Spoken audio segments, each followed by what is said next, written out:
Hello, everybody. We are the NASA Season 3 playoffs, day one. I'm Lego Mage here today with Liari. How are you doing today? I'm doing great. I'm so excited to watch these games. I am as well. It's looking to be a really solid playoff bracket we got going here. Our first series, going to be coming up shortly, is going to be Platinum Exclusive versus Party Rockers 2. Both teams that have made a lot of noise in the regular season. Platinum exclusive, especially going 8-1, a pretty astonishing record. Not even and getting 2-0 on almost every single series, save a couple. They're definitely a team to be keeping your eye on. First seed here, so I expect this is gonna be a good one. Party Rockers as well, 6-3, very solid record. So I'm very excited to get into this. Yeah, this is basically like the Kilius Fudgy Waffles Ego Check Part 523, with Party Rockers having Kilius midfield and Fudgy usually playing midfield for PLX. And it's a really interesting story between these two teams because I feel like Party Rockers kind of had this like dip in the middle of the season and then refound themselves and have been looking a lot better in the past few weeks. Whereas PLX is coming off of losing the Plink Plonk in week 9, and they're definitely winning this win. Game 1 is going to be Night Market. I see Cows is actually in for PLX playing goalie. I'm really wondering who he's going to play. He's kind of notable as a Zentaro goalie main. And if he pulls that out, I'll be very impressed. That would definitely be very wild to see. But yeah, Night Market is game one. It was PLX's map choice as well going into this. And I'll just point out, it does look like PLX did beat Party Rockers in the regular season, if that's anything to go by. But of course, that's a long time ago. So hopping into this ban phase, looks like it's going to be a Mako coming out and a Now ban on the other side here. Mako, pretty solid staple of this map. So makes sense that goes. And that is, in fact, Cows on the Zentaro goalie. It looks like Drew going for the Kazan pick here. This could be a pretty wild team comp. A lot of potential damage coming out. We've got an arrow pick on one side. Looks like Fudgy Waffles looking to mirror that as well. Oh, Drew actually going for the X here. A Juliet to match. So other than that Zentaro goalie, it's looking pretty standard. Let's see what the goalie is on the side of Party Rockers. It looks like Atlas. So yeah, the Zentaro's sticking out kind of like a sore thumb here, but we'll definitely see how it goes. And Monumentalist, extra special start as well. Absolute Chad move for Cows to pick Zentaro into this, but I'm excited to see what happens. Yeah, PLX definitely had a plan, right? They picked this map, and I think pretty much what you're going to be seeing is the Zentaro trying to dash forward on kickoff with the air speed and just demolish them before, well, demolish Party Rockers before anything else happens. Yeah, most likely. And PLX bringing down the first barrier here. Cows getting back in time to clear it out. But Kilius able to get the double barrier and open up PLX's goal box here. Shapeshifting, trying to get it down to this bottom side as Kilius working his way up the field on this bottom side. Fudgy Waffles falling back to defend. Shapeshifting, just kind of stalling it out, looking to get it up to Katone here. But Cows able use that dash, reposition well, and clear it out. Now Drew going for the bull rush, trying to find the barrier, but shapeshifting, able to get it out once, not twice though, as Kilius from the midfield, able to bring down that barrier. And now Fudgy Waffles trying to get it back up into the hands of this X and try and find that strike war to score it here. Drew going for it. Kilius able to win it though. Cow's trying to send it back in, but Party Rockers is pushing back up the field in return. Drew has a core flip up, but 10 seconds till overtime here. Cows sending it down to the bottom. The Storm coming out on the defense. Killy still trying to push up. Core flip from midfield from Drew. Finds the shot into the top side as PLX will be first on the board. Really good first round from PLX, and Drew obviously really he's been getting hyped up a lot lately. He's a forward who looks to be gunning for that Nassel spot. He constantly is doing these really solid scoring plays, and I don't think we've really seen the X from him much, but he can play Kazan and Zentaro, so I'm pretty sure he can play X. And these rounds, the barrier's already falling for Party Rockers. This is really bad for them because the X Erikov is traditionally the one that's going to be scaling more. And they really don't want to lose this first round and give all the scaling awakenings to PLX and give them time to scale. Yeah, absolutely. It can be very scary to lose a first round into a team comp like this. But that being said, the arrow will be taken out here with a core flip up. So that's a pretty solid KO. But Party Rocker's still going to have to be very careful here. They will secure a barrier and open up the goal box, but Fudgy Waffles will be back online right now, and they're looking to push back up this field, pushing way into shapeshifting goal boxes. Has to use the Atlas secondary here. The Storm's going to collide, just kind of cancel each other out, but still in the hands of Fudgy Waffles. Cow's teleporting up, has the core flip burning it here, sends it to the top. Core flip from shapeshifting, though, going to clear it out as we go into overtime. Cow's going to go up into this top side. Kilius right there to respond. Drew trying to get control of it, sending it down into this bottom corner. Shapeshifting, able to clear it out in the hands of Katone, going for the dribble, trying to get in this top side, but moving a little bit too fast. Cow's able to clear it out, get it up to Drew. Core flip comes out. Shapeshifting can't quite get the Soren angle, and PLX will bring it to set point. Yeah, that was hard. The core was slightly behind him, so he probably just struck down, and because of how aiming works in this game, the core ended up going into his net. Now, the Juliet on this map is really interesting, right? PLX opted not to go for it. I think this is like the weakest Juliet has ever been.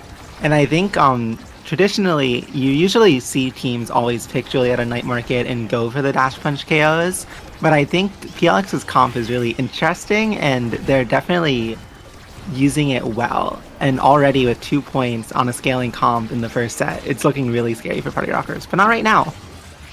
Yeah, Katone on the goal line, brings out the core flip, able to stuff it right in. We'll put Party Rockers on the board here.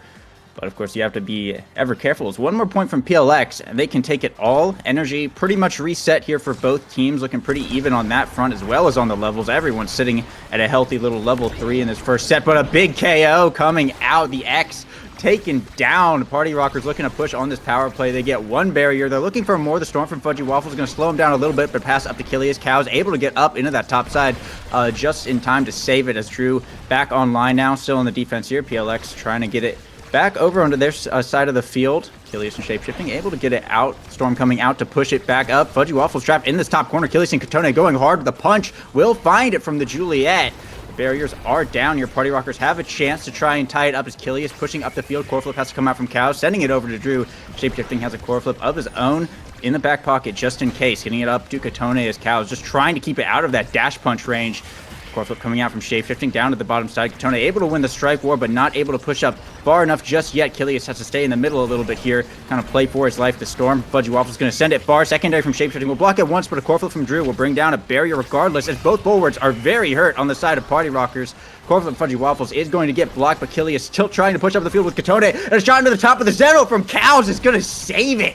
Party Rockers is still going hard in this overtime, but they just can't find a spot to sink this core in. The health bars are looking very low. Achilles now pushing into this top corner. Still can't find the angle here. Katone a little bit preemptive on that dash. The core not quite in place just yet. Is now Achilles on the bottom side. Cow still able to save it, but Katone on the rebound will find the point as Party Rockers tie it up on set point.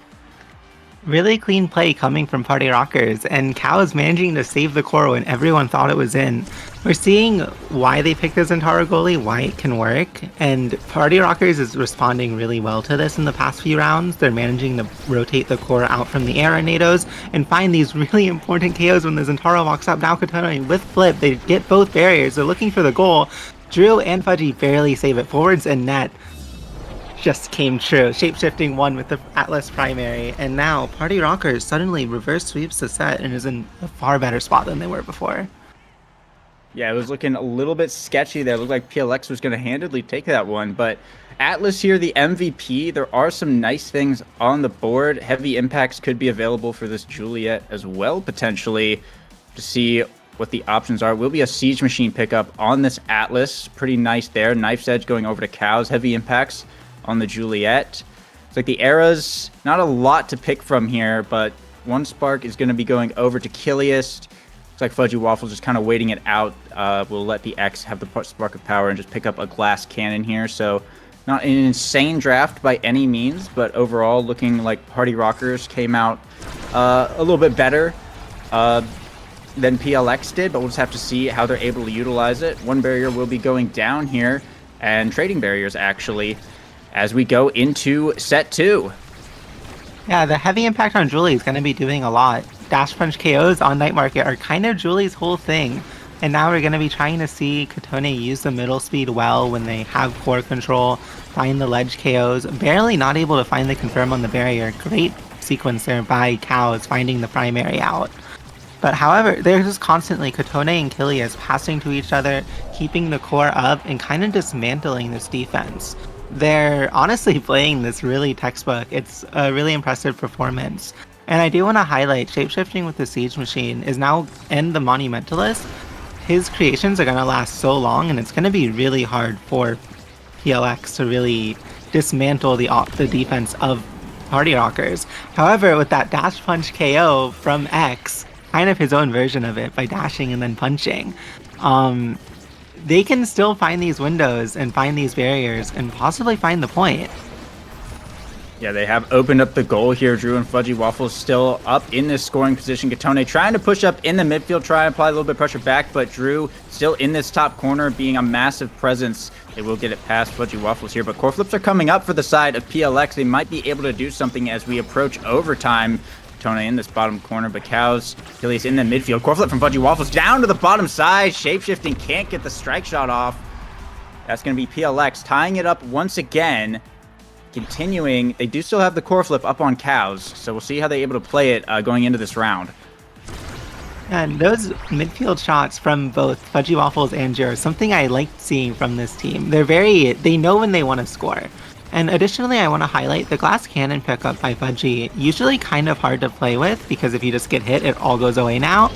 But they're against a really short-range comp, and Kotone finding the kill on Cows is going to be huge in this round, completely taking away all the pressure that PLX was building up and allowing them to essentially reset the round and equalize the barriers. Yeah, now all members here. Drew in the top side, popping the X Maximus, looking to push this top corner, but the members of Party Rockers able to just keep it just out of the X's range of influence long enough to keep it safe, and they actually managed to pick up the KO here. Cows, though, dashing in is going to bring down the barrier from the midfield and open up that goal in the 2v3. Nonetheless, Drew will be coming online shortly here. Shapeshifting does have a core flip up just in case. Picking it up to Kilias on this top side. Katone pushing through into this top corner, looking for a punch. I actually managed to find the barrier, but the arrow will be going down for it. Drew trying to go for the shot. Shapeshifting with the strike shot will be able to save it here. Katone in the top side, but Cows dashing way up to apply more offense. Fudgy Waffles trying to sink it in with the arrow beam, but Shapeshifting burns the core flip to try and save it. Kilias back online here now, pushing through this bottom side. Katone has a core flip left, goes for the dash punch. Drew able to evade it though and stay alive. Katone dribbling the top side, going for the core flip. It gets stalled out, unfortunately. And Cows brings out the Xenol, but the redirect from Katone rearranged it in the Xenol and got it sent backwards. Party Rockers will bring it to set point, and they earned Cows core flip off of that.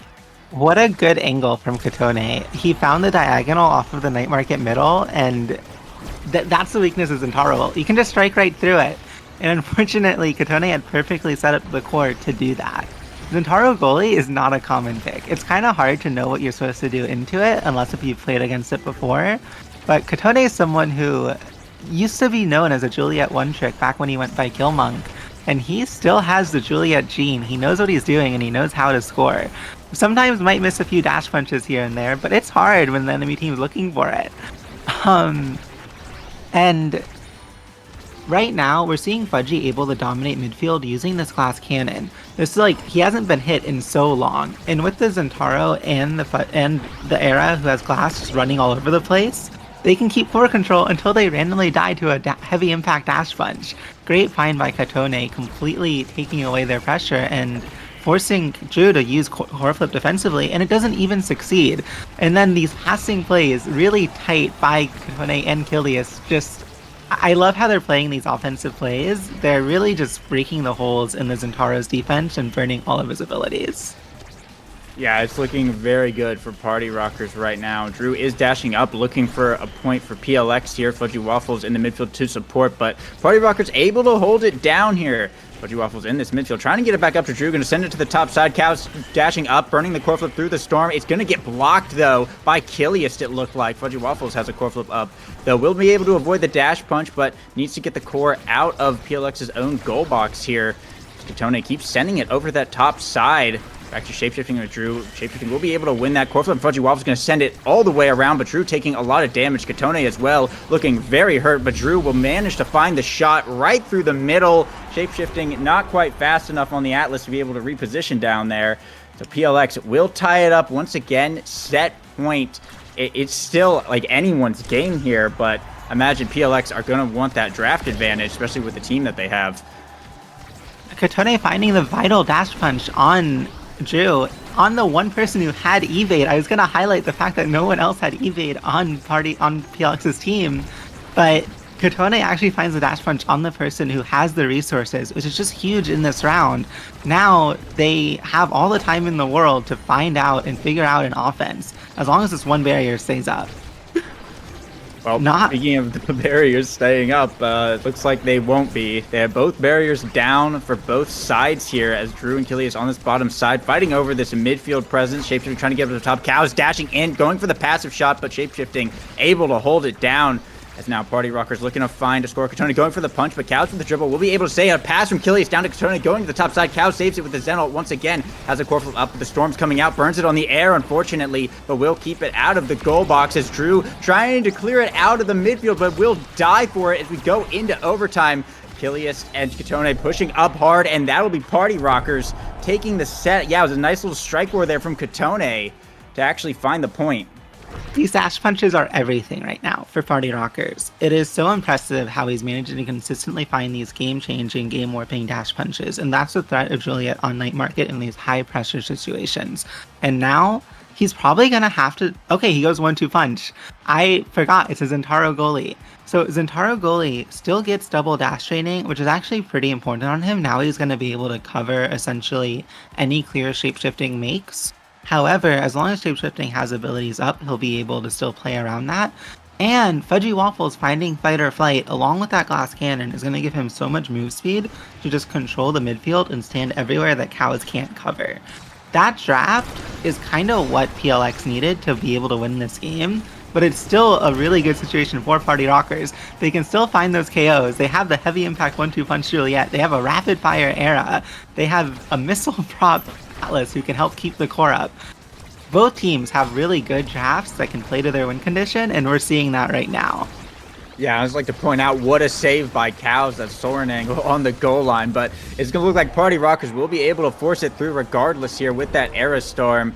PLX is taking a lot of damage these rounds. I think someone has gotten KO'd at least once, like every single round at this point, and Party Rockers is just able to capitalize on that. They've made the power plays really count. Core flip here from Kilius is going to be a double barrier pass down to Kotone, and an absolutely clean 7-second goal coming out from Party Rockers. That could not have been the more ideal scenario for scoring a point.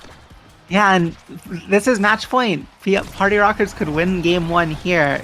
They got 2-0'd by PLX during the regular season. Kotone finding the kill on Fudgy Waffles. That's huge. There's no core control in the midfield anymore for this comp. They're setting up the kill on Zentaro. They get the score. They get the goal. Game 1 for Party Rockers. That's an upset. That was very impressive, especially that last set. Those last 2 rounds were really something else. Very much a mirror, well, not even a mirror, but it's just a total reversal of what happened in the first 2 rounds of the game when PLX were looking so scary, and then Party Rockers just kind of figured it out. And by the end of that, I mean, we saw right there, they're scoring 7-second goals and basically acing the entire team. So very, very impressive stuff there coming out from PLX. At 7 KOs from Kotone, 5 from Kilius on the Era. I mean, yeah, it's like over 120 redirects for everyone on the side of Party Rockers as well. Just looking so strong. Only 4 goals scored from PLX. I wasn't necessarily expecting it to look like this going into game 2, but I'm excited to see how it ends up going, and if the Zentaro goalie is going to stay, or if they're going to try and redesign the team comp. Yeah, so Vago 101 already coming in to replace Cows in the goalie position. Night Market was Party Rocker PLX's choice, and I feel like they had a strategy coming into it with the Zentaro goalie. It didn't work out. The game ended really poorly, and I don't think it was necessarily the Zentaro goalie. I felt like Kotone was finding a lot of dash punches in these really tense situations that he shouldn't have really found. People were dying with evades, they were standing on the edge and greeting. And that's going to happen. You're going to have bad games. It's playoffs. The pressure's going to get to you. Or maybe you just have a bad game. I want to see what PLX does here to reset, to win on Party Rockers map. I think they still have PLX is a team that has always been known for enjoying these kinds of maps, like Gates of Obscure that we're going to be playing on in Game 2. They usually have a idea in mind on how to play it, and I don't think they'll be lost on this map. I I'm really curious to see how they bounce back. I know something that's somewhat noteworthy is that Vaga traditionally isn't played on central games for PLX because he gets worse ping to Denver than he does to any other server. It's like 70, 80. Um, However, he's coming in here. He plays pretty well on ping. I've played him on Denver before. Uh, and he's coming in. He hasn't warmed up from game one, but I don't think that game one really warmed anyone on PLX's team up. They just have to come in here, reset, and hopefully win the game. Yeah, for sure. And that's pretty much the mentality going into it. I mean, Gates is a very different map from Night Market, so you can maybe do the same thing, maybe do something entirely different. There's not really much to take away from the first one going into this, other than just like, improve on, like you said, some of the positioning. Maybe expect Party Rockers to not be a pushover team, because they're not at all. They're very strong contenders, and now going over to their map, I'm curious to see what if that last game was like a massive wake up call, or if it was more of like a disappointment for PLX. So we'll have to see, even just that line of thinking, just the mental going into it, how this goes. And with the roster swap as well, it's a little, I'm not entirely sure what to expect, but dropping into this pick and ban phase here, Drew hovering the Kazan as usual. It's like it's going to be a Juliet ban from PLX, possibly? No ban? Juliet ban? Okay, it is a Juliet ban from PLX, and a Juno ban coming out from the side of Party Rockers.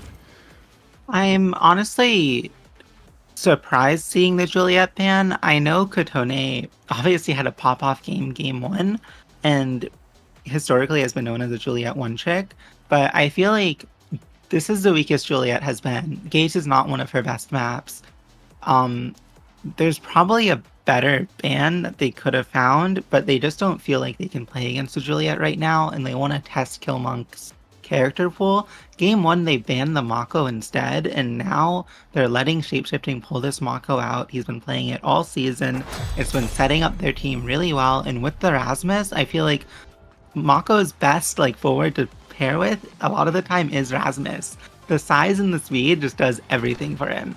And now with Primetime Spark of Agility start, a Primetime era is so scary to play against. If she can find Rapid Fire, Heavy Impact, and then just start beaming the enemy team on cooldown, with Mako's speed, with her size, you can just demolish rounds, just like what's happening right now.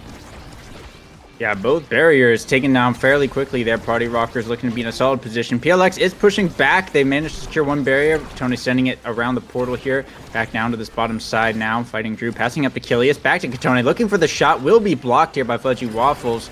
The shapeshifting will find the portal pass. Back to Kilius. Back to Katone. Looking for this top corner really hard. Forcing out the Atlas secondary here. Looking like the passing plays are very strong right now with Party Rockers, and going for the shot. Vaga barely able to save that one, but back through the portal once again from Shapeshifting down in this bottom corner, passing up into the storm. It will get blocked as Drew sends it back into this corner, but Shapeshifting likely going to be able to reset it. Will drop the cage out back into Katone, dribbling in the midfield. Vaga does have a core flip up, but Katone pushing up with the whiplash here. Could be dangerous as we go into overtime. Looking for the shot through Fudgy Waffles. Not going to find it. Core flip from Fudgy Waffles, though, is going to go for the barrier. Shapeshifting able to block it with the secondary, but that barrier is still standing. Core flip pass through the portal from Shapeshifting is not going to go too far, though. Coming through the portal once again, forces out Vaga's core flip down to Fudgy Waffles, sending it back in the top side. Shapeshifting still trying to clear it out of this corner as Drew pushing up with the core flip. Burns it here. We'll get the barrier now, finally, for PLX. Vaga passing to Drew, going for the shot. Shapeshifting able to block it. Kilius holding it down as well, coming through the portal to block the shot from Vaga. Back through the portal once again, passing to Katone. We'll find the shot in the top side. And these are some really cool plays coming out from Party Rockers right now with these portals. Yeah, normally I hate when people just walk through the portals for fun, but Kilius played that so well. He walked through the portal, won the strike force, walked back through the portal, shrunk Fudgy Waffles, and just gave Katone the perfect setup. That first round, I felt like Party Rockers actually should have scored a little earlier. I felt like Kotone was kind of jumping the gun a bit with how he was trying to score. He kept trying to mix them up and find like the cross net goals. But when you're playing against like an Atlas and a Now who are both standing inside the net, you kind of just need to play it a little slower, burn their abilities. And this round looking a lot different. Drew able to find that very important first KO. The Kazan hit level 2 and was able to get more abilities, which is kind of like the big power spike Kazan gets. Level 2 power spike is extremely real for him. And it looks like a different game now. Usually when you have a Kazan comp, the first round is going to look pretty scary. And I'm very curious to see what PLX can do now that they actually have their comp a lot more online than it was before.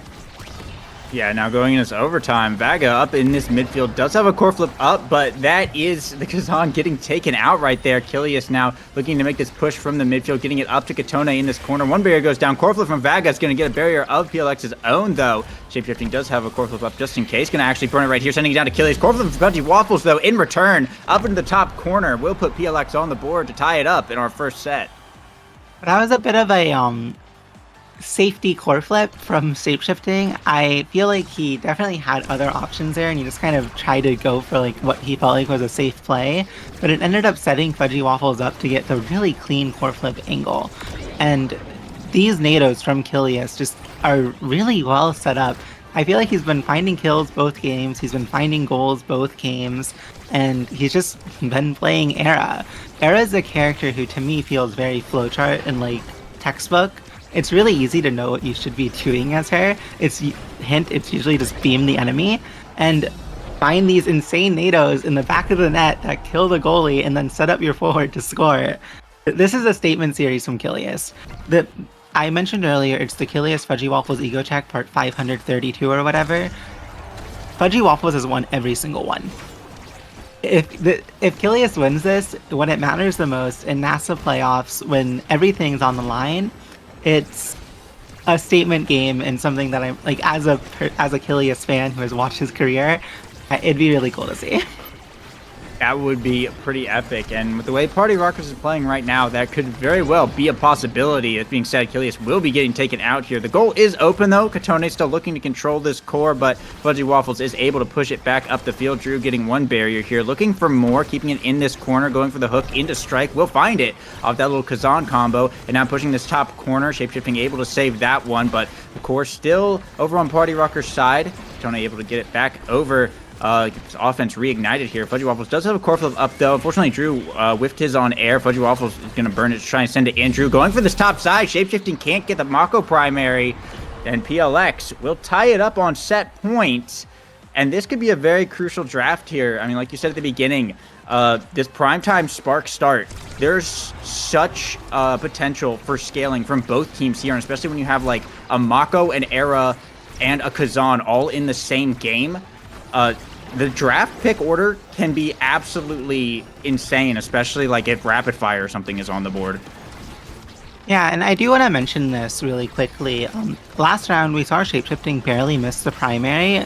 That's actually like, it's harder to hit than you would think because you're playing against a Kazan who has the umbrella closed and has that faster strike, and it was 5 seconds until overtime. If it was an overtime, that primary hits. And having to like track when overtime hits and when the Kazan strikes are going to be faster, it's really hard to do, particularly in these high-stake, high-pressure situations. And I think Kazan is a really strong pick, and Drew plays it really well. And I'm excited to see how that develops throughout these games. And Vaga wasting the flip there, that's huge. They lose the barrier for it. Fudgy Waffles has no ultimate. Also, but the one bright side for PLX is that they're about to have flips, and that could end the round right there. Fortunately, Fudgy Waffles running on the air, but it doesn't matter because Drew with the hook into that overtime Kazan strike, like you were saying, just red coring it right into the goal. PLX will take set one, and Drew, the Kazan, the MVP, could be rewarded with something very nice potentially. Oh, Spark of Leadership is on the board. It was a Spark start, and Explosive Entrance as well. Fight or Flight. There's a couple of nice things here, as well as Castellas and Chrono Boost for the Era or Mako potentially. Aerials as well. This is could be a very scary draft. Drew will deny the Spark of Leadership, it looks like. Fight or Flight going over to Kilius. Chrono Boost pickup from Kotone. Hot shots onto the Atlas. Now looks like waiting out as aerials will fall over to the Mako. So very nice pickup from Shapeshifting and Castellast on Fudgy Waffles. So this is controversial, right? Era didn't go for Chrono Boost or CTL.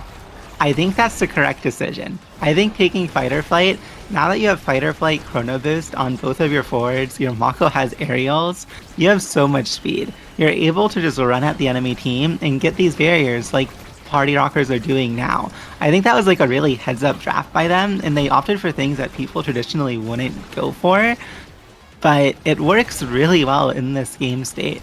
And it forces Fudgy into that Castellast, which it's okay on now. You get a longer speed boost, but CTL on its own without an additional like thing that increases the speed boost, it doesn't feel as good as some of the other awakenings there, especially the Fighter Flight that they would have gotten if Kilius didn't go in. Or Chrono Boost. Yeah, I agree. It was definitely a bit of a odd draft, but they played it really well. Party Rockers they're already showing what they're capable of right now. They're up 2 barriers, up 1 barrier now off of Drew earning that one on overtime. But PLX does have core flips up here all around, so they could make something happen here. Core flip Fudgy Waffles going to send it into this bottom side as Drew looking to push. Core flip point blank will bring down the barriers. Vaga sending it back to the portal, but Katone sending it right back in. Killy is pushing up with the storm. He's going to block Drew's core flip. As Vaga's core flip is trying to get it out of this goal box, but it doesn't matter because Katone, positioned on this bottom, will actually hit it with the hook and sink it right in. Party Rockers up 1 point now in this second set, but I mean, both these games, despite how Party Rockers has been playing so well, have been extremely close. Yeah, they're really anyone's games. It's really just been like a few minor things that could have gone anyone's way. If that night market game, if PLX won one set, I feel like the game just opens up so much for them. In this game, they won the one set. Their comp doesn't scale as hard as it did last game. I don't know which comp scales harder this game, honestly. They both have win cons. It just kind of depends on how the Awakening drafts go. But Party Rockers kind of coming alive this set. Kilius finding the goal 1v2. He's feeling good about himself there. And also, I want to highlight Katone. I mentioned in the first set that it felt like he was taking like these kind of like 10% shots on the net that weren't really well set up, and he wasn't burning the Atlas's cooldowns. The first goal of this set, he waited. He played around the Atlas, he burned the Expanse, he burned the primary, and he's starting to feel a lot more warmed up on the Rasmus, which scores way differently than a Juliet usually does. And I love seeing good Rasmus players play, and I think Katone is quite good on the pick. Yeah, it's been going pretty well this game. Shapeshifting does have a core flip up just in case, trying to defend these barriers.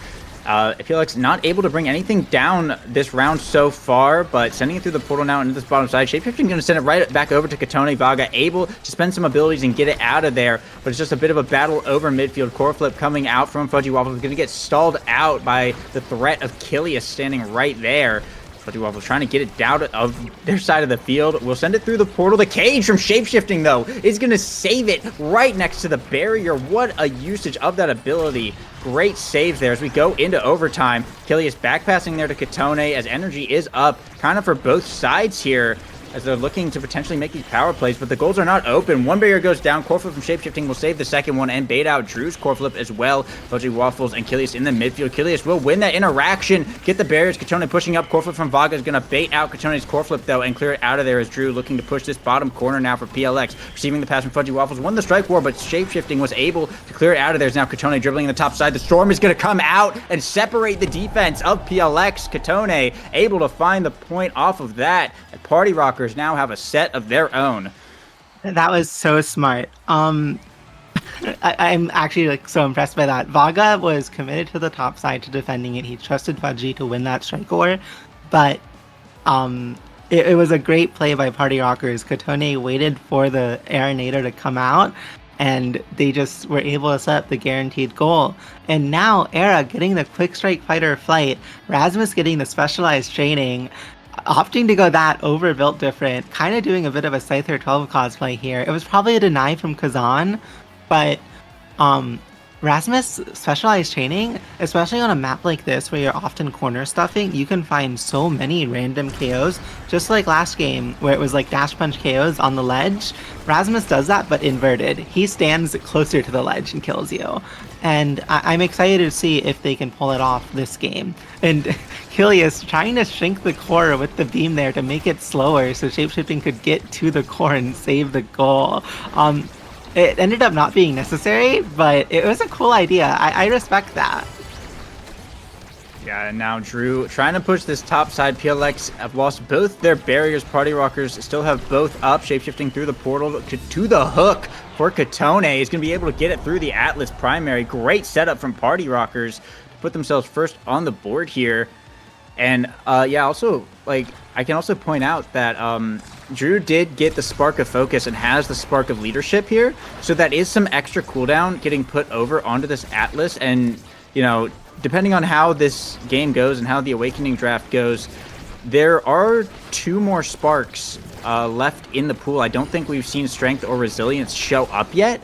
So should this end up being a late game and Drew ends up getting that Spark Exodia, that could be kind of wild to see from PLX. This being said, core flips are going to be burned here. Kilius trying to survive, 1 barrier down on the side of Party Rockers here, but Shapeshifting trying to keep it alive. Does have a core flip up just in case here.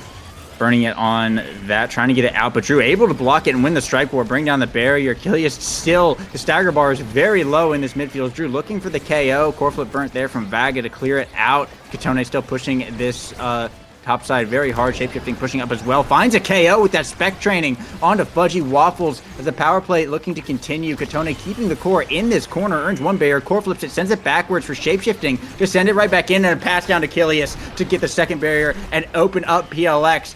And Kilius still has a core flip up. Burns it here. It's going to get blocked by Fudgy Waffles and actually end up going in. Oh, Shapeshifting wasn't expecting that one, unfortunately, as PLX going to tie it all up. Yeah, good strike by Fudgy. They're finding the goal right in the corner. And like you said, Spark of Agility, Spark of Focus, Spark of Leadership. This is vital. Spark of Agility was in the starting round, or like it was one of the starting awakenings, which Kazan didn't opt for. But there's still 2 Sparks left. And vitally, like, Spark of Leadership, Sparks in general got nerfed in the last micro patch. I think at 2 Sparks, they're not like you don't win games anymore at 2 Sparks like you kind of did last patch. But he's just 1 Spark away. There's potentially 2, well, I can't do math, 2 more Awakening drafts left where you can probably find a Spark, especially because your primetime start Kazan and like people don't want you to get Rapid Fire, which is still on the board. They don't want you to get Heavy Impact, which is still on the board, and Twin Drive, which is still on the board. There are really powerful Awakening drafts still on the table for both teams, and it's no one's game. I think, like, you have Quick Strike, Fight or Flight Era, which is terrifying, but either team can get builds that are just as strong as that, and it's anyone's game. Absolutely. As we're seeing right now, both sides open. Shapeshifting is going to burn the core flip there, unfortunately, with Katone still looking to push up with Kilius. Vaga can't quite find the portal here. Does have a core flip up just in case as the passing plays coming out from Party Rockers. Core flip from Vaga is going to get blocked by Katone. We'll get it through the portal here as Drew trying to hook it in, but it's going to hit Katone's hook in return. Kilius sends it back through the portal, and Katone versus Fudgy Waffles in the bottom side. Katone wins the strike war and puts Party Rockers on set point. I've been watching how Katone has like adjusted throughout this match, and I feel like throughout this game he's just gotten so much more patient. He's starting to win so many more strike wars by just waiting it out. He's finding these specialized hooks on the edge, and like this is a statement series from everyone on Party Rockers. I feel like they're all playing well. Even Shapeshifting, who's been on like Mako Atlas duty, he's been doing what he needs to do. He's been playing to their team's win cons, and like it's just a statement game from everyone on Party Rockers. And I don't mean to take away from PLX, who's obviously like they're putting up great corner offenses like right here. They're doing a lot. It's just they're the team that like everyone expected to just kind of win. They were undefeated during the entire season except for the final week, and they're being taken to the edge by Party Rockers. Yeah, absolutely. It's great to see. Katone does have a core flip up as well for Party Rockers on this offense here. Energy is coming up. Fudgy Waffles burning his core flip down in his bottom side. The cage coming out, but Katone with a spec hook into core flip is going to find the KO, though. and will earn a barrier. Looking pretty low here as Drew picking up a KO in return in this 2v2, but PLX's goal is open, and Shapeshifting has a core flip up. Can go through the portal here. Shapeshifting holding on to this core flip as Fudgy Waffles is back online, looking to push this corner. The barrier will fall as Katone just barely able to respawn, going for the hook, looking for the pendulum swing. Vaga able to clear it out though. Core flip from Drew, but is answered by a core flip from Shapeshifting in return. Fudgy Waffles still pushing up hard. Shapeshifting able to get out of there, but a portal shot from Vaga to send it back in. The Party Rockers, however, still sending it back in now. Katone on the top side has the whiplash up. The secondary from Vaga, though, sends it in the overtime speed, bouncing wildly into the bottom side. And yeah, he's got hot shot as well. So that core was just going so fast right there. Yeah, great find. Just kind of dismantling the defense from Party Rockers. And that's kind of the weakness of the Mako goalie. Once she's out of abilities, it is really... okay, once anyone is out of abilities, it's really hard for them to defend, but Mako in particular, you're usually not going to have much move speed. She has the glass cannon in this game, which is going to be really helpful, but when you're against a Kazan who can just send the core so fast and find those shots, it's really difficult. And Drew, that's a vital KO on Katone, able to basically buy more time for PLX to find this last barrier after Party Rockers was able to find both. However, amazing defensive sequence from Party Rockers, Shapeshifting and Kilius working together to get the core not out, but stall it long enough for Katone to be back. And a core flip from Drew in the goal box. Gonna find the point and get Shapeshifting's core flip. Not that it really matters going in, as that was set point, but Vaga now the MVP. See what's on the board for this Atlas, and yeah, there's the heavy impacts, there's the spark of resilience, there's rapid fire twin drive 1-2. It's impossible to deny this Kazan, unfortunately, for Party Rockers. He's going to get something that he wants here, and looks like Vaga actually picking up the rapid fire here. Heavy impacts going over to the Mako. Monumentalist as well on Fudgy Waffles is absolutely huge. There's the spark pickup from the Rasmus. That's 2 sparks now for Katone. 1-2 punch. On the Kazan, going to leave the twin drive there for now. An extra special on Kilius. Overall, this is a pretty solid draft for both sides, I'd say. Yeah, Mako getting heavy impact is going to be huge for that comp, having more secondaries, but now has Monumentalist Timeless. The Atlas has Rapid Fire Hotshot, along with the Spark of Leadership, Spark of Focus, like CDR, that... There is so... And Drew has 1-2 punch. Like, there's so many good awakenings that PLX just got. This is going to be a really hard game for Party Rockers to win, but they do have the awakenings to do it. If they can get the core out, if they can get an impactful Mako secondary, and just kind of run over the round, they can still win it. It's just... It's so hard when you're against this kind of, like, CDR onslaught from Party Rocker... from PLX. Yeah, absolutely. And Fudgy Waffles with the triple creations as well. It's just going to be an absolute presence in that midfield. With that, look at the size of that sentry. It's covering almost half of the map right now. Core flip going to come out here from Shapeshifting to try and preserve this last barrier as Katone and Kilius looking to push up. Vaga does have a core flip up, burns it here to save it from the storm though, to clear it out. Shapeshifting sending it back through the portal over to the forwards of Party Rockers, but Vaga able to get it out of there. Drew has a core flip up, but needs to procure the rock before he can really do too much with it. As Katone and Kilius still pushing up hard. It's going to get sent through the portal once again, but Shapeshifting trying to clear it out here. The storm from Kilius is going to keep it going for now, but Drew with a core flip gets put in the cage though by Shapeshifting, and that's going to get the core out. Katone dribbling now on the goal box, going for the core flip, but Fudgy Waffles with the massive sentry is going to block it. Katone, however, with the hook, will find it once again, just yoinks it up to the top side and sinks it into that top corner. Party Rockers will be first on the board this set. Katone played that so well. He struck for the Atlas primary, he waited out the expands. He kind of like there was like a slight, you could argue he could have confirmed a little better, but then he gets the hook. He uses the core speed so well to just sink it in and find it around the Atlas. Those are the plays that Party Rockers needs to like come back from a draft that was disfavored for them. They got good awakenings, but the enemy team got better awakenings. If they can win this set, I'll be honest, I'm not 100% sure what's left on the board, but it's likely that they're going to be able to find some awakenings that fits their comp. I think Rapid Fire is still out there, and if either Era or Shapeshifting find that Rapid Fire, it's just... Oh wait, I'm silly. Atlas has Rapid Fire. Anyways, Drew finds a KO on Kilius. Maybe they'll confirm a goal. Well, core flip coming out from shapeshifting is going to clear it out, but core flip from Vaga is going to save the barrier and actually get it back up to Drew to bring down that second barrier for PLX now. Drew and Fudgy Waffles on this top side. The Storm's going to come out and stall them a little bit, but Drew going to be able to jump onto shapeshifting there and strike Worm with that long Kazan strike and sink it right in. PLX tie it up, and they are 2 away from taking game 2 here, so it is ever crucial. I mean, ideally, you know, they don't want to have to go into another draft. There is another Spark still left on the board. I don't think there's any cooldown stuff left, though. So I am also kind of unsure what exactly Party Rockers are looking for. I don't know exactly what's left. Oh yeah, Stagger Swagger. That could be nice. That would be, yeah, that speed and like the ability to kind of just ignore Kazan's damage would be huge on either Kotone or Kilius. That's actually pretty game changing, especially, or like Kotone can get another spark, and Kilius finding that goal. Great corner play from Party Rockers. It's kind of funny. Fudgy Waffles, known for talking about how much he loves setting up plays in the corner lore, as he puts it. And Party Rockers is kind of doing that play right back at him, showing that, hey, like, stuffing in the corner, kind of good. However, the punishment that you get for that is that it's really easy to kill you, and that's what Drew just did with the primary on Kotone, finding a really important KO when they really need it. And now, Kilius, also dangerously low, able to run away, find the orb, and heal back to full. Great evade. That timing was insane. If he doesn't evade there, he dies 100% every single time to the 1-2 punch. And because he was able to find that, he's still alive. He's able to help shapeshifting on this defense, and now the entire game is different just because he pressed that one button.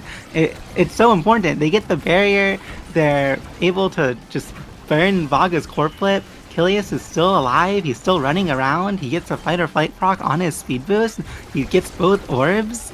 That I'm a fan of watching that. And now it's still a really scary spot for Party Rockers, but they're finally able to get the core out. They're back in the midfield. It's looking a lot less scary. And Drew barely misses the shot. Kind of hard to find that there because Mako's kind of covering everything. And yeah, I don't know what's going to happen this round. Oh, nice little portal clear there from Vagas, and it's going to be enough to get it past shapeshifting in the overtime speed and actually tie it up, putting Party Rockers and PLX both on set point, match point for PLX. I mean, it can go to either side. Both teams have energy right now. This is literally one of the most important rounds in the game. Both barriers still up after kickoff, but it looks like Party Rockers are looking to push. Drew able to win it in midfield and try and push back up for PLX now on this bottom side. The Storm going to come out on the defense, but Drew looking for this hook. Core flip coming out from shapeshifting will get it past the Atlas secondary. Earn a barrier here from Party Rockers as Kotone looking to push for more in this top side. Core flip from Fudgy Waffle is going to send it out, but shapeshifting through the portal here. The Rasmus getting taken out there by Drew. So it is a 2v3 now, but shapeshifting just trying to buy a bit more time, sending into the bottom. Will lose one barrier here, trying to keep the second one up, but Drew with the hook, able to get the second barrier, burnt the core flip, but Fudgy Waffles is still pushing hard, trying to get this game 2 for PLX. Now back in this top corner, Vaga just trying to keep this barrier alive. Kilius pushing hard, trying to get it down to Kotone, interrupted by Drew with the hook. It cuts the pass and finds the shot into the bottom. Shapeshifting secondary is not big enough, unfortunately, to cover the entire goal box, and that is PLX taking game 2. Yeah, and that's another moment right there at the end where you think it's overtime, you think the Kazan shot's going to be faster than it is, so you overcommit to one side thinking that's where he's going to send it, and he just sends it the other side, and it slowly rolls in. It is so important when you're against Kazan to track when overtime's going to hit, and if you don't, he's able to find those sneaky little goals. And everyone on Party Rockers having very similar redirects, only Kotone like 2 down, both shapeshifting and Kilius at 258. I think it speaks to all the passing plays we're seeing from Party Rockers. Even with a character like Mako, where like traditionally you just let your forwards do everything, they're still finding ways to involve shapeshifting in the play. And let me stop talking about Party Rockers, because PLX had an amazing game there. They were able to find so many like important edge KOs on the Kazan, so many important goals. Fudgy and Vaga standing together hand in hand on the defense, keeping like they had combined over 150 saves. There's a reason for that. They were playing these defensive sequences on gates very well. And I don't actually know what map 3 is, but I'm really excited to see how these teams play it.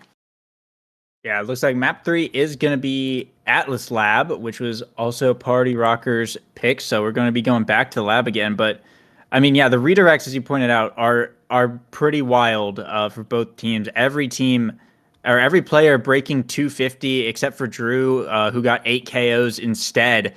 But I mean, PLX showing why they went almost undefeated in the regular season right now, and is looking very different from that game one that we saw. So keeping this roster, not changing out any players or anything, I'm imagining they're going to kind of bring the same energy into this game 3, where it's really really going to matter here. It's all or nothing on Atlas's lab to take the series and move on further in the bracket.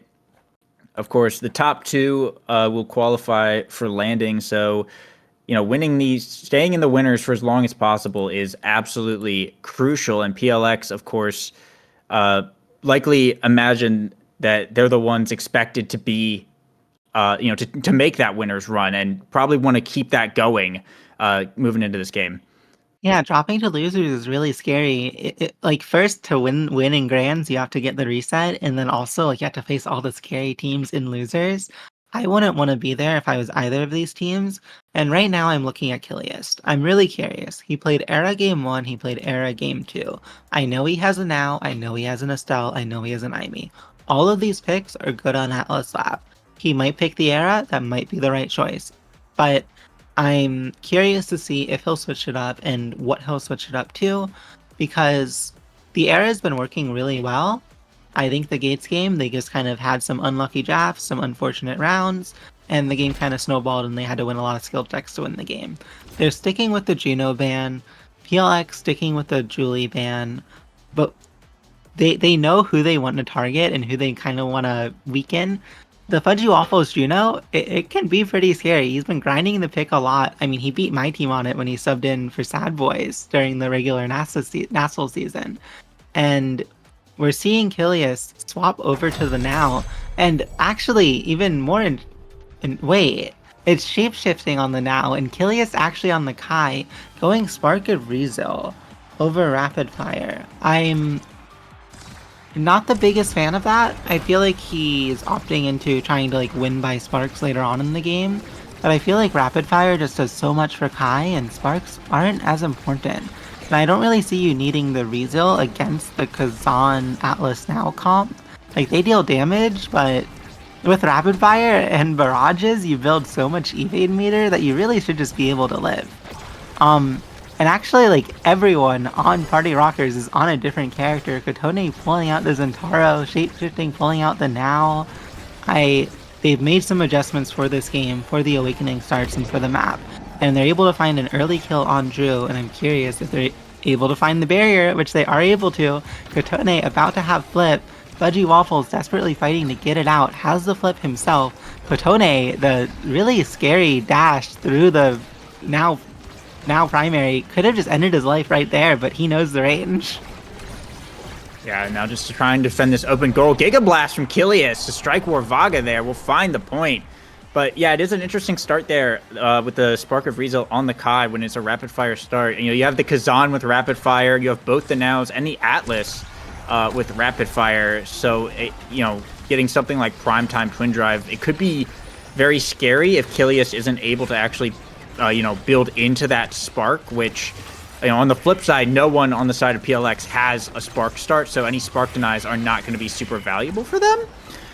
But it is kind of an interesting scenario, depending on what these drafts hold. The other kind of interesting thing is that Shapeshifting brought Momentum Boots on Now goalie, which normally I would expect to see like Strike Shot or something, but instead opted for that speed ability to actually physically reposition and maybe even, run into the Now secondary drone faster, which is kind of interesting. I'm curious to see how it plays out because I've not really seen too much of that. But, I mean, considering they've gotten the first point, they're looking very strong right now. So, clearly it's doing something right. Drew, though, able to find a barrier and open up a goal in return. Here's Vago looking to set up a potential offense going. Fudgy Waffles in the middle, gets it over to Drew, does get hit stunned by shapeshifting as Achilles and Drew in the midfield fighting over this core, trying to get out of this goal box, getting it over to Katone, is hit with the Atlas primary, gets it down to Drew, core flip comes out, shapeshifting, able to block it though, as we enter this overtime. Katone trying to get it over to Achilles in this top side, probably looking for a barrage here, shapeshifting, teleporting way up, Drew going for the goal once, twice, misses it both times unfortunately. PLX still trying to keep this offense going though. Katone does have a core flip, but it doesn't matter because the pass to Drew redeems himself on that one, sinks it right into the bottom pocket as PLX ties it up. Yeah, good score there. I'll forgive Drew for the misses. It's hard to aim some of those Kazan shots because of how funny his strike works. And he managed to find the clutch score there. And if Party Rockers can win this first set, it's huge for them. They have double spark against a team with no sparks. I feel like there should be no world where Party Rockers wins this first set, to be honest. When you're against a rapid fire, full rapid fire team and you're missing 2 rapid fires, that you're just losing out on so many primaries, and this abilities matter in this game. They're kind of like how you win, or you can just kind of core flip people off the map like Katone just did, finding a really important kill there. And if they can find this barrier, it's huge. Absolutely, and looks like Katone with the strike war able to secure it right there. Fudgy Waffles is back online and looking to secure a barrier for PLX as well, possibly. But Drew finds a KO onto the goalie of Party Rockers right here and sets up a massive power play. Going to allow Vaga to push up just a little bit. No barriers, so can't go too far. But we are in overtime now. Drew with the hook will bring down the barrier on the power play. Shapeshifting back alive, though, once again, as a black hole coming up right now. Keep a little bit of that map presence going, but Drew and Fudgy Waffles still pushing hard, gonna have energy up shortly as well, as Vaga just needs to get it past Katone here, able to secure it, but shapeshifting, teleporting up once again to try and help out, but Drew with a core flip up could be pretty dangerous, hooks it, finds the core flip, sinks it right into the bottom pocket. Nice play there from this Kazan. PLX bring it to set point. Yeah, and that was so Party Rockers actually had a chance here to score. They kind of jumped the gun a bit. When shapeshifting ulted forward, he tried to score or help set up Katone to score on the Atlas, but Atlas still had Expanse up. He just presses the button and stuffs that out completely. You have to play a little slower when Expanse is up. You need to find a way to bait it out. Otherwise, Atlas just sends the core right back at you, and Kazan finds the goal, particularly in overtime. And Expanse wasn't up for this round, vitally. It was still down. And they're able to find both barriers. Vaga only has Expanse and Flip right now. This is a really scary situation. The Expanse is down, only Flip, uses the Flip, able to clear it out. Getting it over to Drew, but a core flip from shapeshifting there will keep it out as Drew is staggered, just trying to play for his life a little bit, but is surrounded by potential killers. Giga from Killy is not going to be enough. Will evade the now primary, but now is out of energy as Vaga just trying to keep this core held down. All the members of Party Rockers kind of looking for the KO on Drew right now as Fudgy Waffles pushing up the field. Has a core flip as well, burns it here, and actually earns the barrier as well. Fudgy Waffles still looking for more. Gets over to Katone, though, in this overtime, putting it in this top corner. The Zenolt's going to come out, passing it to himself, but Fudgy Waffles able to cover the goal. Goes for the dash, but Vaga able to block it, getting it over to Drew now, sinking it into this bottom corner. Looking for a shot here, looking for an angle, but Killiest in the midfield is able to shut that down and try and get it back over to Katone here. Going into this top corner, potentially. Drew dashing in to cut the pass, sending it back into the bottom side where Fudgy Waffles can push up. Now it's PLX looking for the angle here, but Killiest pushing right back, getting it over to Katone. Fudgy Waffles has to fall back to the defense. Giga Blast passes it down to Katone, looking for this bottom corner, but it's moving a bit too fast for the Zen Dash to land. Fudgy Waffles versus Killiest in the top side. Gonna win the strike war, get it over to Drew, looking for one of the shots, chooses the bottom side, and will take it. PLX will get set one. Yeah, really hard save to make there at the end. It was overtime, Kazan strikes really fast, and now Kazan able to get the prime time on rapid fire start. This is completely game changing. There's no spark in this. Oh, he goes for heavy impact. This is a pretty good move because it's hard for the Zentaro to deny the prime time because he has spark of resilience. Instead opts for the twin drive, now gets prime time. Prime time rapid fire up for Fudgy Waffles, going to really be able to control the midfield. The one saving grace, Killius got Knife's Edge. He's gonna be really fast. A Kai with Knife's Edge, as long as the middle is up and the play and the core is kind of forced to be on the sides of the map, Kilius is going to be able to kind of control the midfield and keep up with the primetime rapid fire. But I want to see PLX destroy the middle thing and then use the space that they're able to get from destroying it to play around the knife's edge. So far, not doing it. I'm curious if they'll pick up on that. We'll see. We'll see. Vaga having to burn the Atlas ultimate on himself there just to stay alive, but it will allow Katone to grab that second barrier here, opening up PLX's gold box. Energy is coming up for both sides, though. Katone having a core flip up, dribbling it near the goal line. Goes for the core flip, going to get blocked by Drew, though, and send it back over to Party Rocker's side of the field. Fudgy Waffles in this midfield versus this Knife's Edge Kilius, just kind of battling over control here. Drew able to land the hook and cut the pass off, trying to push this barrier. Core flip and shapeshifting will clear it out. Vaga, nice little strike shot to save it, but Katone still has the Zen ult into the primary to try and go for the score. Forces out Vaga's core flip to save it. Drew taking a lot of damage, will get healed here. Does have a core flip up. Fudgy Waffles as well has that burst, but Kilius passing up to Katone. Finds a nice shot between Vaga and Fudgy Waffles to put Party Rockers first on the board here. And that was a really nice little passing play. That's what I really want to see from Party Rockers here. They keep... I feel like they're I've said this a few times actually, I think, but they're jumping the gun a bit.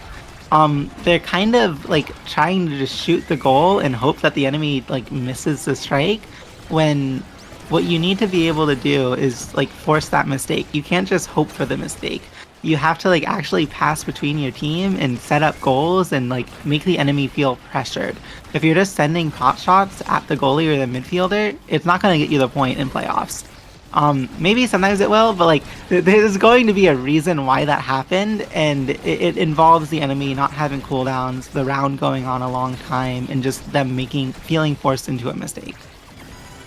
Yeah, now goal open for Party Rockers. Kilius does have a core flip up here as the black hole is still alive, pushing up around this top side, looking to push it down from this top corner, passing down to Katone here, going for this dash through Fudgy Waffles, but Vaga right there to back him up and keep this barrier alive for PLX. Drew, though, with the hook against shapeshifting, is going to be able to just yoink it right out of his control and sink it into the top side, as these Kazan hooks have been kind of lethal this game. PLX, like Drew specifically, has been using them really well to just really mix up the defenses of Party Rockers. Yeah, that's kind of like the thing that Kazan can do, and especially into Now, which is a character that kind of has a limited field of, like a limited interaction with the field, because she only has like her secondary, which she has to run onto to proc, and then her primary, which takes time to kind of roll out. If you find those really important hooks that kind of like just take the play away from where the Now is, you're able to get these goals. And Drew having a pop-off game, finding so many KOs, it feels like. He killed Shapeshifting earlier in the round, he killed Kotone now. Last round I saw him save a goal. He's doing everything. And from game one, when he was dying on Night Market to like 20 Julie punches, to now, there's been such a change. And he's really, this is the Drew that like we've been promised to see, that's been hyped up all season. He's finding so many KOs, he's doing so much, missing a few shots here and there, but the important thing is you're keeping the core up, you're getting your team multiple chances on the net, you're playing against a Now in a 3v2 who's running out of abilities, and eventually you will score. Yeah, now going into this round, PLX looking very solid on set point. Fudgy Waffle's going to have a core flip up as well. Vaga just trying to get it off of their side of the field here, but Katone and Kilius pushing hard. The Atlas secondary will save it for now, but the offense continues as Party Rockers bring down the first barrier. Fudgy Waffles pushing up to this top side with the teleport. Core flip comes out, earns a barrier of his own now.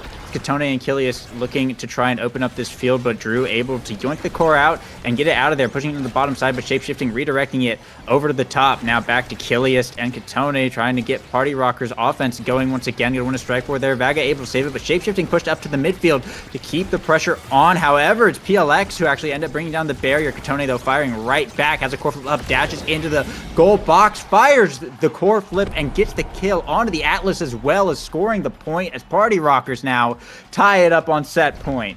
That was so good. That was completely momentum changing. They get the kill on Vaga. Energy is essentially reset, more or less even on both teams. If Party Rockers can get this point, there's still like every spark available except for the Rezel that started off the game. They could come back, but Drew able to find these kills again on the ledge again and again. They need to start respecting these Kazan primaries. Kazan lines himself up. He has to be standing out of vertical to find these kinds of kills. And you have to be looking for that.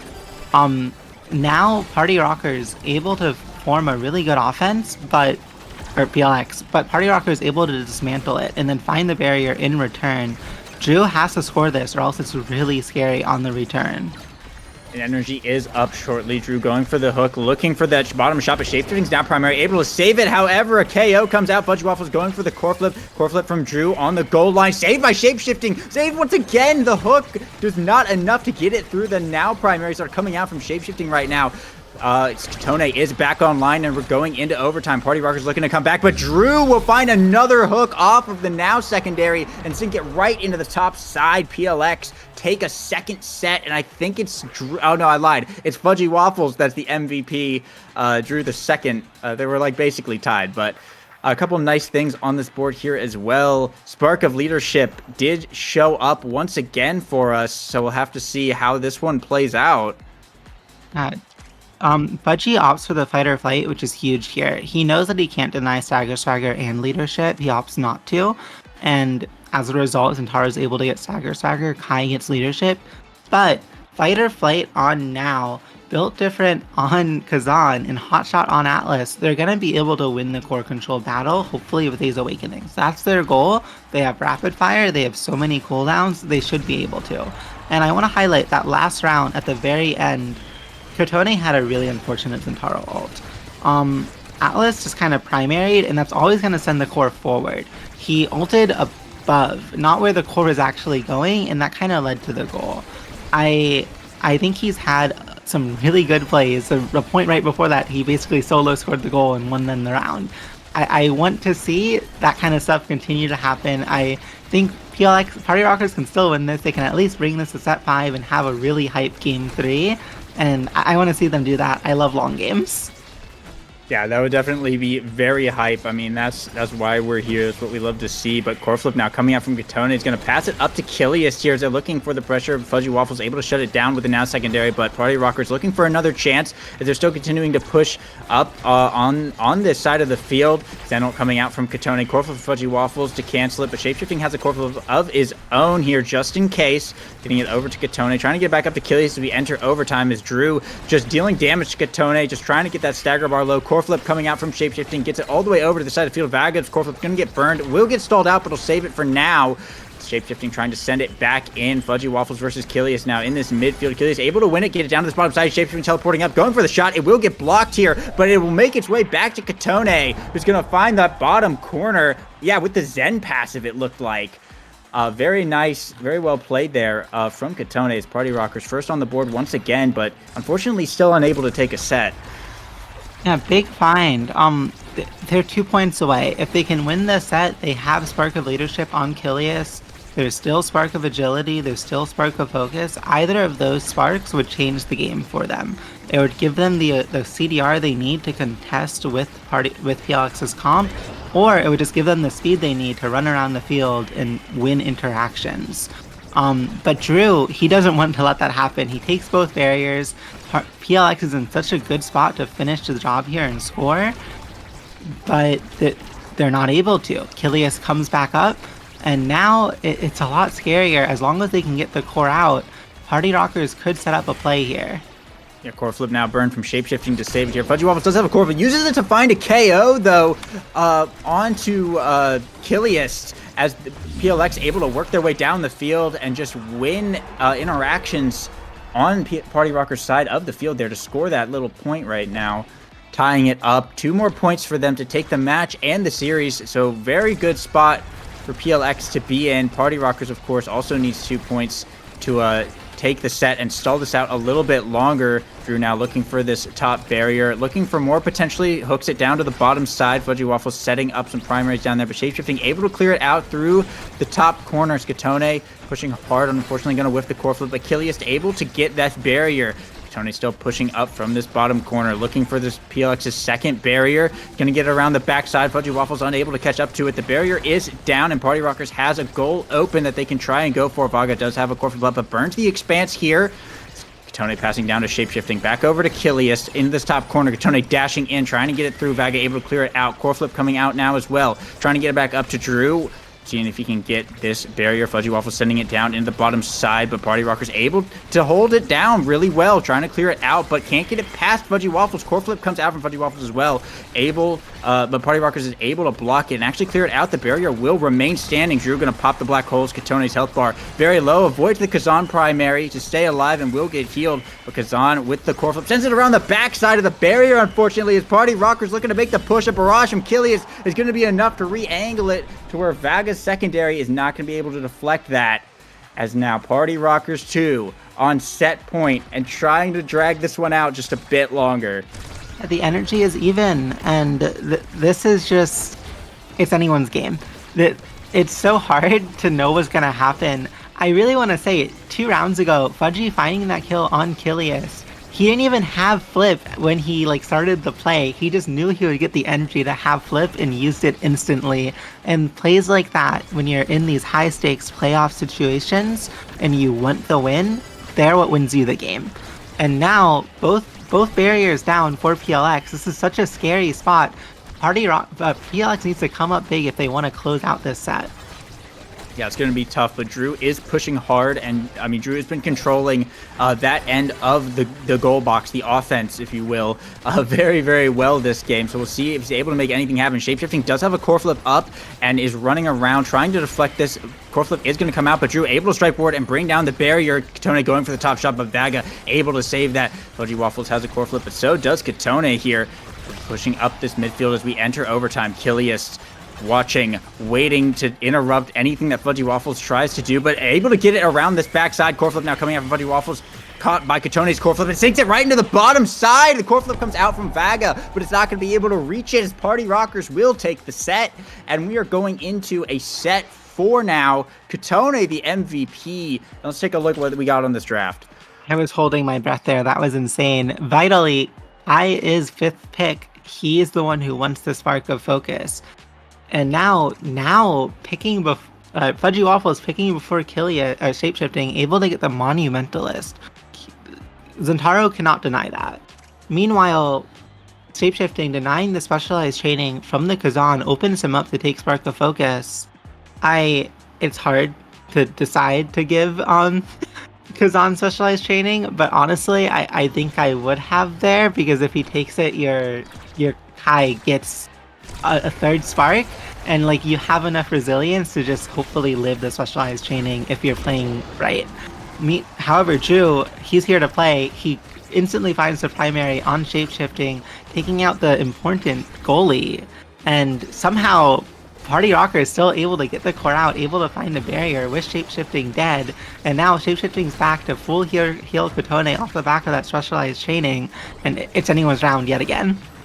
Now 1 barrier to 1 barrier here as both sides fighting over this midfield. Kilius popping the black hole there, but Drew pushing up in this bottom side. The strike war is won by Kilius, though, to get it out. It's Katone pushing for this barrier. Kilius goes for the barrage, but Fudgy Waffles is able to body block it and keep the barrier up. Drew pushing hard, but gonna miss the core flip, unfortunately. Party Rockers able to get the core out of that area of influence and back over to Katone, looking to push this barrier, but the expanse from Vaga will save it for now. Katone going for another shot, but Fudgy Waffles able to grab the core, dribbling it in this top side, getting it back up to Drew. The hook comes out. Shapeshifting blocks the first one, but Drew is still pushing hard from this bottom side, and there's the barrier going down as we enter overtime. Fudgy Waffles has this core flip up, but a Giga Blast from Kilius yoinks the core away from him and actually gets the barrier, and a nice little interaction from Katone in the top corner is going to seal the point there for Party Rockers. They'll be the first ones on the board as they try and drag out a set 5 potentially. Yeah, this game is suddenly so close. I feel like not only did Party Rockers choose the wrong starting Awakening, not only have they had really unfortunate draft luck, but they have difficult characters to win with. I don't think the now goalie is as good here as the Atlas goalie, but they're finding a way. They're just better playering it. Or Drew finds a bunch of KOs and better players it too. Yeah, unfortunately, Shapeshifting has gotten KO'd I think 3 times now at this point. PLX has just been able to find those critical goalie kills, but that being said, they haven't been able to capitalize too much off of them. Shapeshifting will come back here before the barrier goes down, getting it down to Kilius, trying to find a way to clear it out, but Drew using that hook to keep it in play. Shapeshifting having to clear it out this top side over to Katone, but it managed to get back to Drew. Core flip from Kilius, though, going to try and send it over to Katone, but now gets pushed into the bottom side. Core flip from Kilius is going to grab that barrier now. Katone pushing up through this midfield. Shapeshifting right there to back him up. Black hole pop from Fudgy Waffles, trying to get it over to Drew. Shapeshifting finds one clear and trying to get it out this bottom side. Kilius over to Katone, dash to reposition, but the Atlas primary from Vaga is going to secure the barrier and mess up that entire play from Party Rockers. Shapeshifting has, both goalies actually have core flip up just in case, as we are in overtime now. Vaga looking for the pass, down to Fudgy Waffles, trying to get it over to Drew with the hook, goes for the shot. Kilius blocks the first one. Soaring angle from the now primary, actually. Shapeshifting does waste the core flip, but core flip coming out from Fudgy Waffles is going to get blocked as well. Neither team able to score the point. The defense is going too strong right now. Fudgy Waffles going for the secondary point, passing up to Drew now. Can't find it. Shapeshifting able to clear it out, but Vaga with the setup, able to give Drew another shot there and gets it right between the midfielder and goalie. PLX ties it up once again. Yeah, what a hook from Drew there, able to get the core back to him. And Kilius, I felt like he played that round so well. He saved the core flip on the defense, knowing he didn't need to use it, then used it to basically save like a guaranteed goal from Drew. And both teams are playing so well. They're able to quickly find this kill on Drew, changing what happened. Like every other round of this game, it's felt like Drew found the KO. He finally gets KO'd himself, but now if they just trade barrier for barrier, it's barely even an advantage for the team that found a KO again. Yeah, both teams have been holding it down very well in the power play scenarios. Neither team has been able to capitalize too heavily on the KOs, but an unfortunate bounce. The Giga Blast from Kilius is going to send it to Vaga, but a little bit behind him, the Expanse will send it backwards. Party Rockers, too, will bring it to set point with that interaction. Fudgy Waffles and Kilius both going to have their core flips up pretty early in the round right now. Not too much happening off of the kickoff. Shapeshifting, just trying to get it out of this goal box here. Katone on the bottom, passing up to Kilius, now going for the top side. Drew in the midfield, though, trying to prevent this from happening, but Katone will find the barrier, going for more. The barrage comes out, will secure a second barrier. Fudgy Waffles burns the core flip, and it is blocked, and is looking really good for Party Rockers right now. Shapeshifting pushed up and became the midfielder, let Kilius defend for a bit. Not able to find the point and loses the barrier, unfortunately, as Drew with another hook will find the second barrier and pushing him now, looking for the strike war. Shapeshifting able to win it, though, and get it out of there, but Fudgy Waffles sending it right back in over and over again. Kilius with the Giga Blast, but it goes back to Fudgy Waffles. Core flip from Drew, going to the top side. Shapeshifting able to block it with the now primary once again, but Drew with the strike war against Kilius is going to find the point regardless and bring PLX to match point. I have no idea what's going to happen. Shapeshifting almost has core flip. Kilius almost has core flip. So does Vaga. This is match point for Party Rocker, for PLX. Party Rockers trying to stay alive in playoffs, bring it to set 5. Drew finds the vital KO on Katone. Kilius controlling the midfield, finding anything he can do to stall the play out. And he's able to long enough for Shapeshifting to kind of set up this really strong defensive position. Now, Kilius and Shapeshifting about to have core flip. Katone back up, looking for the goal. Atlas now also about to have core flip. It's anyone's game. Yeah, this is incredibly nail-bitingly close. The barriers are down for the side of PLX, but a core flip from Vaga is going to prevent the set from ending just yet. However, Party Rockers is still pushing hard. Kilius in this top side can receive another pass from Shapeshifting here, but back in the control of Fudgy Waffles. Katone going down on the bottom side as PLX just trying to get it off of their side of the field. Kilius dribbling it around, trying to find a way to pass it out of this top corner. Shapeshifting as well on the defense here as Drew just out throwing everything at this barrier, but a core flip from Shapeshifting going to save it once. Fudgy Waffles sending it right back in, though. Finally able to get it out as we go into overtime, and Vaga's Atlas primary can't quite reach the core. Katone finds the point off of a bounce that wasn't even really a shot. Oh, just barely out of range. It's unfortunate, but we are going to a set 5. Overtime hit right as that was going in. If overtime doesn't hit, that Atlas primary hits the core. It's literally a game of inches. Now, Kai, first pick, picks up the spark of agility, giving it to his whole team, more resilience. But now, PLX has only been finding kills because of ledge KOs, it feels like. Fudgy Waffle is able to get Quick Strike, also has the Fight or Flight, Primetime Rapid Fire, Monumentalist. You should be able to carry this game. You have the best now build ever. Your Atlas found the team player, which is gonna be able to help them get like more outs. I think like Party Rockers won that round, they lost the draft. Um, and it feels like they've lost like every single draft. It feels like they lost the starting Awakenings, but they've just been better playering it. And that's what they have to do yet again for another set.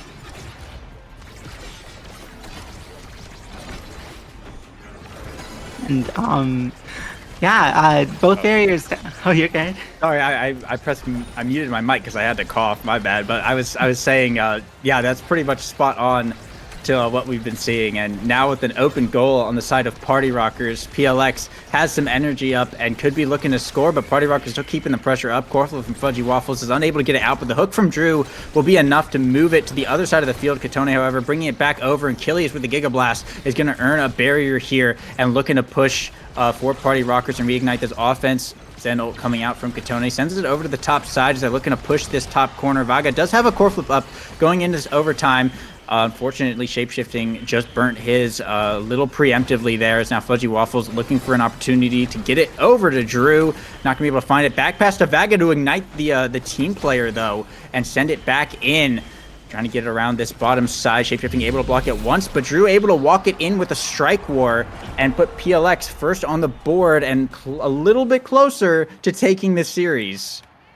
A great score, and now everyone on PLX is about to have core flip.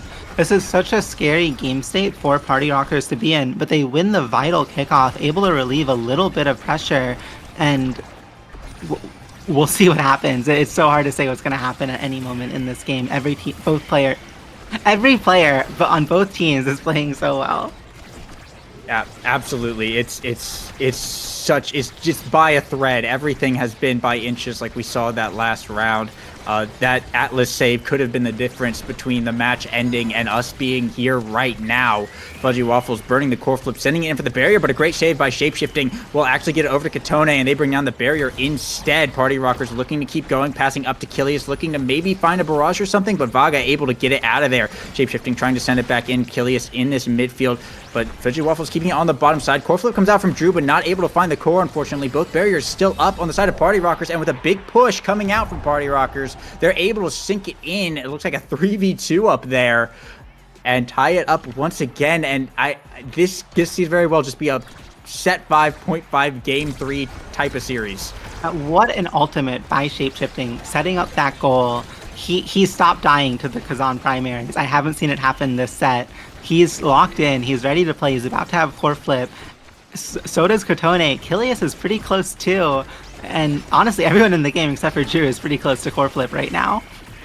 And a core flip trade coming out from Katone and Vaga right there. The barrier will remain standing, but as I say that, Killius will be able to walk up and secure it here for Party Rockers. Core flip coming out from Shapeshifting to keep their barrier alive. Fudgy Waffles does have a core flip, gonna have to burn it here, but sends it down into the Zen primary. Katone set that up perfectly to bring Party Rockers to match point.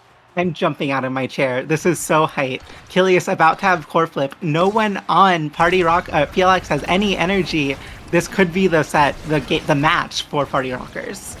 This could be it, the upset, if you will. Party Rockers knocking out the #1 team in NASA in the first round here. It could be huge. Katone finding one barrier here. Then they're still looking for more. Killius on this top side as well, trying to find it through. Goes for the barrage, but Vaga able to prevent that one from happening. As Fudgy Waffle still trying to get it over to Drew, but the pressure from Party Rockers is still on. The now primary will send it pretty far, but immediately Party Rockers trying to reconvert. Drew will find one barrier off of the little black hole angle right there. Fudgy Waffle still trying to push up.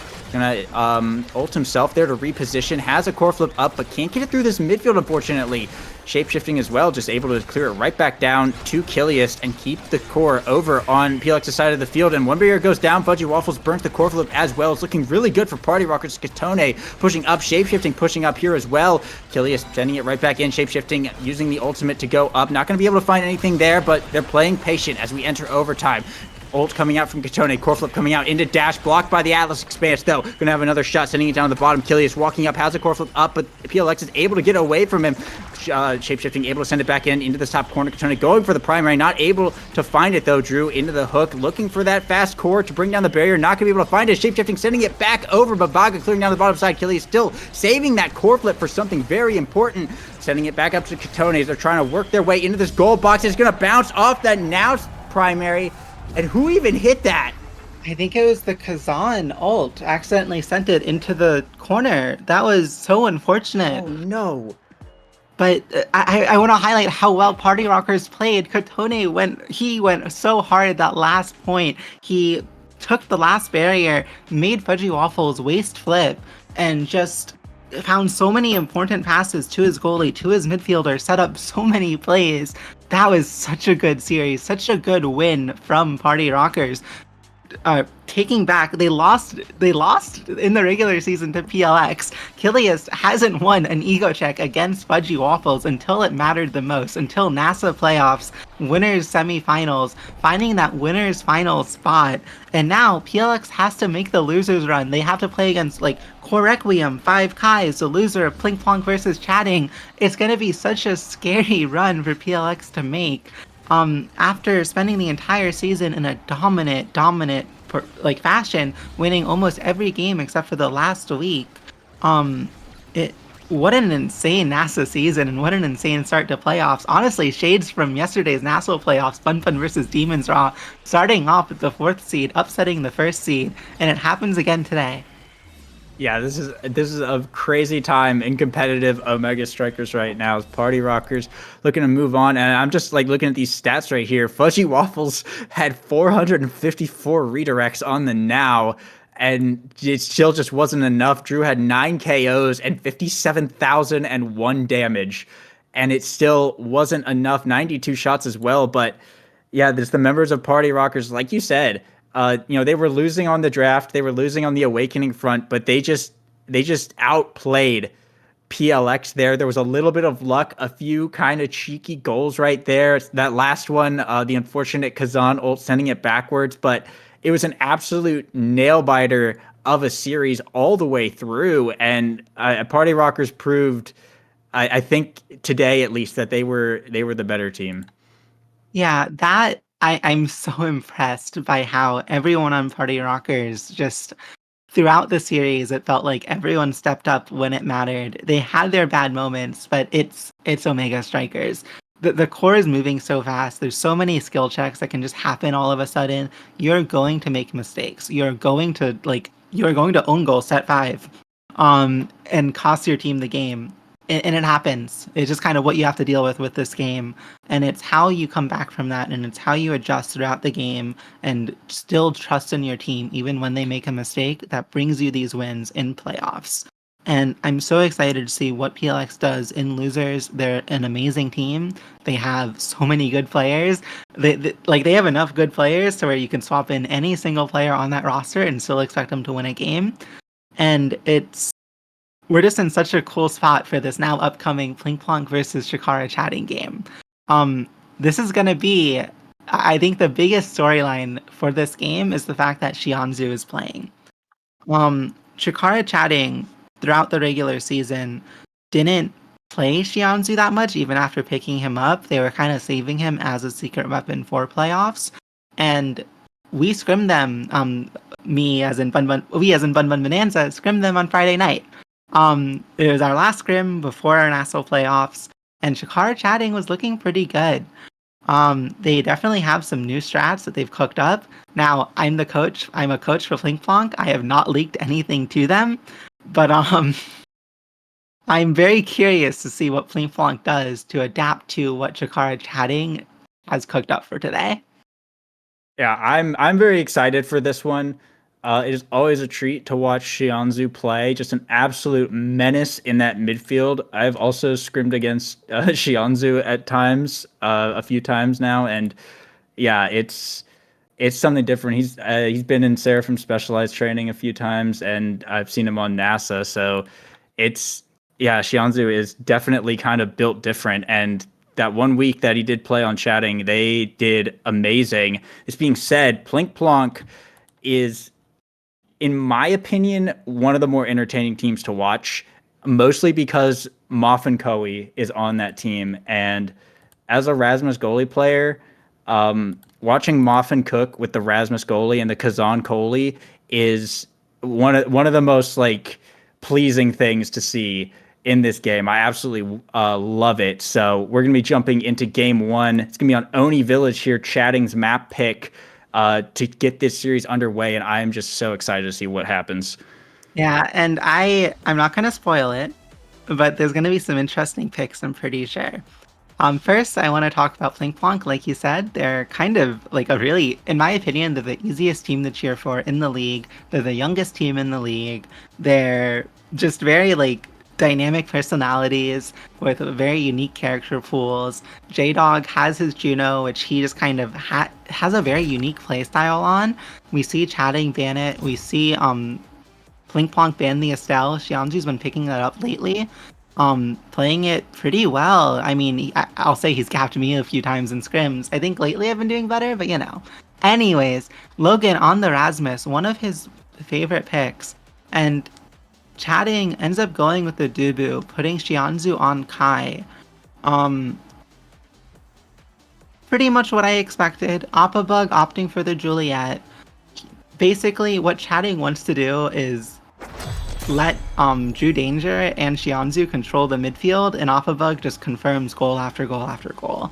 Meanwhile, on the side of Plink Plonk, they're going to be opting for a lot more passing plays. They want to stall out the round, get into that Kazan overtime speed, and just give Rasmus space to work with and find these goals.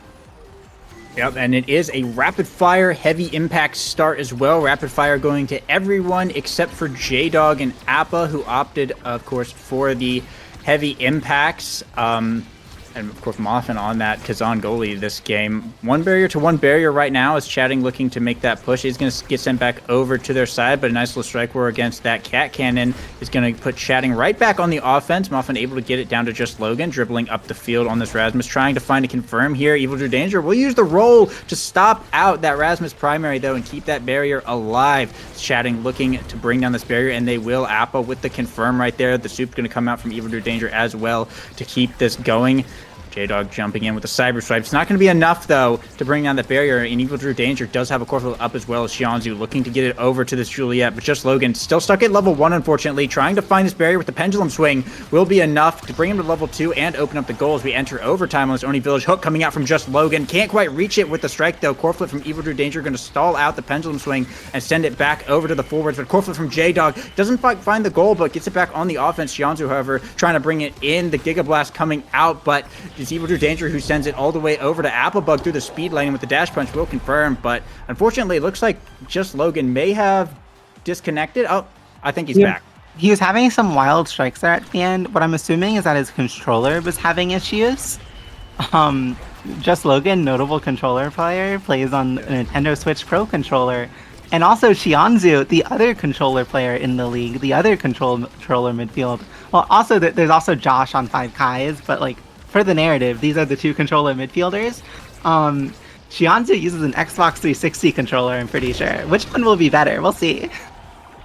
Bug with the core flip KO onto Moffin Coe, though. Could potentially be huge. It's going to allow Evil Drew Danger to push up a little bit here. Feeds the core to Bug with flurries, brings down the barrier, just brings it right up to Xianzu with the core flip, able to score it and bring Chatting to set point and potentially getting this first ever contested draft. You know, you don't necessarily want to see Kazan get something like Twin Drive and whatnot, especially on the goalie, just giving him more abilities. Could be very dangerous. Looks like they're going to be the first to get 1 barrier here and potentially looking for more Appa in this top corner, looking for the dash punch. He's going to be able to find it and bring down the barrier. Xianzu pushing this corner as well with Bug. The hook from Moffin able to save it there, but Evil Drew Danger now way up in the midfield. Drops the soup offensively as Xianzu's going to find the goal in the top side. Nice little pocket shot there as Chatting take a quick 3-0 first set. Yeah, and just a strong set 1 from Chatting, kind of just able to dismantle the defense from Plink Plonk, ending the rounds before they can reach the vital overtime that basically Kazan goalie thrives in. This is something that chatting is really good at doing. They have game plans going into their games. They have a way they want to play it. Um, they and they're doing it well. Hoppabug denying the team player from Moffin Koei. That's actually so big. Moffin loves that team player. It lets him find so many more clears. He's still able to get the spark of strength. There's still potential scaling later on for Plink Plonk, but it's gonna be scary for Plink Plonk. They need to figure out how to like stop the bleeding here. They need to get a point and just stop these rounds from falling apart so quickly. Yeah, I mean, especially on a map like Oni Village, where midfield can just be either super influential or non-existent depending on just what's going on in the game at the time. You know, dealing with Xianzu on this Kai is going to be such a challenge, I think, for pretty much all of Plink Plonk, as it seems like Chatting was just in such control of that last set. And with a big KO from Appabug on to just Logan right there, it could be a bit of a power play. Appa does have a core flip up, but Evil Drew Danger going to be patient, getting it over to Xianzu with the Giga Blast, able to secure that barrier. Very nice. There's now Appabug dribbling in this corner, going for the energy burst, but Plink Plonk able to get it out of there just in time. Evil Drew Danger still keeping this barrier up.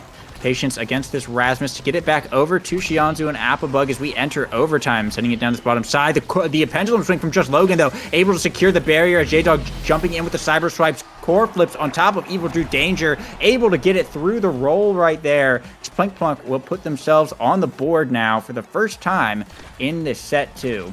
Yeah, huge play from J-Dog there. Coming alive. J-Dog all season has kind of felt like, I mean, again, I'm their coach. I know how he actually feels like. He has felt like he just hasn't been performing. He hasn't been there when his team needed him.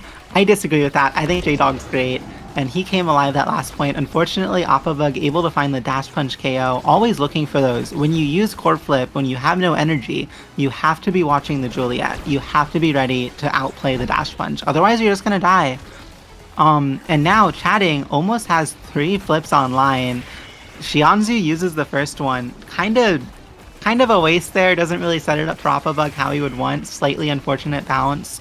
And now Plink Plonk able to keep up the pressure, 15 seconds away from overtime, when Moffin Koei is going to be able to send the core red. Xianzu low on health, Drew Danger barely misses the roll, but Appabug, this is how Chikara Chatting plays. When all the pressure is on, you are not paying attention to Appabug, and he will find the dash punch KO. Yeah, very big right here, and he's going to get sent pretty fast over to Chatting side of the field, but Evil Drew Danger easily going to be able to recover that, send it back over to his forwards. Hook going to come out from just Logan. Not quite long enough, unfortunately, but they still have the pressure on. Core flip from Evil Drew Danger to get it out of there. Appa goes for another dash punch. Not going to be quite enough this time, but Plink Plonk trying to go for another offensive push. Moving a little bit too fast for that Whiplash to hit it, unfortunately, is now back in the hands of Xianzu, pushing down hard with this barrage. Trying to get back to Appa. The glitch pop from J-Dog will hit stun him, though, allow just Logan to make a little push. Evil Drew Danger able to clear it out of there, though. Hook's going to come out, but Evil Drew Danger just barely able to get it around there and back over to the forwards once again. J-Dog down to just Logan now, dribbling up the field, goes for the pendulum swing. Evil Drew Danger able to save it once again in this overtime, and this is just the story of Oni Village. A lot of back and forth. It's just Logan goes for another pendulum shot, and Evil Drew Danger is able to clear it out, but energy is going to be coming up soon, and there we go. Third time's the charm. Just Logan finds the connection between goalie and core at the same time with that primary, and sinks it right in, bringing Plink Plonk 2-0 to set points. Yeah, huge end there by Logan, finally lining up the primary with Dubu and the core. Something I love, I think Logan is really good at finding really creative goals, but I haven't seen that from him yet. When the Dubu ults, I want to see Logan use that ult to set up a really tough spot for Dubu to clear. You can hit it off the ult and kind of just force the core in and stuck inside of where he is. And there was a perfect setup to do that on the last play. Logan didn't see it. Usually he sees those. I want to see him lock in and find those kinds of creative goals that he's kind of known for. Yeah, I would certainly hope to see something exciting like that. This being said, there is some energy up for the side of Plink Plonk here, but Chatting is pushing hard, and with that barrage from Xianzu, able to just feed it right into Appa's hitboxes, allow Chatting to put themselves on the board here and try and keep some pressure on, keep Plink Plonk on their toes. They do have 2 core flips to 1 going into this set right now as we go into this kickoff. Evil Drew Danger sending it over to Appa. They will get the first barrier here, the safety net barrier. on this map, but a glitch pop from J-Dog is going to get one in return. It's just Logan now looking to push this top side pretty hard potentially, but Xianzu in the midfield barraging it up will force the core flip out from Moff and Koei. As Chatting still trying to push hard. The cat cannon coming out from J-Dog on the defense here. The soup from Evil Drew Danger in return to keep this barrier up. But Plink Plonk is still going here. Core flip coming out from J-Dog. The log going to come out, and Evil Drew Danger able to stop it with the strike, keeping this barrier alive, and does have a core flip up just in case. The hook going to come out from Just Logan, going for the top side. Will land the hit stun with the primary and bring down the barrier, opening up Chatting's goal. And now J-Dog in the midfield trying to get up to this top side. Just Logan able to get control of it, but can't quite find enough pressure to score the point. Often sending it back down to this bottom side once again, where Evil Drew Danger going to take control through the speed lane over to Appabug. Looking to push from this top side. Flurry's going to come out, but Moffin and J-Dog able to hold it down for now. They seem to find a way to clear it out of here. The hook going to come out. Can't get it through the cat cannon, though, as we enter overtime. Xianzu still trying to get it over to Appabug, as J-Dog now passing it down to Just Logan. Mixes it up, shot up into the top side. Baits out Evil Drew Danger's core flip and finds the point. Plink Plonk now getting a set of their own. Just Logan 2, the MVP. That was great. Plink Plonk is starting to lock in. I'm really happy because you can see they're starting to be more conscious of Appabug's positioning. They're playing around these dash punches, and they're rewarded for it. Logan finds a quick strike. Such a game-changing awakening. Meanwhile, though, Xianzu Primetime Rapid Fire is now online. It is so hard for Kazan to deal with the multi-hit barrage that Xianzu brings to the table. It is so hard for Aimee to deal with it. And it's so hard for Rasmus to deal with it. It's such a hard, that was such a hard draft to play for, oh my god, I can't talk, for Plink Plonk. And I think they made a fine decision opting for the quick strike. They're playing to their win con. And they're able to get both barriers really quickly, and they've just come alive. Yeah, let's see if they're able to continue this up. I mean, it's all tied up. It's looking very close. It's both sides opened now. J-Dog and Just Logan in this midfield trying to push up the log from Evil Drew Danger. Going to be able to send it over, but J-Dog able to get it back down to Just Logan. Brings out the hook, but Evil Drew Danger clears it to the bottom side. Doesn't matter because Just Logan going to set up another great Rasmus primary there to secure the point for Plink Plonk, putting them first on the board. Both sides looking relatively even in the energy as well, jumping into this next round. Yeah, and that's just really heads-up plays from Plink Plonk, finding the out, getting it around Chikara Chatting, and yet we find on this round, Chikara Chatting just smurfs the kickoff, gets both barriers from it and the goal, and that's like the explosiveness that this comp from Chatting has. With Kai and Dubu, especially now that Dubu has oh, for some reason I thought he had glass cannon. He has missile prop, which is still really good. His logs are going to be really high up there, and set up plays like that, only Kazan can really defend that with the hook. Any other goalie probably would have gotten scored on there because of that log's placement, just really hard to deal with. And now Drew, doing his signature dribbles, manages to bait Logan in so Appabug can find the KO, and they just confirm the goal. The turret shot doesn't come out fast enough.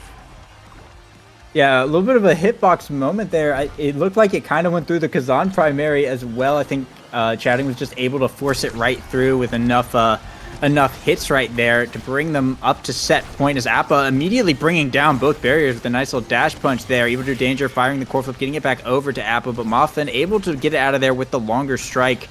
Both Moffin and Xianzu are going to be having their core flips up soon, as Evil Drew Danger is holding it, dribbling it in this top corner here, trying to bait out some abilities. Appabug finds a big KO onto J-Dog as Moffin passes it over, but Xianzu with the core flip is going to get blocked by a great little dash from Moffin, who has a core flip up now. The soup dropped from Evil Drew Danger, but Appabug will win the strike war against Just Logan to find the point. No core flip from Moffin there, not able to react to that one, unfortunately, as Chatting up 2 sets now, and Appabug the MVP. So it's the story of this game. Whenever Chatting has a really good kickoff, they just win the round. It's what their comp wants to do. It's how they win.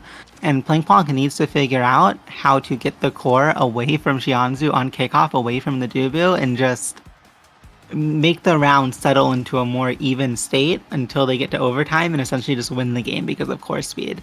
And Drew Danger smartly denying the extra special from Aimee, going to really help them on kickoff, help them especially with the missile prop on Dubu, guarantee these goals.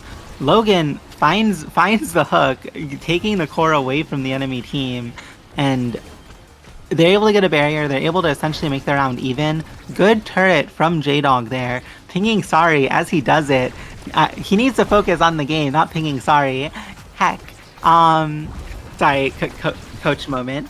Chikara chatting, having a really good offense here, just keeping the core up, keeping the pressure up. Drew Danger probably about to have ultimate again because of extra special, and it's just such a scary spot for chatting to be in until you find those random little barriers, and now the rounds kind of just completely reverse. They're in such a better spot than they were 5 seconds ago. As long as they can win a strike war and get the core out, Applebugs ult doing that for them. J-Dog with the blink finding the goal. What a big play there.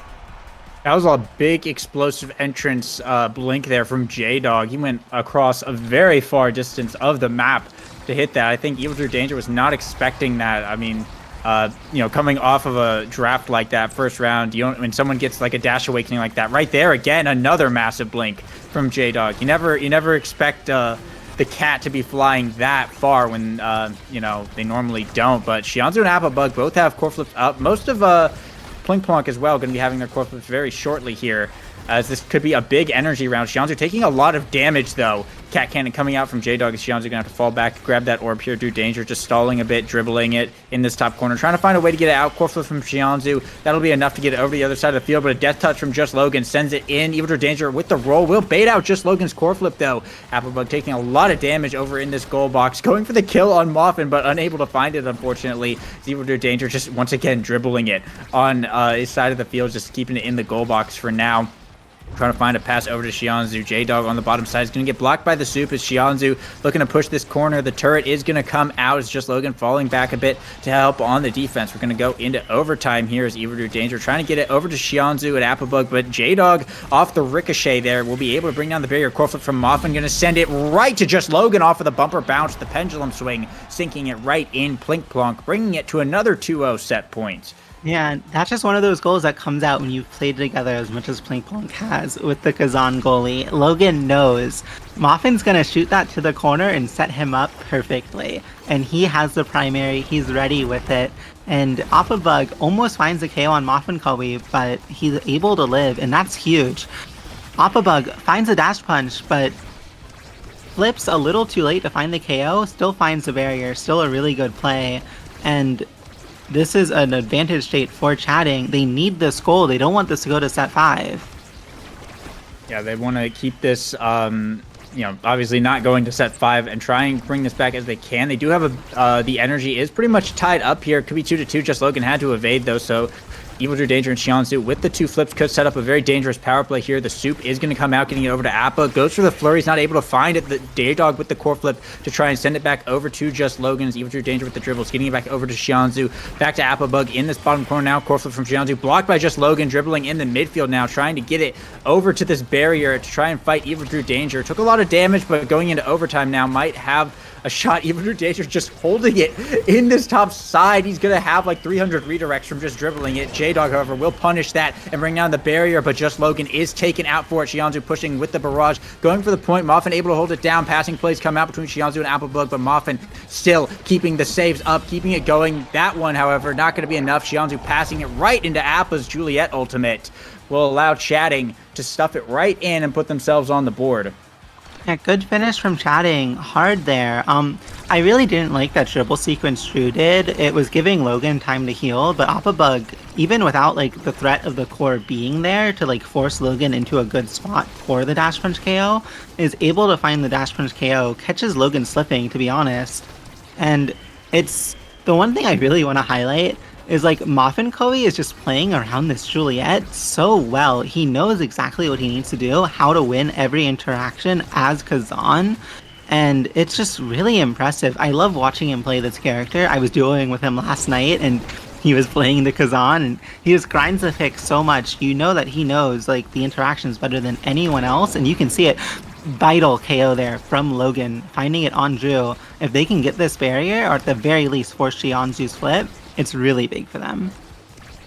Yeah, especially being on set point like this. This could be a big power play. There's Xianzu's flip coming out, and just Logan and Moffin both have the energy up. In this top corner, Applebug will get hit by the Kazan Primary and will not be able to use that flip, unfortunately, as we go into overtime now. Evil Drew Danger getting it over to Xianzu, over to Applebug in this top corner. The abilities come out. Applebug core flips into punch, gets the KO on Moffin, and just sinks it right in. Chatting will tie it up on set point and actually bring themselves to match point right here for game one.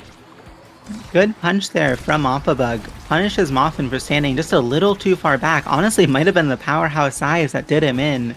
And now it's really just anyone's set.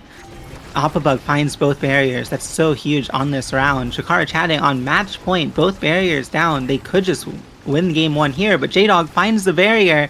Can he find the goal? J-Dog dribbling, brings out the cannon, can't quite get the angle, but up to just Logan pushing hard in this top corner. Xianzu able to strike forward out, but Moffin sending it right back in, goes for the death touch, trying to go for the top angle, but it's J-Dog on the rebound who finds the glitch pop and sinks it right into that top pocket. Plinkplonk take the set and bring it to a set 5. J-Dog, the MVP on this IME, and some nice things potentially on this this draft as well. See how it ends up playing out.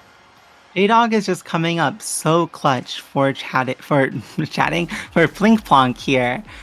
Finds a twin drive pickup, which with the explosive entrance, he's gonna be able to punish Drew for the dribbles he likes to do so much more. Drew finds Spark of Resilience, which he has Spark of Leadership. He's gonna be giving his team stagger, but like, what does KO like? Plinkplonk has not found a single stagger-based KO this entire game, I'm pretty sure. So that draft doesn't really do anything for him there. Vitally, though, Applebug does have Prize Fighter, and if Applebug can get 3 stacks of Prize Fighter, he'll be finding Dash Punch KOs from Narnia. It's going to be so hard for Plinkplonk to deal with it. And that's really what we're looking for here. If Chatting can get, like, the rounds...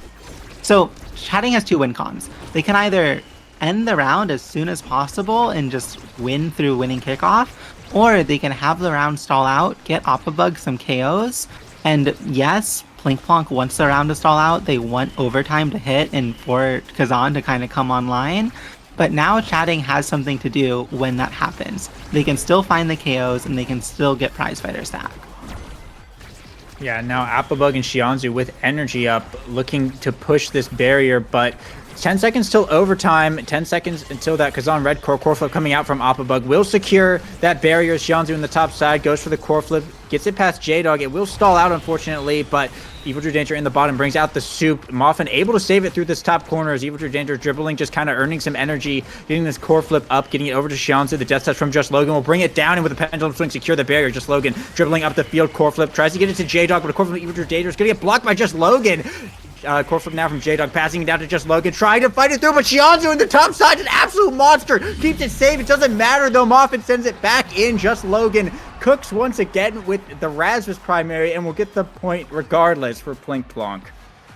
A huge score there from Plinkplonk, and I also want to point out Moffin has like a very weird build, but it works quite well with the Unstoppable, the 1-2 punch, the Knife's Edge, and the Spark of Strength, and finding the Plinkplonk finding the KO on Xianzu is going to be huge here. They're now able to establish core control. The core of this Chikara Chatting comp is dead, and they're almost able to find the barrier anyhow, but now this turret set up, they can find this goal here with a quickly striking Logan. And Oh, sorry. Oh no, you're good. I should have handed that off to you.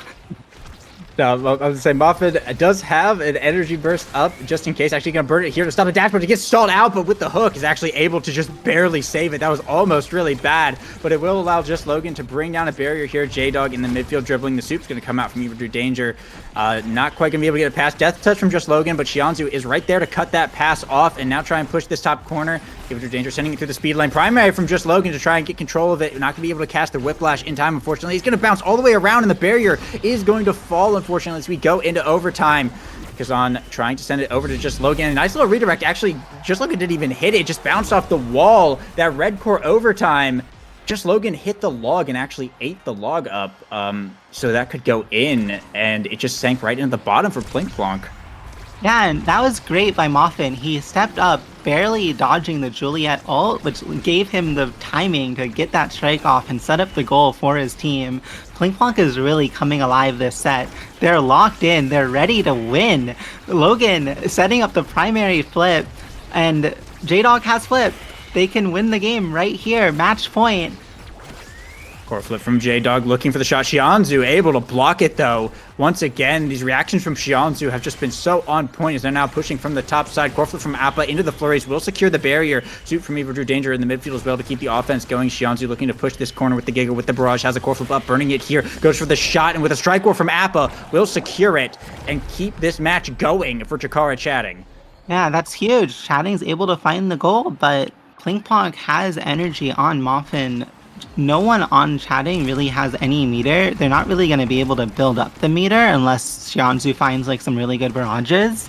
And this round could explode quickly, but Chatting wins the kickoff. They're the ones exploding the round. And but J-Dog able to find the barrier, able to get the core to Logan to find the second one. And now the barriers are open again. Moffin's about to have flip, and they get the goal. Match for Plinkplonk. They win game 1. Another stellar glitch pop there from J-Dog to send it right above Evil Drew Danger's head and take the game for Plinkplonk. It was a very, very close one. I mean, if that is the theme for today, I'm all for it. I would not be surprised if this is another game 3 moment here. And just taking a quick look at these stats. Yeah, Xianzhu with the 271 redirects. Everyone getting over 200 except for Appa, who instead got the 8 KOs on the Juliet forward, so that tracks. Yeah, both teams looking really, really solid here, but Plinkplonk, yeah, just able to win just enough of those important interactions to take game 1. Yeah, and I think like the drafts there were so fortunate for Plinkplonk. They were able to get Twin Drive explosive entrance on their Aimee, which completely messed up Drew's game plan of just kind of like dribbling and baiting out Dash Punch KO's 4 Appa bug. They were still able to find a ton of them, but vitally on the last set, I don't think they found a single KO. They had picked up Prize Fighter with the intention of finding KOs and of exploding the set, and they couldn't find a single one. And now, that was Chikara Chatting's map pick. They obviously had a plan for Oni Village. It didn't work out. I'm really excited to see what adaptations they make for Game 2. And additionally, this is kind of funny, but I did Evil Drew Danger's buddy meter, and it mentioned he's been learning Kai and Finny.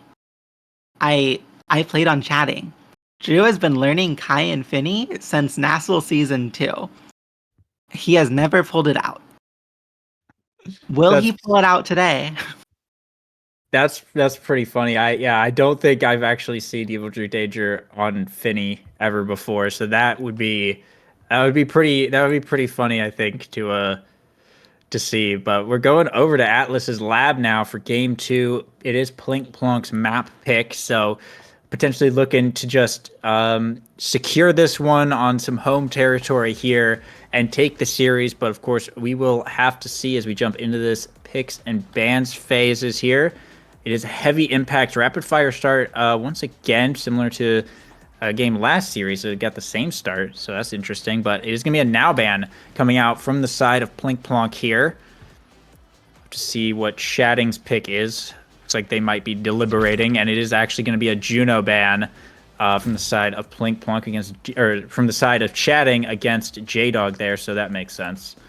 Yeah, so this is controversial, but J-Dog even feels like his Aimee is better than his Juno right now. Teams keep on banning the Juno, and like we saw last game, he popped off on the Aimee. He's getting to play it every single game, basically the entire season. He hasn't played anything else, it feels like. Maybe like 1 or 2 games on Estelle. I feel like at some point, like, you just try other bans out. No one's done it. Chatting didn't decide to do it this game, but you know what Chatting did decide to do? Pull out the Evil Drew Danger Kai. Wow. Yeah, you're just talking about that, just telling us about that. So that's actually that's pretty neat. And his momentum boots Kai as well. No eject button, no strike shot. Evil Drew Danger does not need those. All he needs is to run fast and taking rapid fire as well. Xianzhu and Evil Drew Danger actually the only ones taking rapid fire here. Everyone else went for the heavy impacts. So we'll see how this ends up playing out. Both very solid awakenings pretty much all around here for everyone in the match. But both barriers are down here for the side of Plinkplonk. Evil Drew Danger on the defense, though, just trying to get it back up. Big KO coming out from Applebug, now passing up to Xianzu with the Estelle primary. Just going to be able to sink it right in, as Chatting will be the first to take a point here.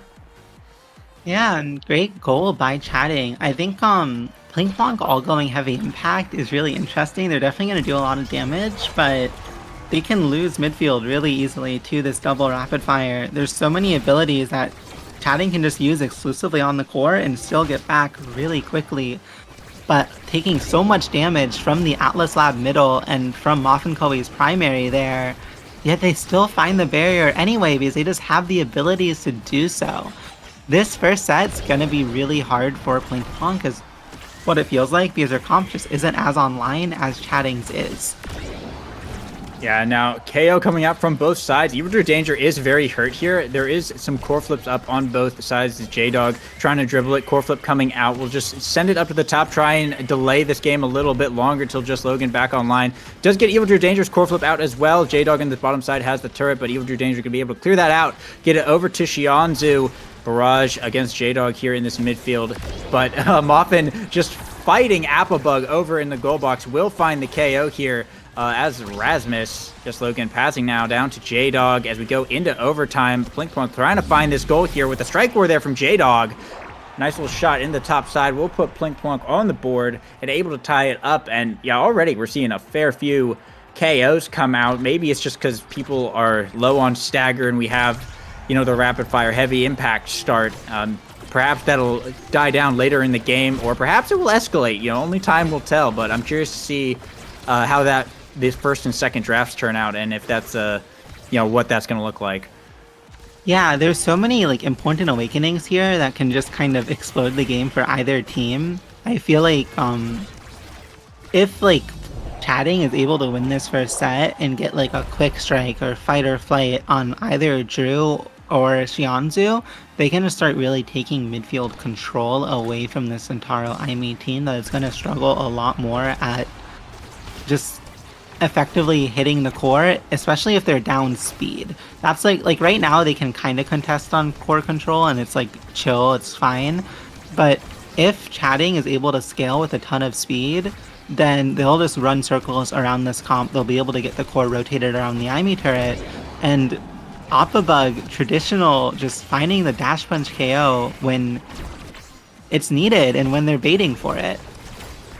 And bursts used all around here, but another KO coming out from Applebug. Moffin all alone for just a second. J-Dog will come back online here and immediately try and kill Appa in revenge, but it will allow Evil Drew Danger to push up and with the core flip, bring down that barrier. It's 3 forwards now, but just Logan has respawned to reset the field. However, there is an open goal on the side of Plinkplonk, and Xianzu and Appa are pushing hard. J-Dog will win the strike war, and Appa will get taken out by just Logan, paying for that push with his life. As now Moffin sending it back in and trying to get Plinkplonk's offense going again.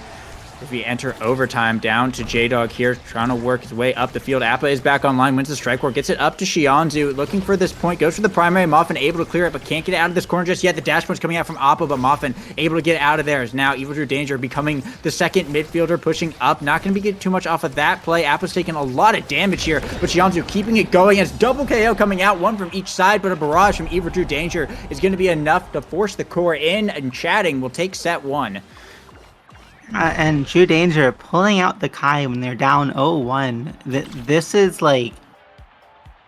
Chatting has been around for so long now. They have always played the Dubu Atlas. They have actually picked the Finny sometimes, very rarely.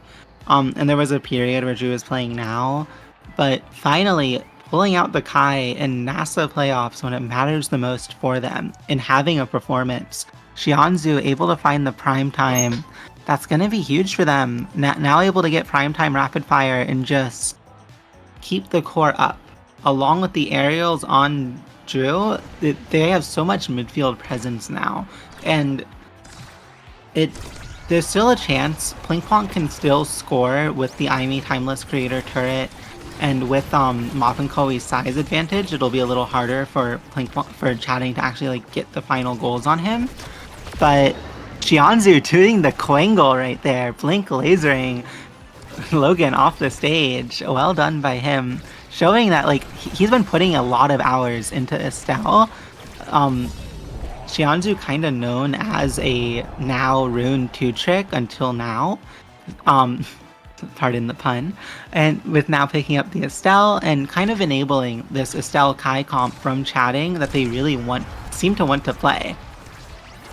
Yeah, and it's working out really well. And I mean, Estelle, is typically seen as this like big midfield presence, which she absolutely is, but is always kind of secretly been like a KO character. Estelle is very deceptive in how much damage she deals and how hard her knockbacks will actually hit. So seeing these KOs come out from Xianzhu, especially with rapid fire prime time like this, definitely tracks. Plinkplonk, though, able to get a nice quick goal here to tie it up in this second set. Essentially looking for more as J-Dog going to be having a burst up this round. Xianzhu, though, as well, pushing this top corner here. Evil True Danger in the midfield, backing up the forwards. Will bring down one forward here for the side of chatting, and now Evil True Danger running up with the barrage is going to get another barrier and open up Plinkplonk's goal. Xianzhu has his core flip and pushing up Scary, but Moffin able to get it down to this bottom side. Just Logan trying to survive on chatting side of the field as Moffin trying to get it around Appabug here. Xianzhu finding the KO onto Just Logan, and making it a power play and a double KO from Xianzhu with the core flip against J-Dog here. Moffin gonna have to hold it down 1v3. It's not gonna be enough. Xianzhu just able to sink it right in. No cooldowns left on the Rasmus. Chatting will bring it to set point, and they are just looking really solid this game. Yeah, good find by Xianzhu. And I will say, last game, chatting started out just as strong, but Plinkplonk was able to make the proper adaptations, find the right draft picks to win the game. And I think there's still that route back into this game for them, but it is hard. Logan able to kind of put in some goalie work here, somehow saving the barrier for so long. That was really impressive. He's been playing a lot of goalie on Just Logan 3, his Smurf, and you can see it in some of these plays. He definitely has been putting in the work. And I do want to mention, I feel like the big thing, the reason why we're seeing Estelle picked so much more in KO comps and chatting, like trying to figure out this goal, but Plinkplonk able to get it out. We're seeing more Estelle in KO comps because of the Stagger Awakening removal. Her base damage is pretty high, and particularly with the Awakenings currently in the pool, it scales well. Appabug finds a huge KO there, but now since the Stagger Awakenings were removed, you see Estelle's base damages come online and really impact the game like they are this game. Yeah, and now both members of Plinkplonk down. Moffin will respawn. J-Dog having a 1v3 for a moment. Will use the core flip to keep it up, but Moffin getting the revenge kill onto Appa there and making it a 2v2. Evil True Danger just kind of stalling it out in this bottom corner, waiting for Appa to come back online and forcing the core back over onto Plinkplonk's side of the field, not letting them capitalize on this power play. It doesn't even matter because Xianzhu's just going to win the 1v2 anyway. Off the rebound, the ult immediately into the primary. Great little setup combo there from Xianzhu, and earned the MVP for himself as well. Yeah, and that is a really good set from chatting, and now they're rewarded with Stagger Swagger, which kind of like takes what Plinkplonk's comp wants to do away from them. And J-Dog still opting for the Deadeye. I actually disagree with this, kind of. I guess, okay, it's fine. He took Deadeye because that lets Logan get Quick Strike, and he's kind of playing to like enable Logan with Timeless Creator turrets and everything, so I think it's fine. Meanwhile, Appabug able to get the first spark, and there's like, even if Plinkplonk wins this set, there's still so many good Awakenings left on the board for chatting to get, and they're just going to be fighting this like struggle from behind throughout this entire game if they manage to even bring back this set. Yeah, it's looking a little bit rough for Plinkplonk right now, and they have an open goal as well. Xianzhu, though, unfortunately not able to defend that barrier against J-Dog, but pushing up as a three-man, chatting, just winning every interaction across the field right there. All three members just fighting all three members of Plinkplonk all the way back to their goal box and just sinking a point right in. Really cool stuff to watch right there. But Evil True Danger going for the KO off kickoff with that Giga Blast. J-Dog will survive, though, but chatting will bring down one barrier. They're looking for more from this top side, and energy going to be coming up, though, from Plinkplonk. They might be able to do something if they can hold out long enough. Xianzhu pushing really hard from this top side. Appa has a core flip up though, and Evil Drew Danger just pushing it right back into his midfield. Core flip coming out from Moffin, gets stalled out though. Appa taking a lot of damage. He's gonna be staggered here. The hook comes out, but Appa's still alive for now. Plinkplonk can't quite find the KO just yet, as Appa barely avoiding the black hole as well to retreat and get some orbs, and Xianzhu just 1v3ing right now, casually just holding the core in this top side and actually getting the barrier by himself as well. A little help from Evil Drew Danger, but just unlocking that barrier and keeping that goal open right now is absolutely huge for Chatting. Appa still looking very hurt, but still has that core flip. The hook from Moffin will proc the recovery drone here. So Appa is still alive. Just Logan with the core flip brings down a barrier for Plinkplonk right here. But the core flying over to Chatting side of the field, and J-Dog with the glitch pop will bring down a second barrier here. Both sides open as we go into overtime. J-Dog trying to get over to just Logan as core flip comes out from Evil Drew Danger, sends it over to Appa. Core flip coming out into the punch is going to be able to get it through Moff and Koei and bring Chatting to match point.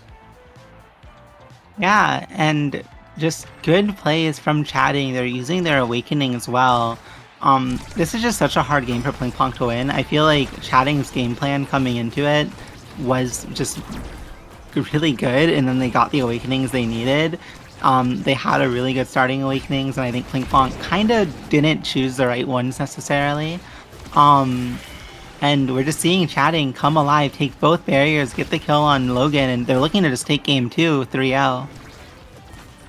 Yeah, that is what is looking like. A big hit from Moffin onto Appa, but Xianzhu just working magic right now in this goal box 1v3ing again with an Estelle primary, just lanced all 3 members of Plinkplonk and sunk in the game-winning point. Absolutely wild stuff from Xianzhu on this Estelle right now, as Chikara Chatting will take game 2 and tie it up, bringing us over to a game 3. And just take a look at these stats real quick. 12 KOs from the side of Chatting, and Appa only got 50 redirects, but it didn't even matter because Xianzhu had 7 goal participations, 133 redirects. Some wild stuff here in this game 2. Very different from game 1. Yeah, and Xianzhu just 1v3ing at the end. He got a build, I'm not gonna lie. It's just really hard for the comp from Plinkplonk to have rounds last long enough for them to KO anyone when you're up against an Estelle who has primetime rapid fire stagger swagger, and they just can force every interaction to be a winning interaction. Yeah, I mean, absolutely. We saw it right there with just what was going on. Xianzhu just always had something to throw out at that core, and to just constantly maintain control of and just keep it over on Plinkplonk's side of the field just by himself when Appa had to retreat or when Appa was dead. Even if he wasn't making big scoring plays, he was just holding the core there and just keeping it going for Chatting. But moving over now to game 3, it's going to be Taiko Temple, which was also Plinkplonk's map pick. So curious to see how this goes.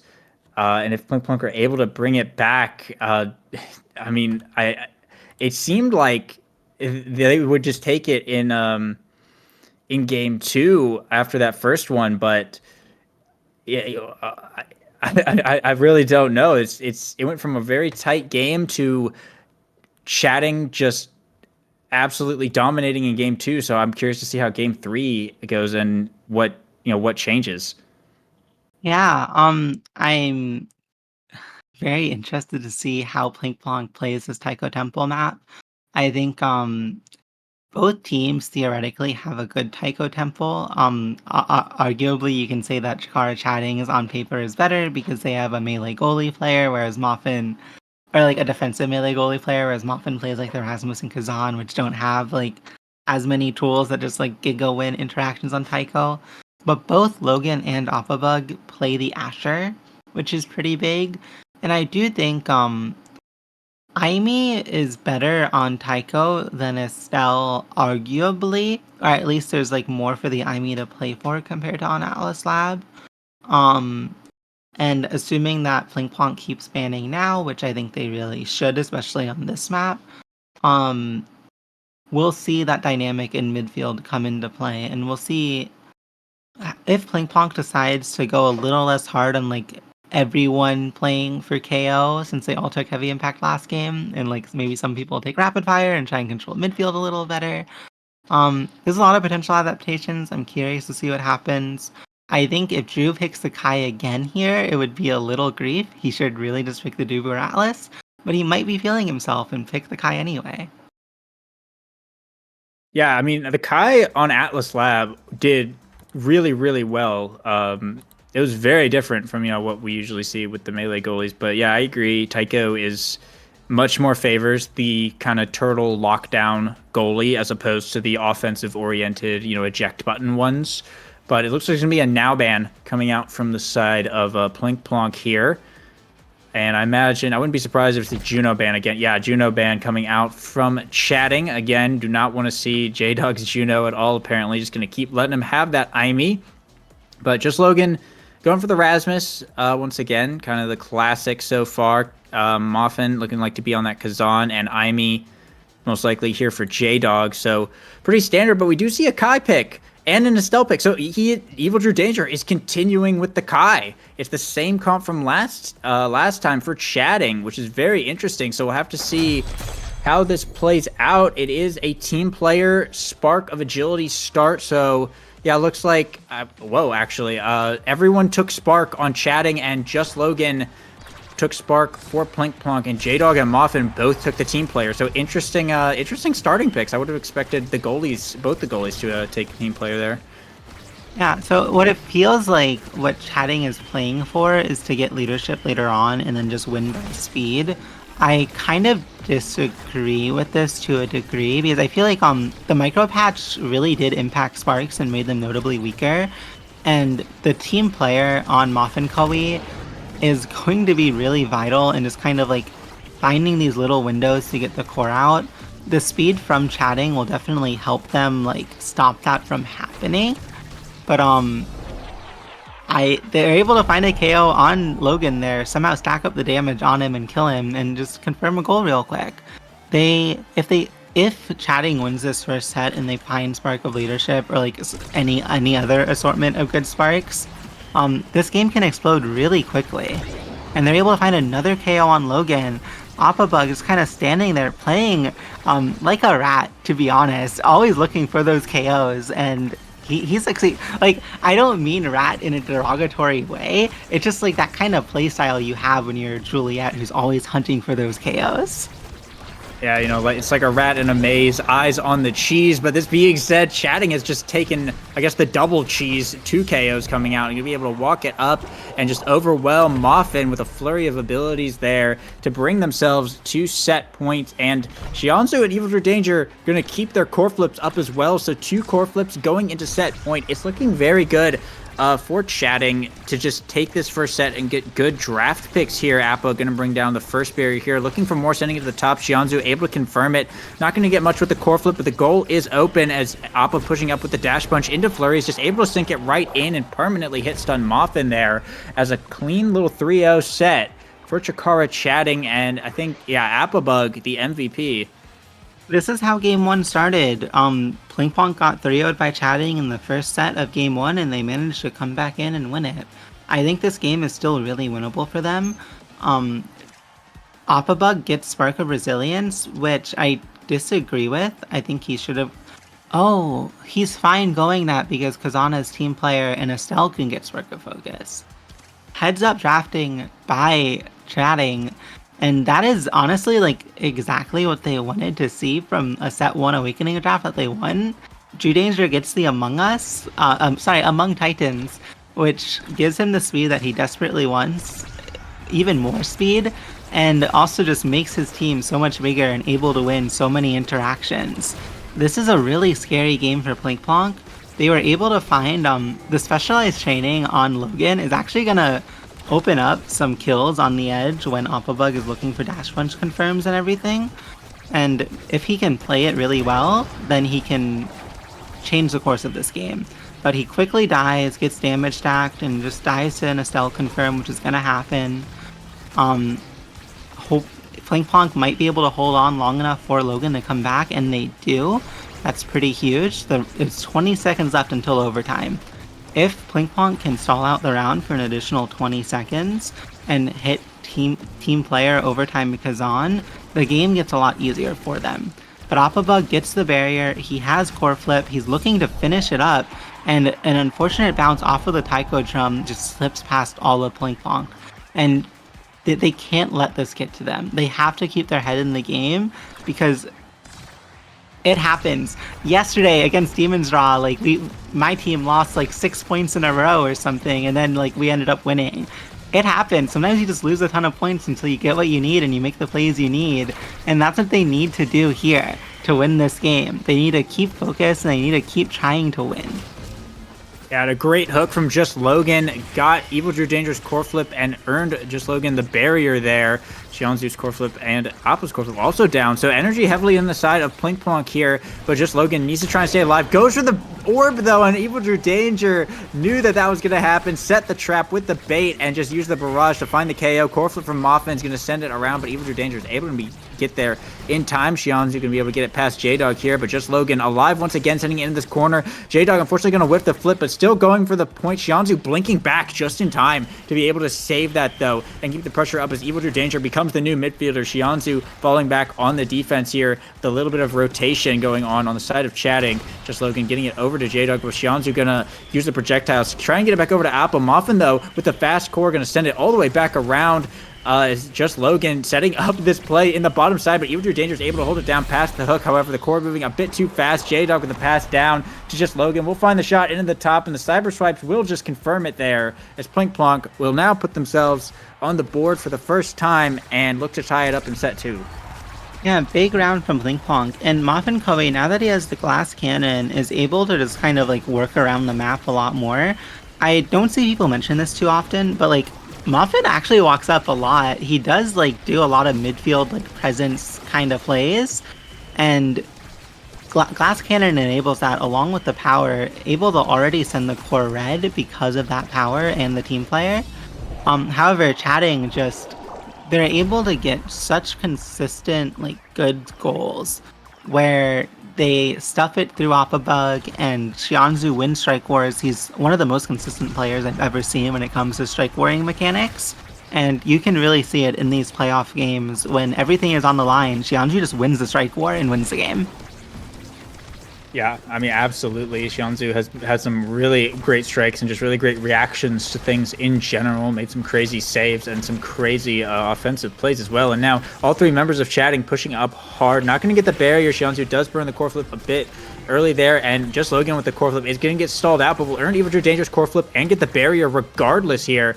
As now an open goal on the side of Chatting, Evil Drew Danger trying to find the clear, but Moffin pushing up to the midfield is going to keep it over on the side of Chatting as J-Dog looking to continue this offense here. Nice little sequence of events. Will save the barrier for Plinkponk. J-Dog cyber swiping up, getting it in this top side. Going to drop the cannon here. Xianzu just holding it down, fighting the cannon, and getting it back down to Appa to secure that barrier. And a core flip in the bottom corner from Appabug. Will get blocked by J-Dog though, getting it back over to Just Logan with the pendulum swing. Is going to be able to walk it up and sink it in as Plinkponk tie it up on set point. Big goal from Logan there, dropping the Blavo confused on Drew Danger. Curious why he didn't save that. Now I'm not going to flame Drew Danger, former goalie of mine, but maybe you should have pressed the evade button there. Sorry, I had to do a bit of chatting. It's Chikara chatting after all. And a good round start from Plinkponk, but Xianzu with the amazing snipe on the beam. And the core not finding its way past Drew Danger until Logan hooks him away from it. And a great barrier there. If Plinkponk can get the core out here, they're in a good spot to possibly win the set and change the fate of this game. Yeah, this is still definitely one that can go either way. Chatting pushing up hard right now. Sword angle save, but unfortunately it's not going to be enough. Moffin can't quite reach it in time to actually clear it out of the goal box. So Chatting will take their second set. 2-3 though, very, very close. Plinkponk still has every chance to bring this back depending on how this draft goes. There is a twin drive. There is a heavy impact here, as well as a demolitionist potentially for maybe the Rasmus. But Xianzu actually going to be the one to pick that up, the extra size, extra cooldown on the Estelle here. Recovery drone to bring Evil Drew Danger back to regular size. Moffin waiting it out, but we'll pick up the heavy impacts to deny Appa there. Knife's Edge going over to Just Logan. Going to be even more of a threat potentially with that specialized training and a very good Timeless Creator pickup for this Aimi for J-Dog. A Siege Machine Timeless Creator Aimi now. So that turret could be looking pretty scary. Yeah, and this is definitely like a pretty scary Awakening draft for both teams. I think win by size is very real for chatting right now. They have so much size on every single player, and they're just able to win these strike wars and get these barriers and make these plays. Demolitionist on Estelle, particularly with the double spark, one of them being CDR, makes it so your beam is essentially reset every time you get a barrier, and if you get both barriers, your like blink is probably about to be back up. So it's really hard to deal with the cooldown spam, especially when you're someone like the Plink team, which just has a lot of abilities that are kind of like one and done, no real multi-hits. Yeah, it's definitely going to be tough, especially seeing as how Xianzhu utilized the abilities last game with all the cooldown that he was able to get. It could be pretty scary here. Core flip, though, from J-Dog is going to be blocked. Just Logan taking so much damage as we go into overtime now. And Xianzhu pushing up the field with a core flip up. Just Logan getting taken down. Core flip from Xianzhu is going to be blocked by Moffin, but the power play still going here for chatting. Moffin with a great hook. Yoinks it out of the Estelle primary here, but they're still in the danger zone in the goal box. Xianzhu not going to be able to land the blink here. And Just Logan back online. Blink have held it down for now, but both goals are open. It can go either way. J-Dog trying to send it out of here. Hook from Moffin back up to J-Dog, but Xianzhu passing it down to Applebug, looking for the dash punch. Moffin able to clear it out of there, though, and does have a core flip up just in case. Evil True Danger trying to get it back up to his midfield. Xianzhu passing it over to Apple. The flurry comes out. Moffin with the core flip is able to save it, and Just Logan on the bottom side, dribbling with the whiplash, tries to go for the hook, but it's moving a little bit too fast, and now it's Moffin versus Apple. Moffin going to win that, able to get it out as J-Dog trying to get it back down to Just Logan. Dribbling up one more time. The barrage from Evil True Danger not going to be enough. Still in his bottom side, but Evil True Danger now up in the midfield trying to push it through, but it's Moffin who beats him to it and is able to get it around all the members of chatting and sink it in. A goalie goal to put Plink first on the board. Yeah, and that's huge. Plink just needs 2 more goals to win the set, and the Awakening drafts are still terrifying for them. I don't know like how they manage to win this game if they win the set, but it starts with them winning the set. And already a barrier down for chatting. Plink looking alive again. J-Dog has flipped. Doesn't even need to use it, uses it and ping sorry for fun. I respect that. Applebug about to have flipped himself, which is really scary. Logan really low, barely evades the Kai barrage. Vital live there. Also plays around the Kai Giga. That was insane. Meanwhile, chatting, trying to confirm the goal on the other end, not able to. Logan positioning perfectly to stay alive, but finally dies to the Juliet dash punch, which unfortunately, normally like when the Juliet dash punches, you're unable to score afterwards, but Applebug had flip. All he had to do was get the core up, press the button, and get the barrier. And now, it's 1-1, it's anyone's game, but it looks so scary for Plink unless Moffin somehow keeps finding these heroic saves, heroic clears, and he just uses core speed so well. It's so cool to see.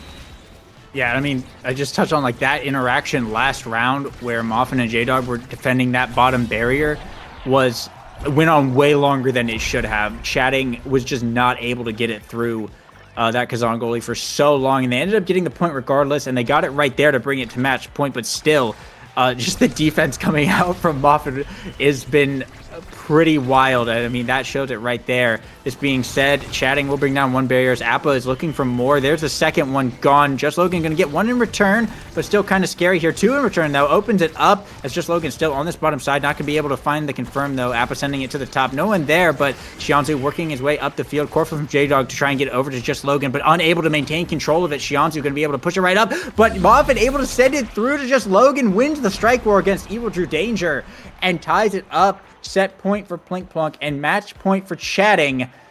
Ooh, it's gonna be a nail biter. The most important strike war of Logan's life, and I haven't mentioned this, but he has specialized training Knife's Edge. I wonder if he's gonna find a hook kill to possibly get this round for Plink. Moffin barely missing the hook. He has flip. Logan uses his hook on nothing, unfortunately, but Moffin able to find the insane clear again with core flip. The core moving so fast, it's so hard to strike war. but Appabug in the right spot to confirm the barrier. Xianzhu has flip, barely saved by Moffin. Great strike war. J-Dog finds the clear. Insane. This is match point for chatting. They could win the whole series right here, and they do. There it is, Xianzhu with the Estelle primary, the classic. Plink Plonk held on for a very long time under very intense pressure there, but Xianzhu and chatting were ultimately too much for them to handle, at least on those two maps. Let's take a look at these stats right here real quick. Yeah, Moffin with 72 saves on the Kazan goalie, 169 redirects, almost the most in the game, only beat out by Xianzhu with 183, 6 goal participations as well. So both teams looked very solid, but that is chatting taking the series, and that puts Plink Plonk, yeah, that puts them against 5 Kais in the losers bracket. And chatting will move on to face Party Rockers. Yeah, and I mean, I think Xianzu's definitely like I already see in the chat, he's getting hyped up by everyone. I think it's not just Xianzu that game. They chatting had a game plan. They knew what they wanted to do. Sure, Drew didn't look like a defensive god that game like he normally does on the Dubu or the Atlas, but he pushed up well. He helped Xianzu get the goals, get the barriers, and set up Appabug to confirm the scores and get a few KOs too. Chatting is a team playing team, which sounds silly to say, but they play together. Not every team really does, but when you're in these playoffs environments, like it is the best teams play off of each other. And it sounds so like silly to say, but like it's hard to when you're in these high pressure situations to like keep in mind that like hey, you have allies who have abilities and can help you do things. And I think that's what we saw chatting do really well that game. They also pulled off like the insane solo like 1v3 Xianzu goals when they needed to.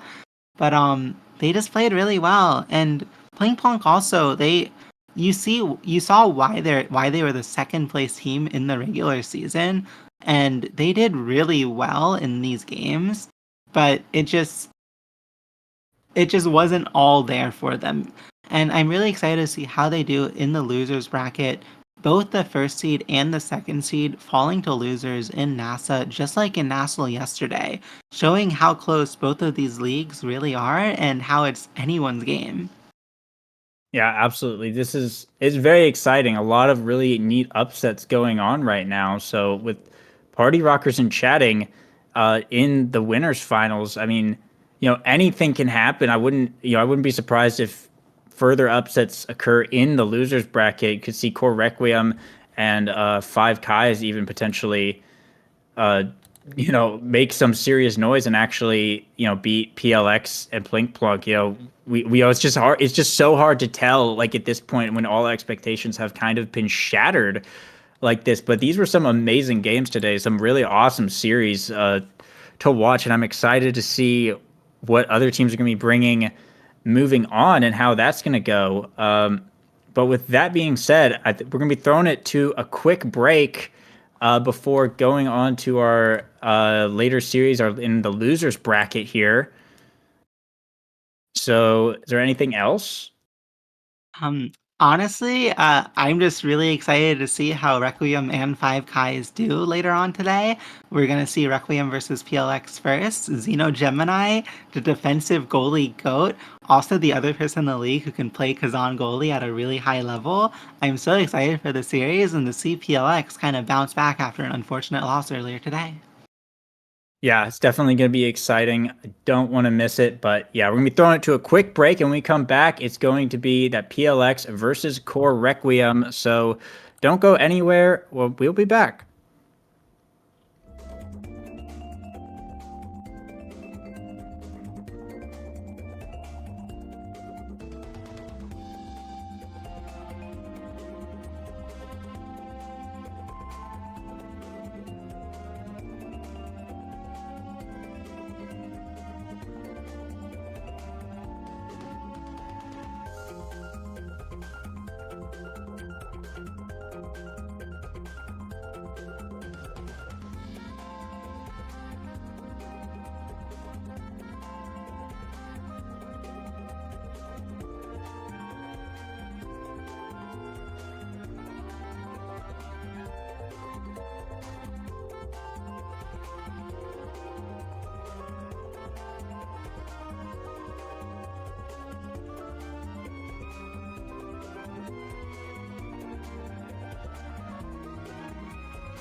Hello, everyone. Welcome back to NASA Season 3. We're going to be starting things off here in Losers Quarters, where, due to a bracket upset by the hands of Party Rockers 2, we're going to have Platinum Exclusive versus Core Requiem. And after that, we're going to have Five Kais versus Plink Plonk. Both of these are Losers Quarters, so if they lose these matches, they are out. I am joined today by Sai. Sai, how you doing? I'm doing pretty great. Some crazy upsets in the winner's side, of course. I think a lot of people would have predicted Platinum Exclusive over Party Rockers 2. I think Plink Plonk Jakar Chatting was definitely a closer matchup, but Jakar Chatting still taking it from that lower seeded position. And yeah, just a mirror of what happened in Nassau. Although not as extreme, it is still the lower seeds getting the upset and some crazy matchups happening in this lower bracket. Platinum Exclusive now versus Core Requiem. Some people might say Hydrogen Bomb versus Coughing Baby, but Core Requiem, they could pull something out of their sleeves. We're going to be starting here on the night market. We do have Drew here, as we've heard Fudgy Waffles say a Drew-esque performance. Perhaps we'll see one of those today, as right now we wait to see what the starting awakenings are. Do you think, with this being a night market match, will this be more of a brawler versus brawler type match, or do you think we'll see one of those X-era type comps that LS has said on Twitter, nobody misses the X-era? Well, so it's interesting, right? Platinum Exclusive, last time they put out the Zentaro goalie, they went a pseudo double brawler era composition with Fudgy dropping back to help. But with Vaga in the net, they're going back to the comp they've picked so many times in the regular season. They are trying to pick the Juno, banned away smartly by Core Requiem. They do not want Fudgy on the Juno, but Fudgy on the Now is also very good as well. Now a character that was basically permabanned yesterday for the Nassau playoffs, and on the other side we're seeing X-Kai and probably Kazan, maybe Atlas. Core Requiem is a very predictable team in terms of drafts. Here we do see the Kazan, the double brawler comp, like you said. What they, I do feel like, even though Now is sort of labeled as this healer or support character, she can brawl with the rest of them. Like, she has some of the highest damage I've seen. And she did not take Siphoning Wand this game, but that could have been potential, opting for the hot shot and still kick, going for more core control and being supportive. Whereas we see double Van Braces on the side of Core Requiem saying, hey, we know the damage is coming out, so we're going to need the little bit of extra help. But right now we're going to see if they can get this help on the defense, as Vaga is helping out, getting on the offense. And now Drew has that 1v1, 1v2 with Striker Kai coming back to help. Fudgy not able to get in there quite yet. But with these two barriers still up, one barrier for the side of Core Requiem, we got to see if they can make this pull out. Yeah, it's an interesting start, right? Because this double Van Brace, especially the Van Brace on Kai, is a bit of a Striker Kai special. And as you said, Core Requiem specking a lot into that defensive side, but if you pay attention to how they're playing, Platinum Exclusive isn't really going for that much damage stacking. They're more focused on core control, like you said, with starting awakenings as well. And Fudgy Waffles is the one who is low, low-key, trying to find a core flip KO or something soon. But I feel like the Scram Brace is not going to put in as much work as expected here. But even if it doesn't, Core Requiem are playing so well in these early stages. With Platinum Exclusive, we do have the consideration that in these games, they do tend to sort of mix up their compositions a bit, both the characters and the players. But here, with this being losers are out, I have to imagine that they've got to send only the best of the best here. But right now, Loki's looking like the best on the field as he scores that goal against Vaga. Positioning perfectly in the center of the field. So many shot angles open for the X against an Aimi with not many cooldowns available. Vaga, we usually see on the Kai. Pick the Aimi this time. Definitely not bad on the pick, but less comfortable compared to the triple comfort pick of Core Requiem. They basically play the same thing every single game with one or two differences, and if you let them have that, I think Core Requiem are a team that will perform. For sure. I've seen them perform in the past. I've seen them perform in the games that I've casted. But right now, Loki is really performing as a Strike War sends it almost into the same spot as we see Loki back-to-back with these goals, going up 2-0 in this set. You got to wonder if maybe this is an issue where Loki's just get too powerful on this offense, or if there's a little bit of a kink in the armor on this defense. It's interesting to think about, but Xeno Gemini is making these saves so well, and we saw him often in the past series. We're seeing Xeno Gemini now. The Kazan goalie, piloted by two players who are very familiar with the pick, is so good on the defense, and another core flip comes in. The damage pressure from Core Requiem is actually pretty good here, and it's buying them a lot of time for the core flip. All three PLX members push up too far, and that's a 3-0 first set in favor of Requiem. There's definitely that powerful offense when you do have that eject button goalie, but if they stay too long, that kind of situation will happen where a slight angle, even just a clear, can become a goal and you have nothing you can do about it. But right now we're going to have to see what they do in this draft. We see potentially a couple options here for X, Size or Castellast, or could even be the Sparker of the team. The Imi almost certainly taking Timeless Creator, I feel. No, taking the Rapid Fire instead, denying it from the Kai. I don't hate that choice, but making them deny it from the Now.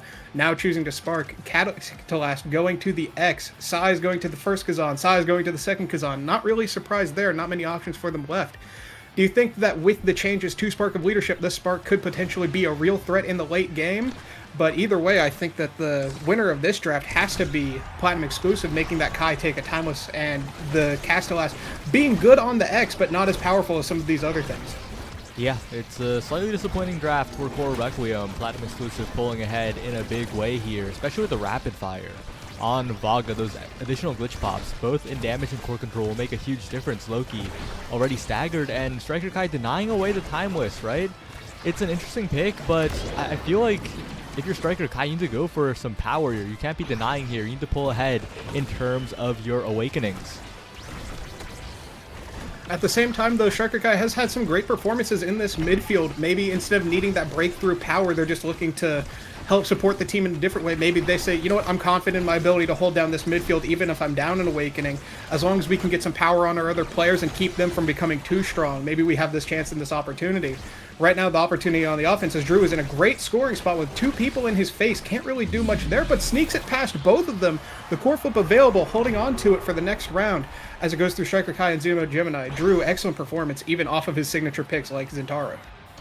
Yeah, we saw him pull out the Kazan to great effect, and we're seeing it again here, showing that you don't need to be on your #1 pick to perform. Sometimes your #2 or #3 is good enough. Loki now trying to push forward right into Fudgy Waffles, but Fudgy, a very, very veteran player, experienced enough to just block away the Strike Wars, not let the X Maximus get too much value.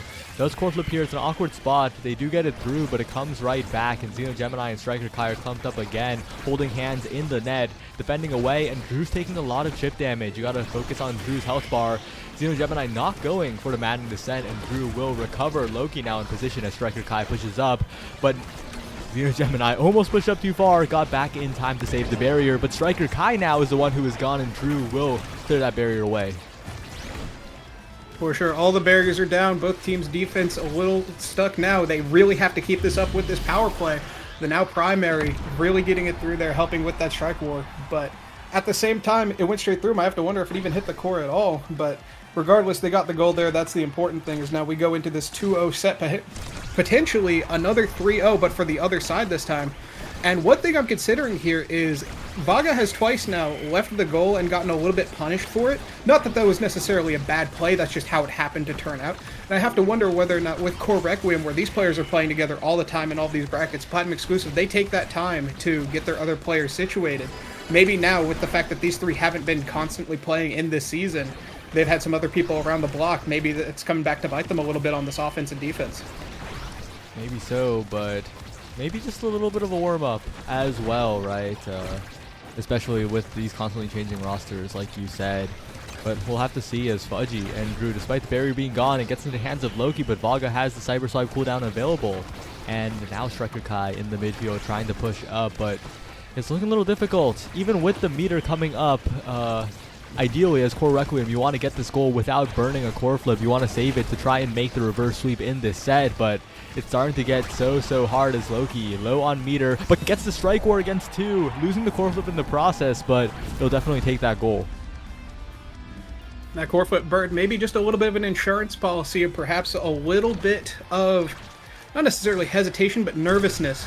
As Striker Kai says, okay, we've been sitting at their goal net for a while. I really don't want to have to burn this, but if this goes on too long, I don't know how well it'll work out for us. Xeno Gemini having a flip of their own, but Fudgy having one, and Drew building one up as well. Vaga up in the midfield with theirs, not using it. As now there is a lot of energy available for the side of Platinum exclusive as both flips get burned. A little bit of miscommunication there, but they really just wanted to get that out and put some damage on Loki. As right now Loki looking a little bit low. This Fireball Sentry comes out. Not quite sure if that was an attempt to damage or just keep him in place, but right now he does go down to that hook. As the flip is available, a good pass, a little bit too far forward though, as Vaga is not able to quite connect with it. As now Fudgy keeping this offense alive with these mines, holding back, giving them space, but right now Loki is back and the offense is coming back alive. Fudgy now dropping low, having to use the ultimate as Drew wins the midfield against Xeno Gemini. Vaga pushing the core forward as well. The game breaks wide open for Platinum Exclusive. They're trying to find a passing angle to Drew, but Drew taking so much damage now, struggling to stay alive. But they can't secure the KO. Drew stays alive. This overtime is getting a little scary. Xeno Gemini has a fast core speed with these strikes, but we'll have to be very, very careful here because Fudgy Waffles and Drew are positioning on both sides of the field to catch any clear here. Another KO. Striker Kai taken off the field this time. Xeno Gemini finding the clears desperately, but Drew will get the better of him that time. 1-1 in terms of sets in this game. And that is a good set to win if you are Platinum Exclusive. You do have that Sparker. This is giving them a little breathing room. Maybe you can find another one. Here's that Spark of Resilience. With the MVP being Drew, we have to wonder if they're going to take team player to deny it from the enemy goalie, and it's looking like a yes as now we see their goalie. I'm thinking potentially maybe they deny the Spark as they take Fight or Flight instead, the now taking Stagger Swagger. Kai going for Explosive Entrance, a little bit more dash. Not usually, I feel like you see that type of thing with eject button goalies where you go for that dash speed, but I believe they just value the extra midfield presence. I know, so the Spark does get down to Loki. Maybe the Spark of Leadership changes really do kind of put away the emphasis on the Sparks, or maybe this Stagger Swagger is a bit of a denial, as we've seen Loki go down a couple times here, but every time he's come back, it's been an excellent performance, so we'll have to see whether or not that works out for them. Yeah, as good as Sparks are, I think the Stagger Swagger priority makes a lot of sense here. And I would like to highlight that Striker Kai pick, Explosive Entrance, a huge deny against the Vaga eject Aimi. Aimi with that Awakening is a little bit good, and not having that on the field is huge for Core Requiem, especially if they can stay alive. But Drew in the enemy goal box, finding both barriers, going for a third here as Vaga will send the core up with a glitch pop, but it finds itself on the wrong side, and Core Requiem stay alive for a little while longer, but Loki not positioning close enough to the wall. Drew now trying to get the pull into strike, not quite here as Drew is still there trying to get a long strike in, but is in the wrong form, unable to get it this time, but catches Xeno Gemini and Striker Kai off guard. 1v2, Drew finds the goal. A Drew-esque performance truly is. My microphone disappeared. However, this performance by Drew is excellent, as now they do try to get it back through the midfield, but honestly, every time I see Drew play, they really do just put a smile on my face with this performance. No matter what character they're playing, they always pull through, but right now this offense is pulling through as Vaga picks up the midfield, comes through, gets that second barrier, as now Fudgy helping defend the top one. On Night Market, some people do say that it feels like the goalie kind of plays third forward and you let the barriers defend for you, and right now we're seeing the forward of Vaga kind of come to life, as now they're really just keeping it in their half, really trying to just keep the pressure going. But right now Fudgy almost out of flip, could be another potential way for them to score here. The crooked leverage, not quite able to beat that top spin, but when it gets to Vaga and Vaga is available, like you said, just really putting up that extra pressure. Maybe that explosive entrance deny is for exactly like situations like these. Yeah, and even despite that deny, Vaga making the plays happen, and importantly, Loki hasn't really been able to play the game, hasn't really been able to get possession near the net, and if you're playing this X, especially in this matchup, you're very dependent on your team to get you the core, but Core Requiem has not been able to find much offense here. Platinum Exclusive has been very efficient in clearing the core out and keeping possession in the hands of Drew on the right side of the field here. Another KO, Striker Kai taken off the field, no midfielder for Core Requiem, and Platinum Exclusive, I guess they're fully warmed up now. They're not letting these opportunities go.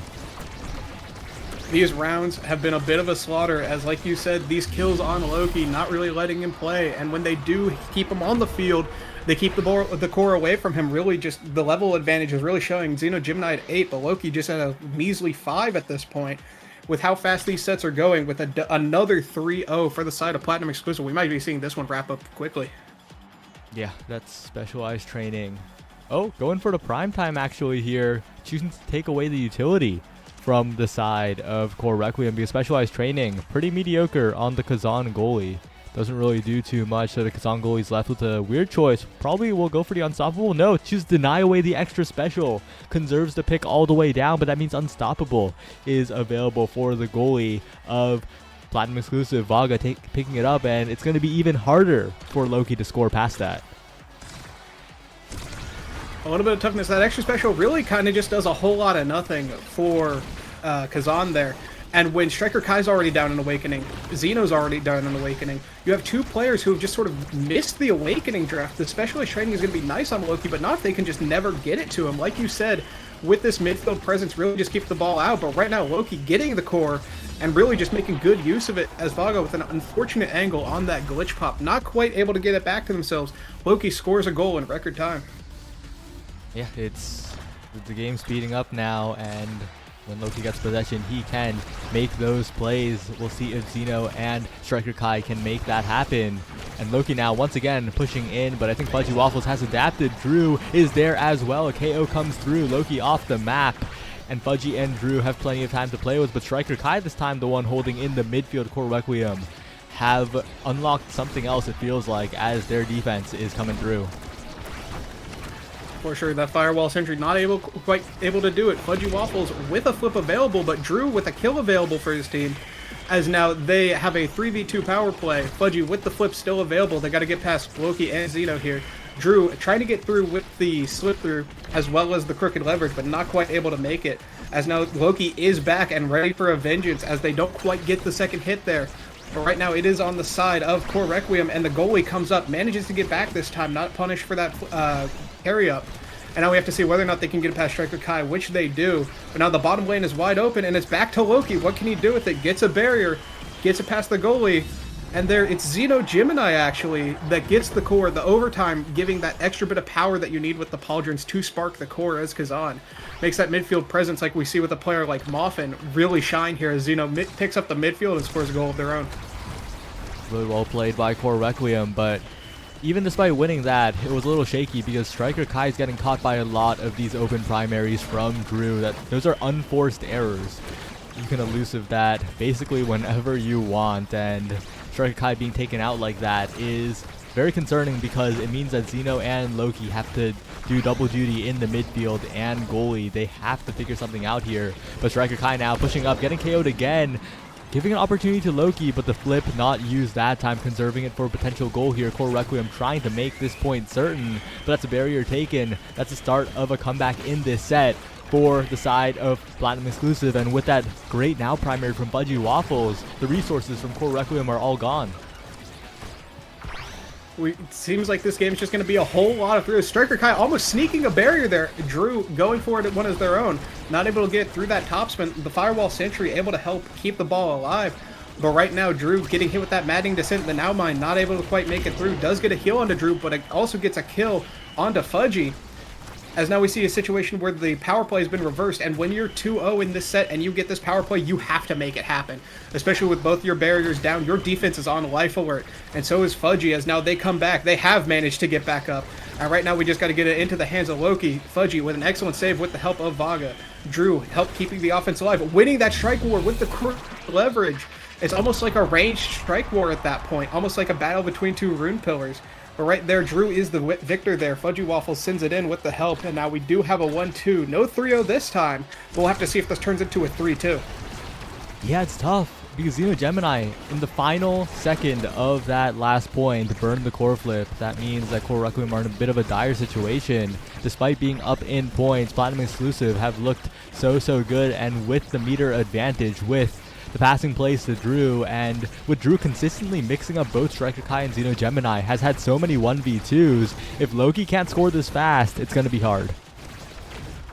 For sure, Drew working on a core flip does have it, gets the first barrier without it. Now they have it available, waiting at the Maddening Ascent and the barrage. Not quite able to get it through the barrage, however, as now they are trying to keep this offense alive, but Vaga's a little bit down. Fudgy's just playing a little bit of a tennis ball here, able to keep the ball alive and get it back to Drew. Right now, Drew, with this no energy, could be bullied, but they're just sending the core away from him, saying, okay, Striker Kai, you're low, need to keep you alive. Let's stall the play for just a little bit to try to give you some health, maybe distract some of them.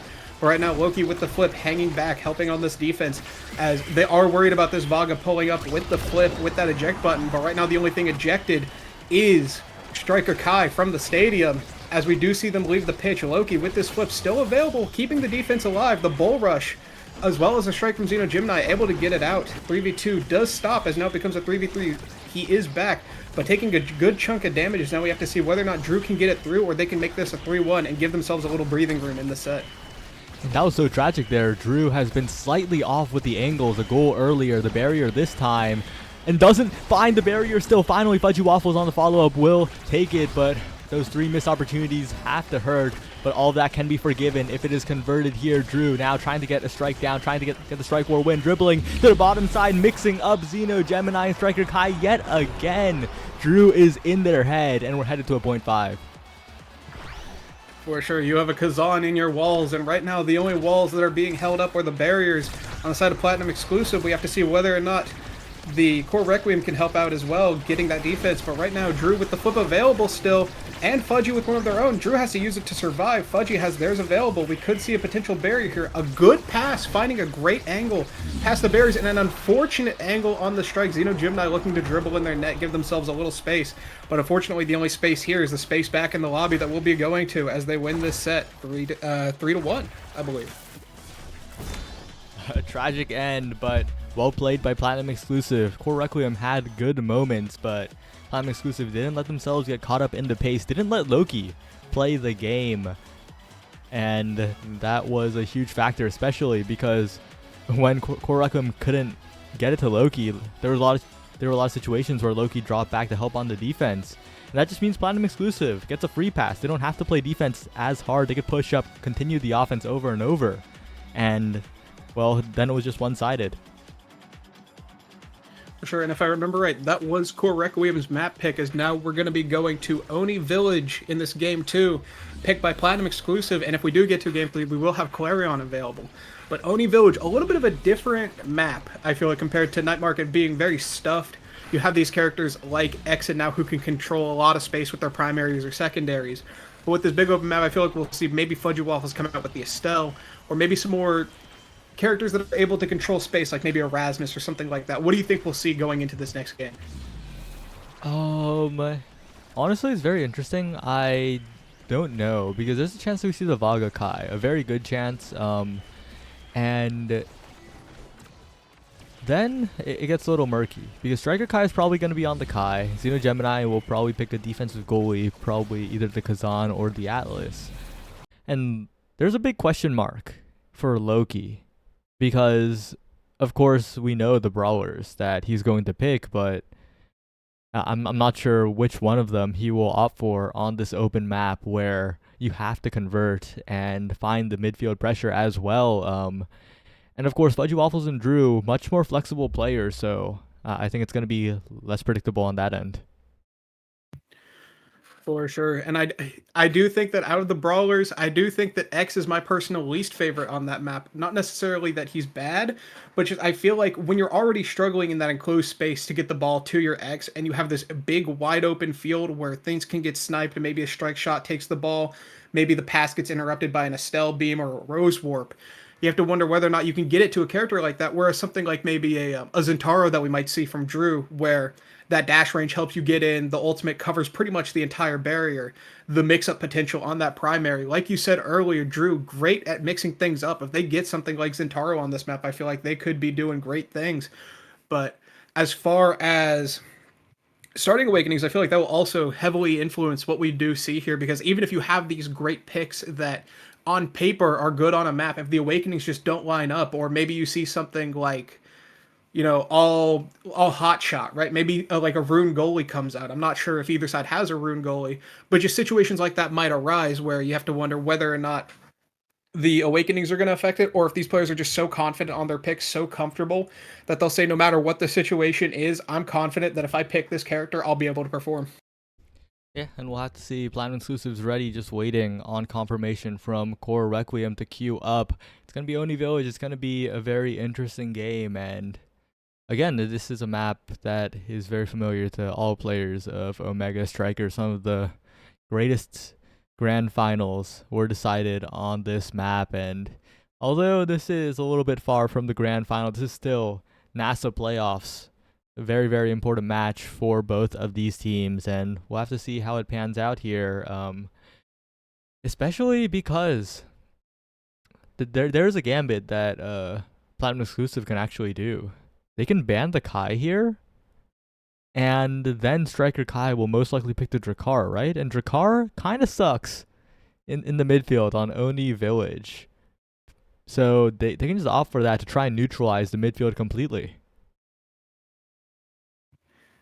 That could be pretty catastrophic for them, but maybe they'll, if they do attempt that, the side of Core Requiem would get bailed out, maybe an aerial start or a missile propulsion, even a siege machine at that point. Where if you're only confident on the Jakar at that point, even if it's like, yeah, siege machine isn't great, but it gives me projectile range, it just helps on this big map. Even something like that could be a breath of fresh air. When you mentioned it, this map known for some fantastic grand finals games, also some very, very long solo queue games. So we'll have to see if the length of this map, with even though this is very far from a solo queue game, these players are all very well practiced with each other. You do have that extra fatigue that comes in from these long sets as the core goes flying left and right the speed lanes, kind of making certain clears that would be harder a little bit easier, sometimes even a little harder as you try to shove it to the speed lane, but there's just always something there. So now it really just does come down to, if they do win the set and make it a 1-1 set in this series, will they have the stamina to survive that third game on Clarion? Or do you think that as we go into this game now, if the fatigue does build up, if one of these teams will just end up crumbling? Yeah, I think especially on the goalies, it is a very valid question to ask.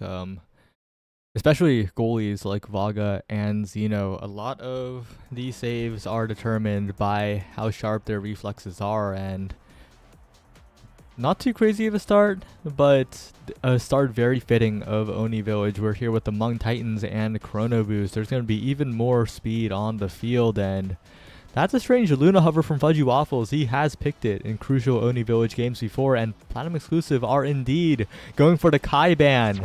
This is huge against Core Requiem, and as predicted, like, this is going to make it really difficult for Core Requiem's midfield. For sure. We do see, I saw an Octavia get hovered by both the goalie and Fudgy. I do think that when you have something like Chrono Boost start, it can be nice, but at the same time, if you have two players with an Among Titans and a third one who does not, and the enemy team has three Among Titans, sometimes that speed gap can really start to pile up, especially if your midfielder is the one who doesn't have it. So right now we will see the Zentaro Estelle Atlas versus the Atlas Estelle Kazan, as similar thought processes on the defensive and midfield side, but how they're going to attack this offense is a little bit different. I think the Kazan on this map having that crooked leverage could work out, but Loki on the Zentaro, I'm not terribly familiar with their Zentaro, but I highly doubt that it's bad considering how good of a player they are. As right now we go into this set and see who will win this kickoff. It's going to be very, very interesting here. Fudgy Waffles on the Estelle, Striker Kai matching it, and that is not a pick we usually see Striker Kai on. It's either the Kai 99% of the time, and the other 1% is the Drakkar. We'll have to see if he can perform here. And so far, they're still saving one barrier. Striker Kai getting one barrier on the other side. The start of Oni Village games is always slow, but Core Requiem managing to make it happen. But Drew, again, Drew has been in the heads of the defensive duo of Core Requiem all series long, and that's not stopping here. For sure, they are stopping the bleeding, however, as they pick up that orb, getting a little bit of extra health, as right now they need to defend this barrier. The Zentaro comes out not quite able to do it. The crooked leverage beaten out by that strike shot. And now I'm wondering if, with these Atlas ults coming out, if they're going to be used mainly just to heal the sort of chip damage that comes through when you are defending on a map like this, or if they'll be saved for crucial moments.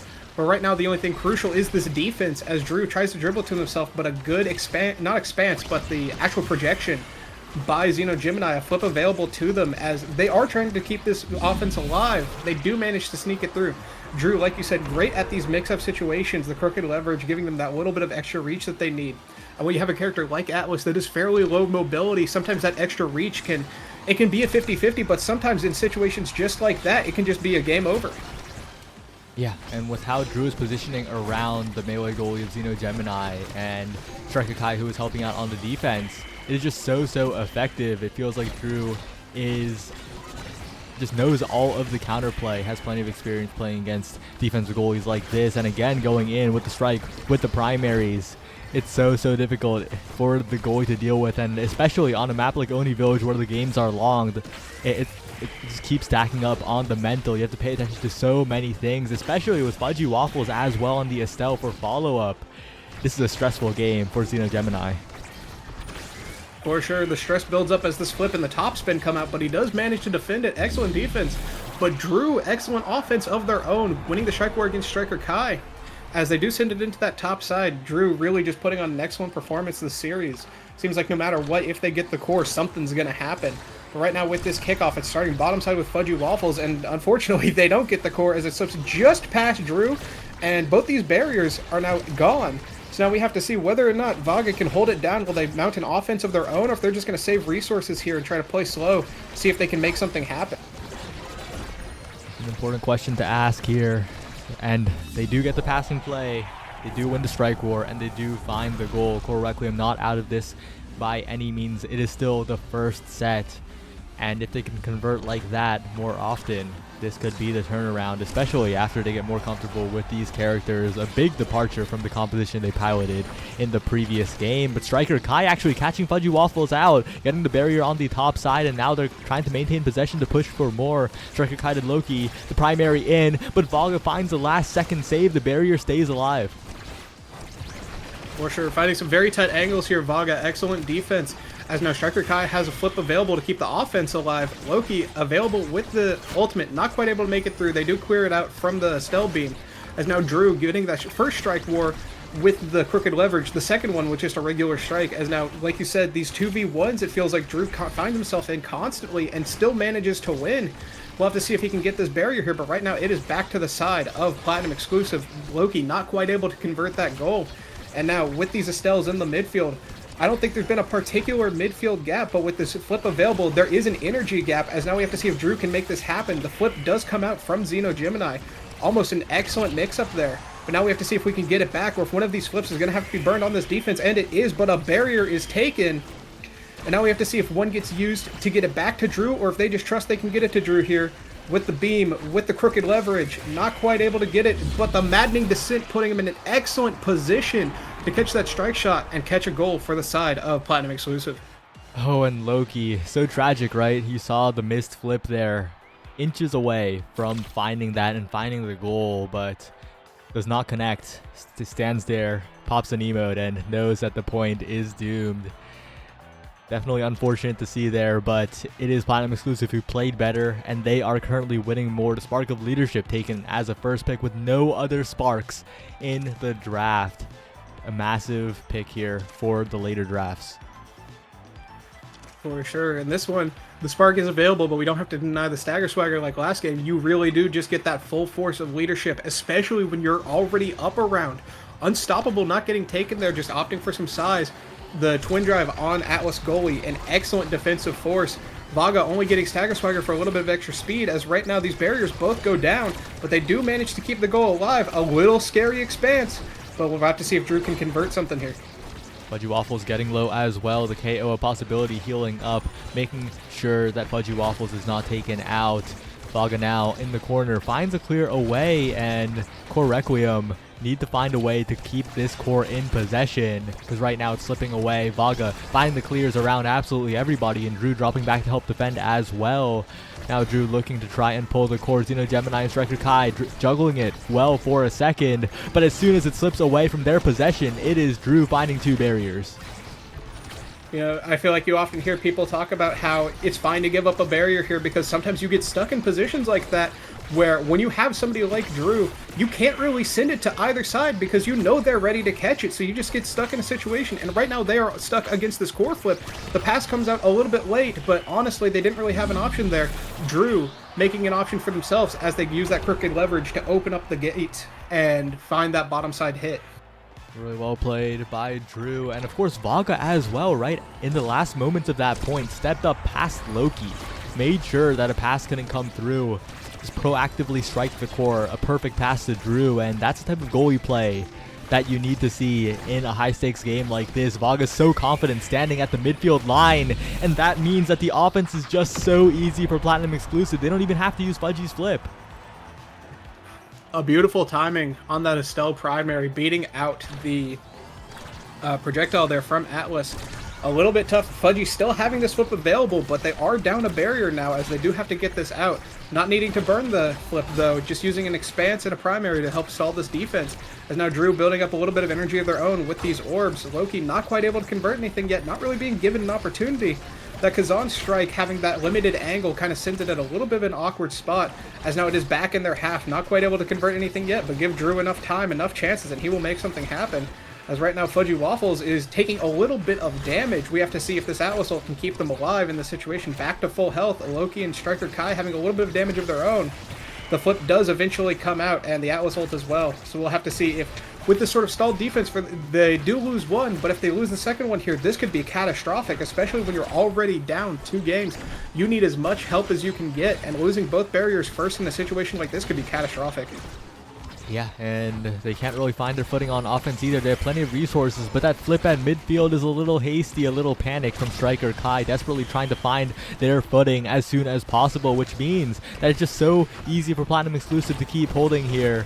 Vaga winning the strike wars against Loki, making sure that damage is not a win condition either with the healing from the orb, and now Fudgy and Drew trying to find a connection. This time it's Loki with the dribbles, trying to find an opportunity here, maintaining possession, but it slips away. Now it's Drew again as Loki dribbles once more, taking so much damage though, already staggered, almost KO'd. But Vaga and Fudgy walk away from the angle, and that's the barrier gone. A beautiful Atlas ult there to save Loki, and even burning a flip in the process. The flip is how they were planning to get that kill. Oh, but a great mix-up! Getting it past that Astral Expanse by just a little bit of missed timing, as overtime really helping with that core speed. And one thing I was noticing in that round is as the overtime started to kick in, Drew started hanging out by Xeno and Striker Kai, sort of farming them for energy as well, keeping the pressure up, maybe getting Xeno to burn one of their own, but they just didn't have the damage. As right now, Xeno standing at the edge of the map, a little bit of confusion there, perhaps a disconnect of some sort, or some sort of lag. We're not really sure. We'll have to see what the players say, or if this round comes back to life, or if this is perhaps an issue. So Xeno emoted, so... Oh?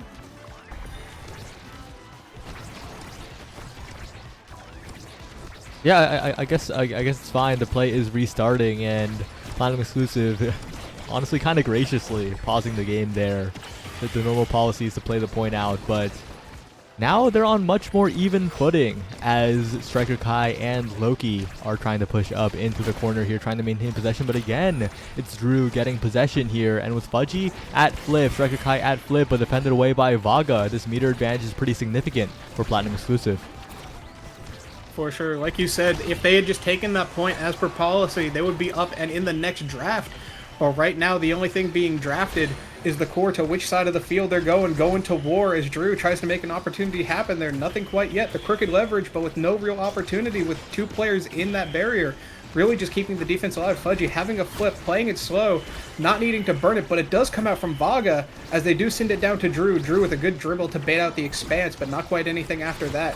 As now Striker Kai is low on energy, so some pressure could be coming out here. And when you can't evade something like a topspin and the core's flying into it, it can be a little bit tough to defend that barrier with your goalie. But right now, the defense is excellent as neither side is pushing and giving an inch, as no matter how much seems to come out, not able to win that 50-50 on the expanse there, or the projection rather. As right now we have to see if a flip will come out from Fudgy to keep this alive. It does, but it's to kill Loki, and it doesn't quite make it happen. And Striker Kai manages to make it happen. They send it into the top side of that net. As now, with that pause, due to the whatever technical issue it was, every player had all of their cooldowns available, which made that round really kind of just go back and forth. Yeah, the cooldowns were synced, and now it's an interesting spot for Platinum Exclusive. They need to find these barriers fast with this flip. Hopefully, a good follow-up from Fudgy Waffles is perfect. Perfect timing there to take both barriers so quickly. They don't have meter, but they don't care right now because Drew is trying to mix up Striker Kai and Xeno Gemini. Fudgy Waffles now trying to pass it down to Drew. Striker Kai with the flip available, used for the KO as Vaga now the one pushing up, dribbling up the primary. Fudgy Waffles as well. A confident play from Vaga will mean Platinum Exclusive goes 2-0 up. You know, they said, we'll be gracious to you, but it's time for you to say your graces as we go into this next draft up 2-0. A spark available, perhaps getting denied, but we'll have to see as we do see Hotshot taken by the Atlas. We could see Aerials, one of the best Estelle Awakenings in the game. Quick Strike's taken instead. They take the Spark of Agility. This is the second Spark now, so that speed from Spark of Leadership with the Among Titans, giving everybody that extra push, could make this offense really come alive. The Explosive Entrance giving a little bit of extra dash range. The Aerials going to Zentaro, and a Siege Machine pickup by Xeno Gemini. the Siege Machine, it'll help with getting those projections out, but compared to the side of Platinum Exclusive, I think they are the winners of this draft for sure. Yeah, Platinum Exclusive looking really good, especially the hot shot on Vaga is going to make it so difficult for Core Requiem to play on this defense. They take one barrier, it's given up for free, but Vaga is confident in this defense, getting the strikes, getting the core out of there, and Fudgy now blinking in, setting it up for Drew. A good primary, a great clear from Xeno Gemini, but it's going to take many more clears for them to find their footing in this round because Fudgy is controlling this midfield. Wait a second, Striker Kai on a breakaway, sending it to Loki, but again it's defended away by Vaga. Finally, the coordinated hit stun from Loki will take the barrier, and Striker Kai now trying to find another pass up, but it's going to be a little bit harder this time as Fudgy Waffles drops in, but it gets slipped right by Loki with a perfect Oni's Blade, and Core Requiem get the first point of the set. With Striker Kai, like that last game, isn't dying to these top spins and is really just controlling this midfield. They have such a pressure, such a presence, helping their team get that goal. Excellent gameplay by them that round, like you said. Right now, Loki has a flip available, and the core is on them.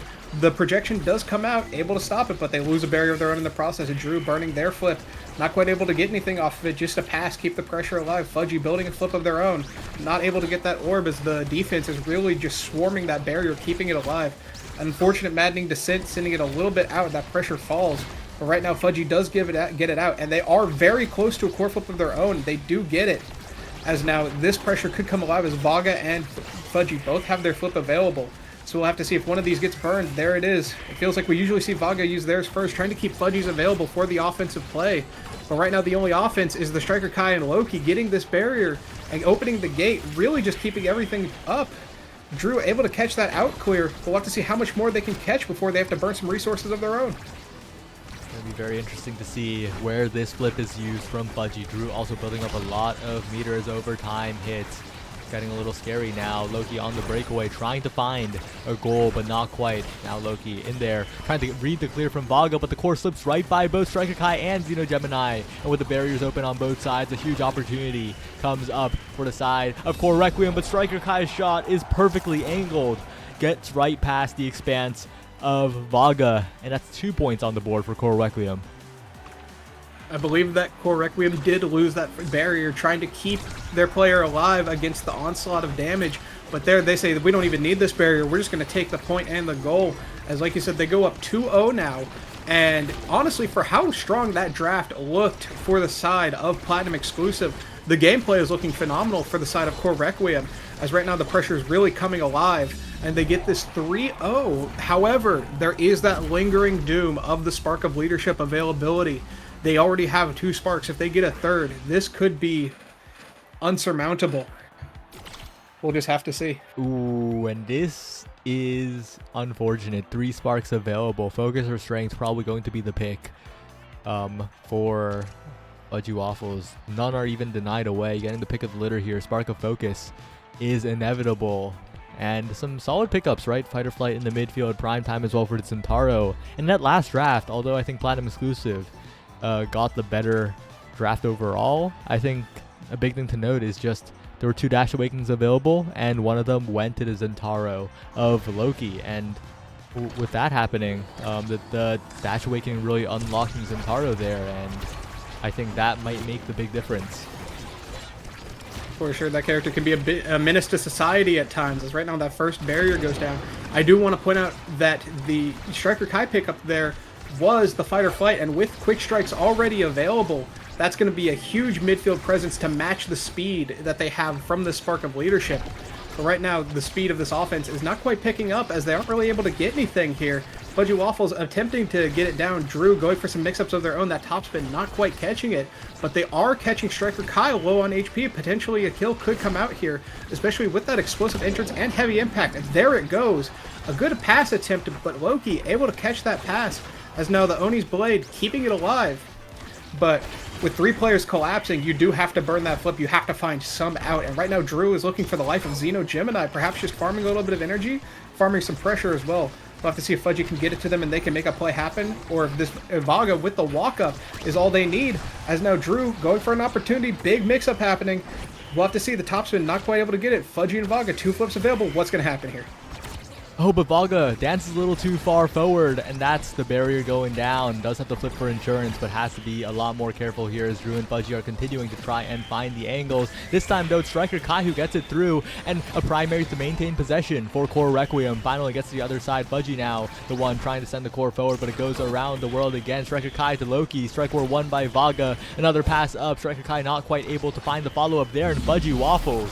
We'll show him how it's done with that goal, and it's just so difficult for Core Requiem. The cooldowns, the speed, the spark of leadership on Platinum exclusive is outpacing them, especially Drew, right? That heavy impact combined with a 3 spark of focus leadership is just infinite cooldowns. For sure, people used to joke about Dubu on ice, but right now the entire team is looking like figure skaters as they dance around this battlefield, really just trying to keep the offense alive with this extra speed and cooldowns, like you said. But right now, Loki looking to make an opportunity happen, but the Oni's Blade not quite able to get the angle. Striker Kai's health bar looking a little grim, but an excellent save by Zeno to keep that player alive, as right now they get that barrier going for that kill. And now we'll have to see whether or not Drew can make something happen here. The flip missed. A good attempt could have potentially gotten the barrier, but now all it's getting them is some disappointment, as now Drew goes for that maddening ascent once again, but with the help of Fudgy, that player is staggered. But with the help of Loki, this core goes into the net. 1-1, set 4. We'll have to see if this turns into a 3-2, just real nail-biter, or if one of these teams is going to push through. Well played, a very decisive point scored by Loki there when they needed it most, and a bit of miscommunication on the KO attempt on Striker Kai means that the Estelle survived for a little bit too long for Platinum Exclusive's comfort.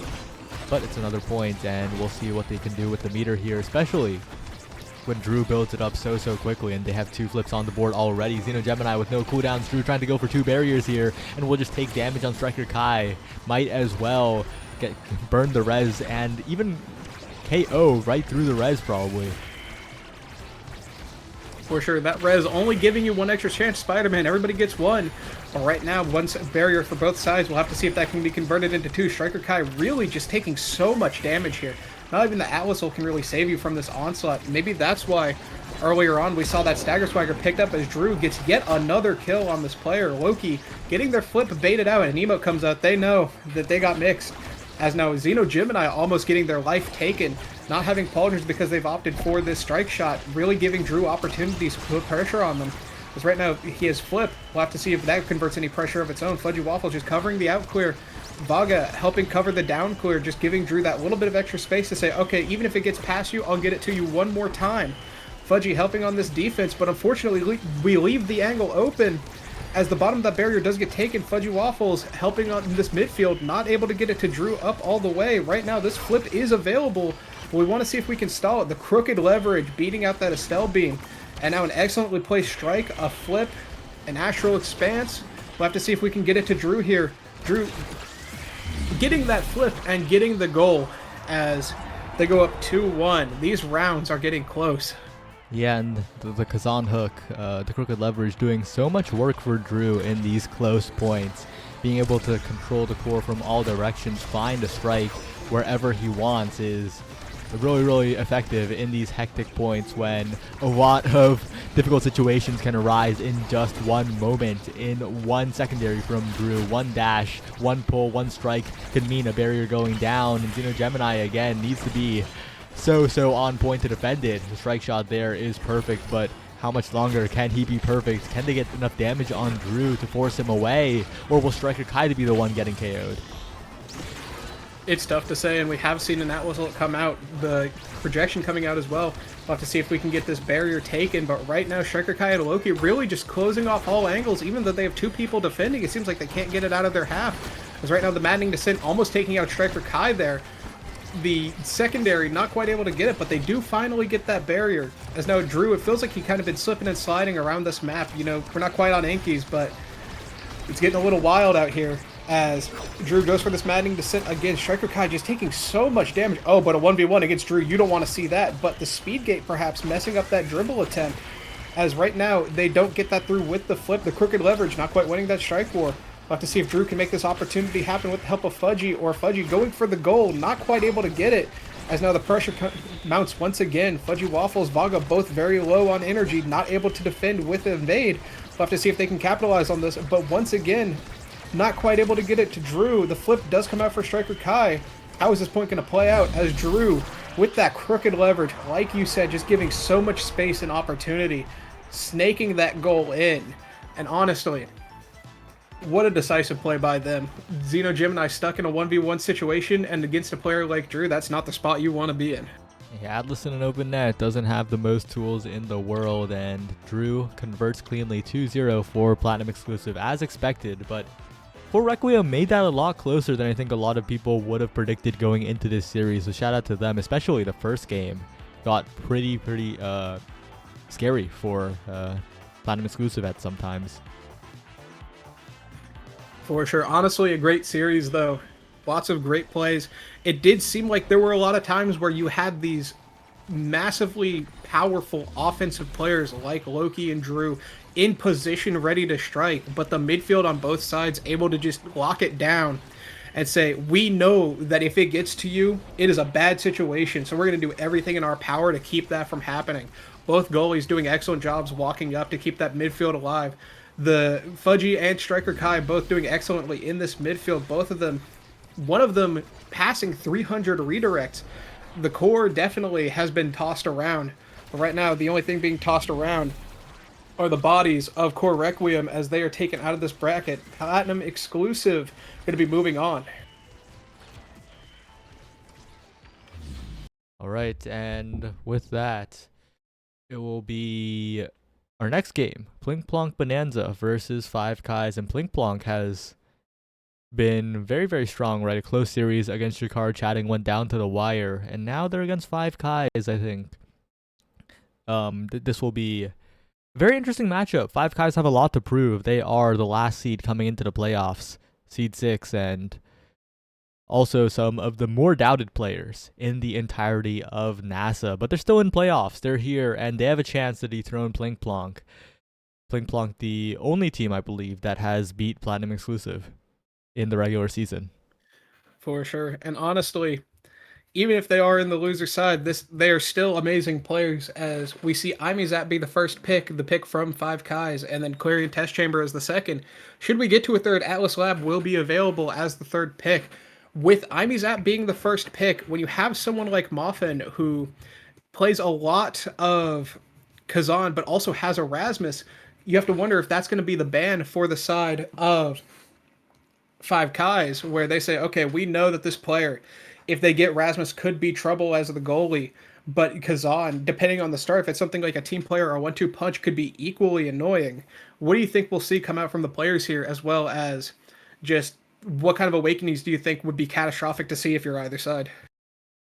I think Liari put it very well earlier in the Plink Plonk matchup. A lot of it does depend on the awakening start. You know, the Just Logan Octavia has not come out in a while, but you know it's always there, always a threat. And of course, depending on the bans, it's either J-Dog Juno or J-Dog Aimi. It's going to be up to the teams to determine which one they would like to play against. And I think most teams are banning away the Juno, but there's definitely an argument for the Aimi to be taken off the table nowadays. For sure, Juno definitely can be troublesome to play against, especially with players who are as veteran on the character as someone like J-Dog, who I've seen them play some Juno both inside of this series and outside of it. And honestly, not this series, but this season rather. And honestly, they're a menace on the Juno at times. I would not want to play against it, but here we do see the teams come out. You mentioned that Aimi. I do see them play that a lot in these games. Maybe it's because the Juno does get banned out. I haven't seen the bans too much this season. I haven't caught up on all of the matches that have happened. But if that does come out and it is something like an aerials, that's the kind of thing I feel like you don't want to see if you're the side of Five Kai. Something like an aerial start where no matter what, either one you ban, they're going to get something good. But if we see something like maybe like a timeless, or if we see something just completely out of left field, like maybe like a missile propulsion, where it's not bad on either of those characters, but it can cause some troubles. So we'll just have to see what comes up. It's hard to talk about hypotheticals when we kind of just have to wait, because right now both teams are getting ready. So who do you have as your favorite to win in this matchup, seating aside just you as a commentator having watched these games? I definitely have to favor Plink Plonk. They are a very strong team. I think there's a good chance that they are the ones who make it to the next stage of playoffs. To do that, they need to win here and win against Platinum Exclusive, who are waiting for them in the loser semis. But they've won against PLX before. They can do it again. And wait a second. Is Logan's playing Minecraft, which might delay the game a little bit. Yes, holding up your match. That could be the last one you get to play for some good old-fashioned punching trees. We'll have to see if that player can get in here. Okay, they have readied up, so hopefully they are available as we're waiting on this game. And as we load into it, we do see on the blue side we are going to have Plink Plonk versus on the red side we are going to have 5Kais. This is actually the first game of 5Kais I've gotten to see, so I'm very much so looking forward to them. But General Twee, a player that I'm very familiar with. General Twee, General Twy, I'm not too sure. I'm sure somebody will correct me, however. As we do load into this game, we have to see what these awakenings are. Oh, it's a Demolitionist team player start, which is really, really good for Moffin. We might actually see a Kazan ban coming out of 5Kais just because of that team player start, which would let J-Dog pick whatever he wants. But yeah, this is not the usual 5Kais lineup. General Twee coming in. Definitely unusual substitution here. We would usually see Retry CX. We usually see Josh Dran and Retry, but with Twee in, I'm not sure what form this team will take. And of course, this is also an interesting situation in terms of character draft, because as a Rasmus Kazan goalie, Rasmus is the goalie pick for Plink Plonk on IME's app. On the other side, you have Rasmus in the midfield, and that is a lot scarier when it comes to the KOs. Very similar team comps here, but perhaps some position swaps, like you said. When you do have that midfield presence of the Rasmus, the goalie, however, does have that extra XP from saves. Maybe it'll give them that little extra leverage to get the draft picks that could be really scary and give it to themselves. As right now we go into this game, I do think that the Juliet pick here is great on this map when you have Rasmus and Juliet available. But we didn't see a ban from Plink Plonk. Maybe that's part of their thought process. Maybe that's just an accident. Who knows? Maybe they're just confident, but right now the confidence is on the side of Plink Plonk as they get that first barrier due to a little bit of a miscommunication on that defense. As right now Logan coming to help, not able to get it out quite yet. General Twee able to help up that Juno. Moffin on this Rasmus with the hook. Not like you said, if that Kazan had gotten picked with the team player, it could have been very scary. But honestly, if you're Rasmus and you get size, especially with Paul Jude's already giving you some, there's no way you're going to say no to that. Yeah, it's going to be an interesting game here as Josh is starting to sit in the brawler position, trying to find an angle on both sides of the goal. But Moffin, rookie, I said rookie, most valuable substitute in Nassau for a reason. Like, just voted on by the players. One with Bozo Bunch against EKC, and EKC is sitting in winners finals of Nassau right now. Like, this guy just might be the best goalie in the entirety of NASA and continuing to make the saves, but the slime is just a little too much to handle. General Twee finds a good angle around the strike. The slime holding it there, giving that little bit of extra time for the mix-up where Moffin thinking they knew when it was coming.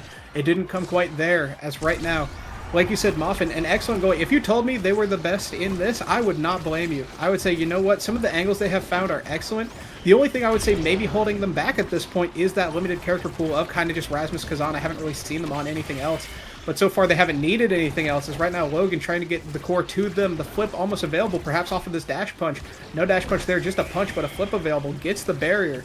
Mako, known for having a lot of hitboxes, able to throw out, but there just couldn't defend that barrier as the flip comes through. A bounce off of that middle hole could be bad, as right now a player does go down to that hook. We did mention that as goalie, it's a little bit harder to find those fishing kills.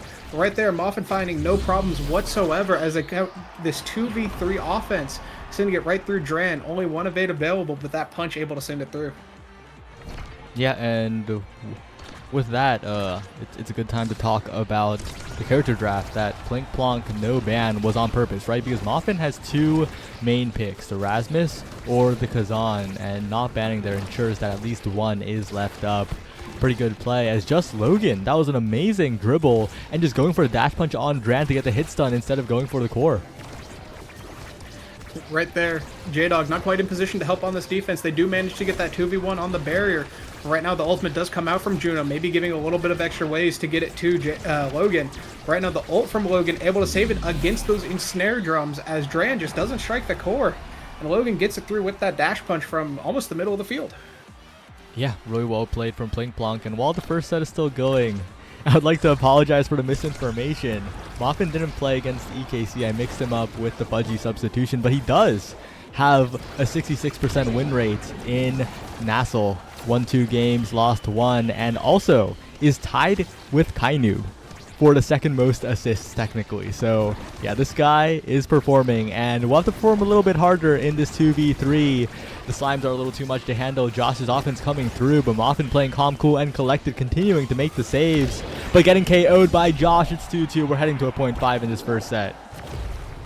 Lots of pressure coming up with these blobs, not able to use their own to defend.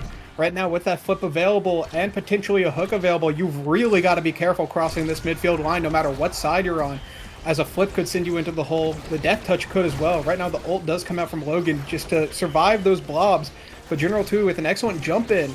Josh with the flip, just maintaining possession there. Dran giving the extra speed and power. It gets to General Twee and gets past Moffin as we do go up 3-2 for the side of 5 Kais. We'll have to see if this draft could be something bad with this Rasmus being the first pick. If it's something like a spec training, we could see power, but right now we see Spark of Leadership potentially available. Knife's Edge has arrived. It is Imy's app, it is Knife's Edge, and that is the best awakening on Imy's app, going on over to Josh. The 5 Kai's chance to win just shot up 1,000,000%, and this is going to be so difficult to deal with. Even the Spark of Leadership, Spark of Strength's off the table. You don't get to share that power, and that is just another spark that is off the table. There are only 3 remaining, and more easily denied away if necessary from the side of Plinkplonk. That is definitely a scary thing to have picked up. The extra speed pretty much everywhere. The extra power making those hooks more powerful. But right now the power isn't just Logan getting that dash punch kill. Not able to convert much off of that, but after this defense, Josh really just holding it down. Even though they have this power play, they've managed to really just keep the pressure alive. As right now General Twee does have time to come back. We have seen some other good pickups, though, from the side of Plinkplonk, as they did get that aerials on Juno, and they did get the heavy impact on Julie. It's not like they were total just defeated in this draft, but honestly, that Knife's Edge, like you said, really is just going to be a huge playmaker on this map. But right now, Moffin with some good saves. We have to see if they can get it past these offenders, and right now, just Logan not able to convert anything there. The size on Dran really helping out. Ooh, and a slight angle down. Bit of a mix-up there, but when you have that 2v1 in the net constantly, it is so hard to defend, especially as a melee goalie. Yeah, 5 Kais. They have scaled. They are getting these passing plays, and General Twee, right, more known as a goalie player, has played off-roll very, very often, including in OSAS way back as well in the first season, I believe, and not looking out of place at all. Playing this midfield quite well, jumping forward and just outpacing J-Dog in some aspects, it feels like. I definitely do know them as a goalie, but right now the only thing they're showing is genuine, just great midfield pressure. As in some ways, goalie is very similar to midfield, and midfield is similar to goalie, but right now, that dash punch not able to make it through, the flip no longer available as they do go down, but General Twee with a flip of their own, a great angle. As Josh able to keep this offense up with the pendulum swing, not quite making it. The blobs kind of putting some murk in the way, but right now General Twee's in the way of that strike, sending it straight through Moffin, winning that strike war, emoting on the way out. As we do see, we go up 2-0 in this set. We have to wonder if this is going to be a 3-0 sweep. I'll just say that there's a reason that 5 Kais picked this map. This is their map pick. This is where they're comfortable on, and it's really showing here. Another great clear by Dran, not letting this barrier go down as the core finds its way on the other side. A good jump by General Twee, a KO by Josh. That is the Juliet of Just Logan gone. Wait, was that Josh? No, the came out. Was that Dran who got the KO? I'm not too sure, but right now General Twee is trying to get that goal as the pressure is feeling almost insurmountable here. Josh with that Knife's Edge just able to be wherever they want. Just Logan dash punch, not quite able to make it there. The ultimate putting a ton of damage down. Josh low HP but high in energy. The flip available Could see that used just to keep the defense alive, as now they do get dash punched out, just barely going through. Using that flip to get the core, but not able to use it to defend themselves. With them down, we do have a 3v2. Right now, Muffin's hanging back a little bit, ready for any strays that might be caught with that core flip available from Dran, but with it going down, the offense is about to come up, as Josh is back in the mix with this Knife's Edge, able to be anywhere that they need to be, but a good mix-up by J-Dog, not quite keeping the core in their hands, but right now, Logan almost available with the energy. Not quite there. We'll have to see whether or not the core flip comes out from either Muffin or J-Dog as Muffin builds up one of their own, or if Logan finally building it up. Very low HP though, we could see a kill come out. Oh, and that's tough. Dran focused on hit stunning just Logan, but J-Dog just ignored that completely, sent it right into the net. Plonk trying to build a bit of a comeback here. They have meter on Logan and Muffin. They're trying to find something in the early stages. And they also excel in the overtime situations as well. So if the 5 Kais can't score fast, it could be looking a little dangerous. J-Dog almost getting a beautiful angle there. The ensnare drum, a great catch. But right now, the Death Touch has caught one, as we do have this 2v3 with a flip available. However, J-Dog not able to get it, but does get it the second time around. Logan the one a little bit further back. J-Dog trying to get this goal, but right now, it's General Twee. A great clear from behind the barrier, but not able to save it there as the flip is available. This is a little scary. The good primary from Mako, this pass being cut, but when you have that flip available, it's just so difficult. And it feels like there are so many situations where these two are just in front of the net and the defense just collapses under the pressure. Twee, well-deserved MVP of the set, has the pick of the litter here, and it's an interesting choice now. Could go for a lot of these more midfield awakenings, could go for quick strike, could go for 1-2 punch, and it's an interesting choice to make here to use the quick strike, but that means that's a lot of power on the side of Plonk. There's the 1-2 punch, there's a missile prop. The Rasmus hooks just got a lot scarier, but taking the missile prop means specialized training goes on over to Josh, and you'll take that any day of the week here. It's a really interesting draft, but I have to think that this opens up a big window for Plonk to get back into the game here. One thing to note that among Titans making you smaller, maybe because J-Dog is on the mirrored side of Josh, that minus size will help them stay alive versus some of these death touches that might otherwise get them. But we do have the quick strikes fight or flight from General Twee. As General Twee gets this barrier, Josh getting a kill. Not able to send it through quite yet, but with J-Dog dead, even with that smaller size going down into the hole, we have to wonder whether or not the draft winners on this side, even though we have this 1-2 punch of this missile prop, great things for the side of Plonk. When you have these things like the twin drive on Mako giving you that extra speed whenever you need it, the specialized training getting a kill from seemingly anywhere, especially with Knife's Edge giving some extra power as well, and the pummelers, it feels like you're not safe anywhere you go. But right now this defense needs to make sure they are safe, as just Logan is a little too far up to help cut these passes, as the core does manage to get down the ultimate, the flip, a kill is taken. The pendulum swing not quite able to get anything, but that extra speed from Knife's Edge almost cutting the play there and almost getting a 1v1 situation. And now J-Dog and Logan have a 2v1 with the slime, a 3v1, the dash punch sending it through with the help of the slime, keeping it in place. Even though that was a very scary situation that entire round, Plonk getting that goal there. Breath of fresh air for them as they are no longer down. They have the chance to make this comeback here. They have the awakenings to be explosive. And that hook from Josh goes absolutely nowhere, opening up a window for Plonk to make a play. But they have to be so careful of this Knife's Edge speed on Josh, who is absolutely everywhere, continuing to send the core in, just elusiving away from the pressure of just Logan. The possession is so crazy. Josh taking a lot of damage, but the core keeps finding itself in the face of Muffin, and Josh gets a KO back. The damage doesn't even matter anymore, as Josh is just going to be able to regen. It is just a 5 Kai sweep in this point, and the primary will confirm it. Another point on the board, one away from taking this entire game. 5 Kais with some diabolical pressure here, as Dran only level 6. It feels like the core just hasn't been in their half. Conversely, Muffin at level 8, it feels like if you look at the XP of the forwards versus goalie on both sides, you'll see what's been happening this game, as that pressure is just so much. As right now they get that barrier there in snare drum, stopping the offense, but with the death touch not quite getting anything there, that is a little bit of pressure relieved, as now J-Dog gets into the mix with that dash, not able to send it out though, as Logan now has possession of the core with the dash punch, not quite able to get it, but even still Dran still has that flip. Twee has that flip, a good flip to get it out, not getting messed up by that slime. But Josh messing up J-Dog as they get that hook. And now the hook for the side of Moffin, not quite connecting there. Josh saying, even though they missed that strike, they just have the speed to catch back up to it. And with this flip available from Josh, you really can't let it get to him as they manage to sneak it around. But honestly, with Logan getting a flip of their own and a kill here, we could see a barrier go down.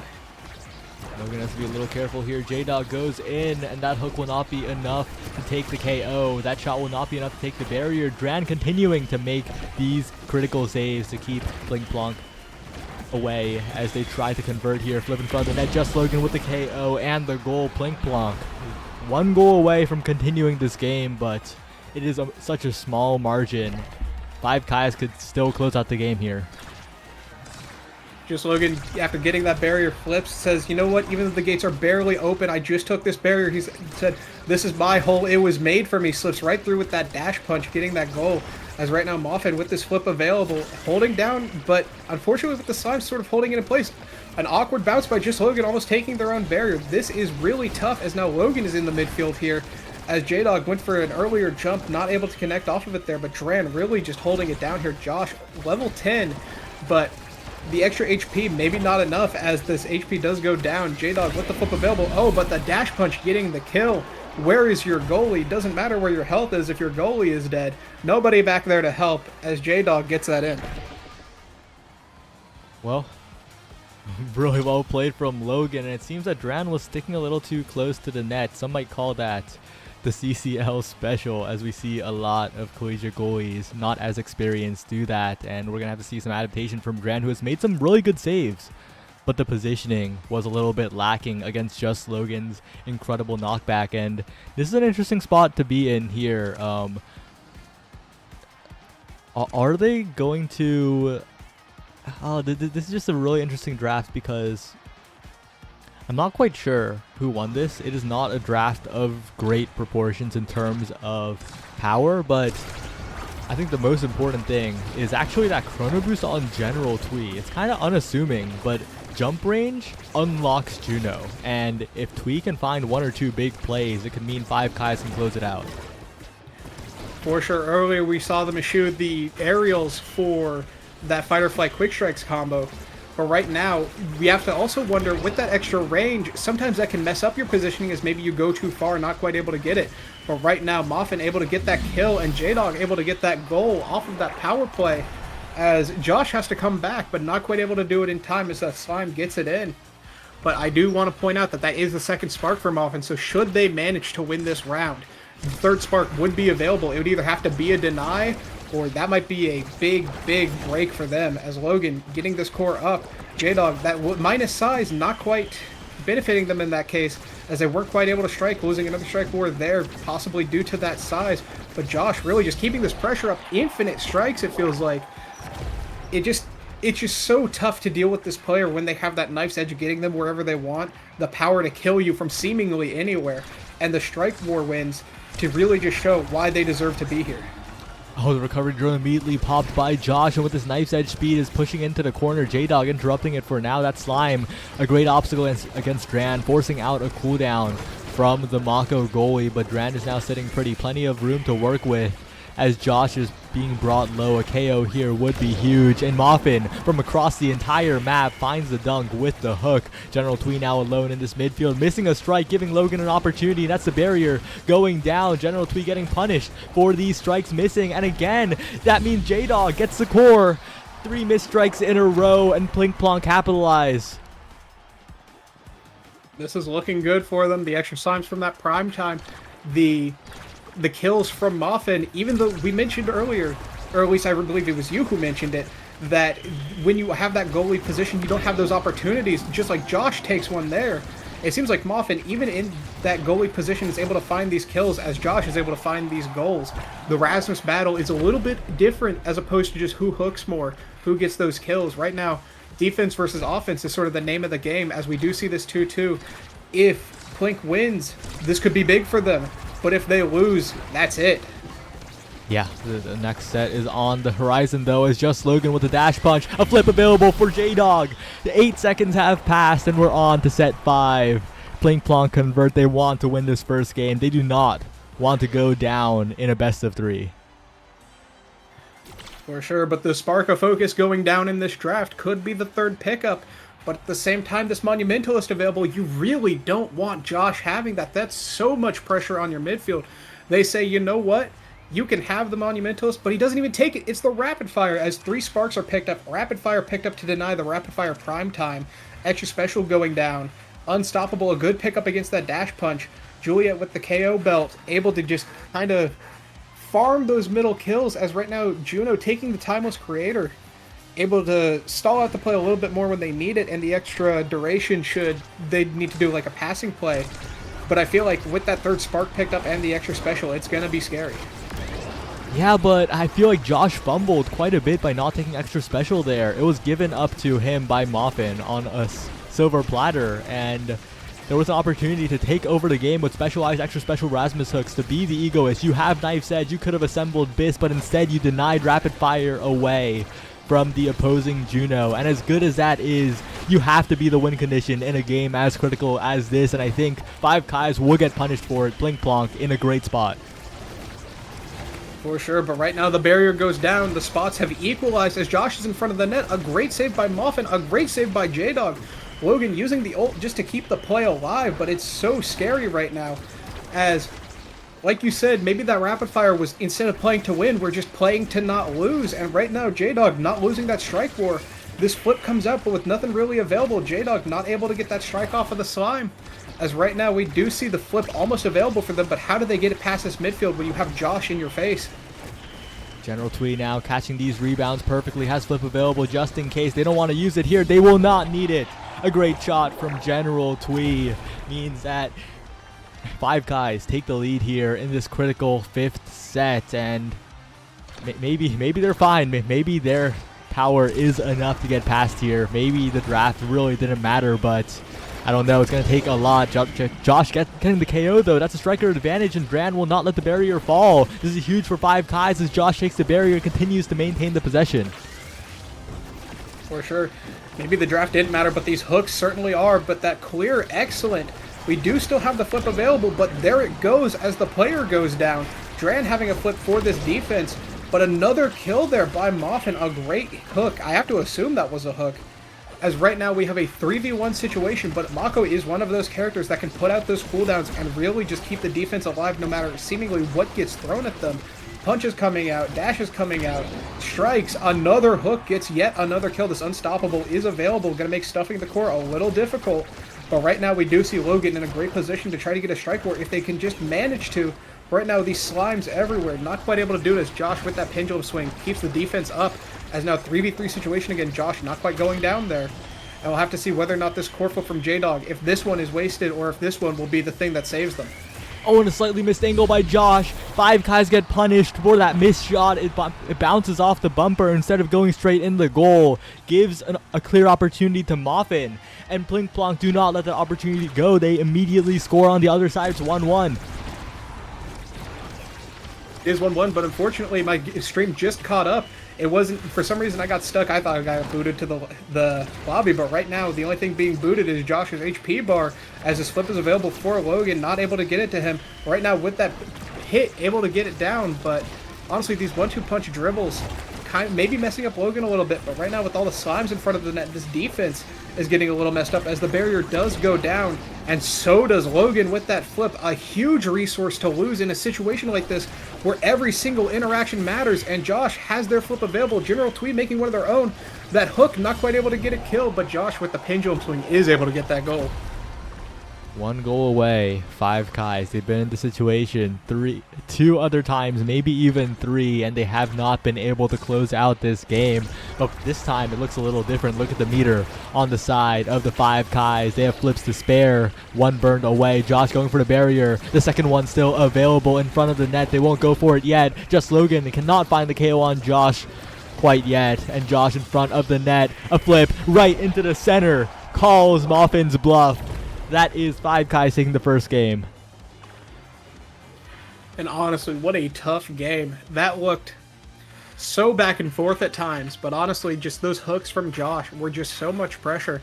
Moffin getting some of their own, not to discredit them, But honestly, in that situation where it feels like Josh is constantly putting up this pressure, and even when the hooks aren't working out, you still have to deal with Knife's Edge and an excellent player with everything at their disposal. And honestly, I think the biggest thing is early in that game, there were a lot of 2v1s in front of the net that just didn't quite pan out for the side of Plink as they were the ones on the one side of that 2v1. As it just felt like Twee and Josh were able to put up so much pressure in front of that barrier uninterrupted. We'll have to see if that comes back in this next game, or if they've learned their lesson and said, we can't let these players stand in front of our goalie like that. It is just such a tough situation. And if they'll be able to collapse in a little bit more, maybe have J-Dog get in there with a dash or a slime and able to do something. But right now, if that offense keeps up, I could see Five Guys really just doing a whole lot this set. Yeah, it's going to be interesting because the next map is Plinkplonk's pick. It is Clarion Test Chamber, and we'll have to see how this goes because it's wildly different from IME's app. There's no map quite like it, and I'm not quite sure how this will pan out here. Of course, the midfield picks are also a question. I wonder what's going to be pulled out for both sides here.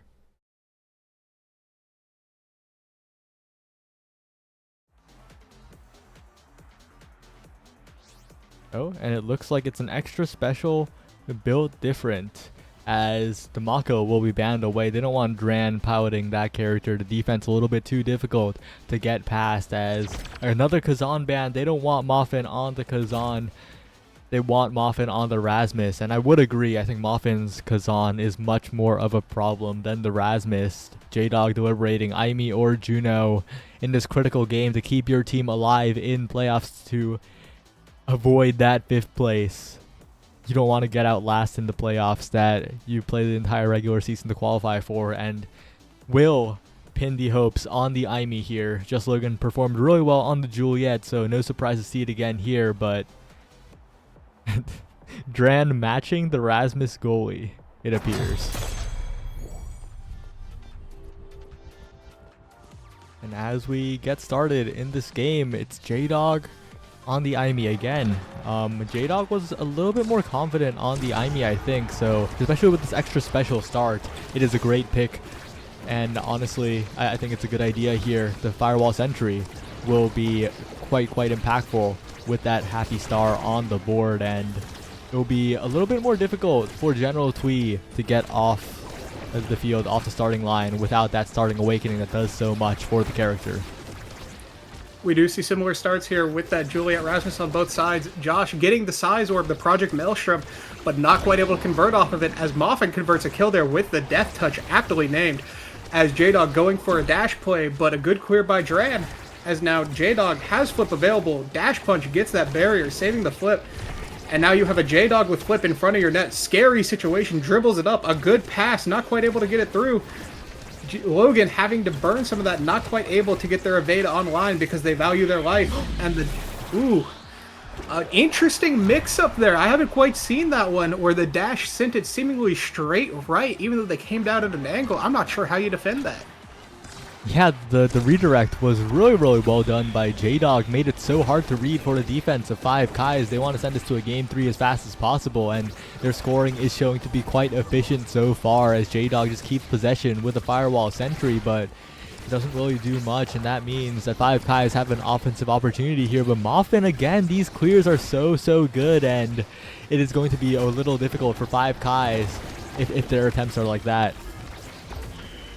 For sure. Right now, you do have J-Dog and Logan pushed up here, and with the orb in the middle collapsing in, they weren't able to get anything off of that, but it creates so much pressure when there's no lane to clear to. But right now, General Twee with this flip available, not able to convert anything off of it. The dash punch goes down. That's a good bit of time where you have a lot less pressure on you if you're Dran. But with that flip available for them anyways, maybe they weren't feeling any of those. 3 core flips available for the side of 5Kais. 1 goes down there as Josh gets the goal, but with 2 more available. And honestly, the energy looking a little bit lacking on the side of Plinkpluck. There are some getting built up, but it's not quite the same as having it already with these slimes. A first barrier goes down, a second one almost. But the goo, not able to slow things down, as even though they have that extra damage, it's not enough, as another one gets burned and another goal gets taken. We'll have to see if Dran ever gets to use theirs if the offense is this up forward. Yeah, the proactive offense doing wonders for the 5 Kais, especially General Twee utilizing the Make It Rain so well. I kind of trash talked the extra special on Juno earlier, but it is appearing to do a lot of work here. For sure, it does create a lot of space that the Juno gets to control there, as even if it isn't perfect every single time, it does cause some chaos in the net of the enemy team.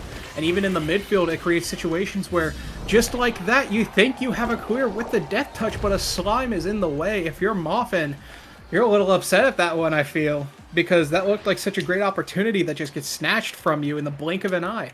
As now we go into this draft and see potentially a hot shot availability for General Twee. This core could be going fast.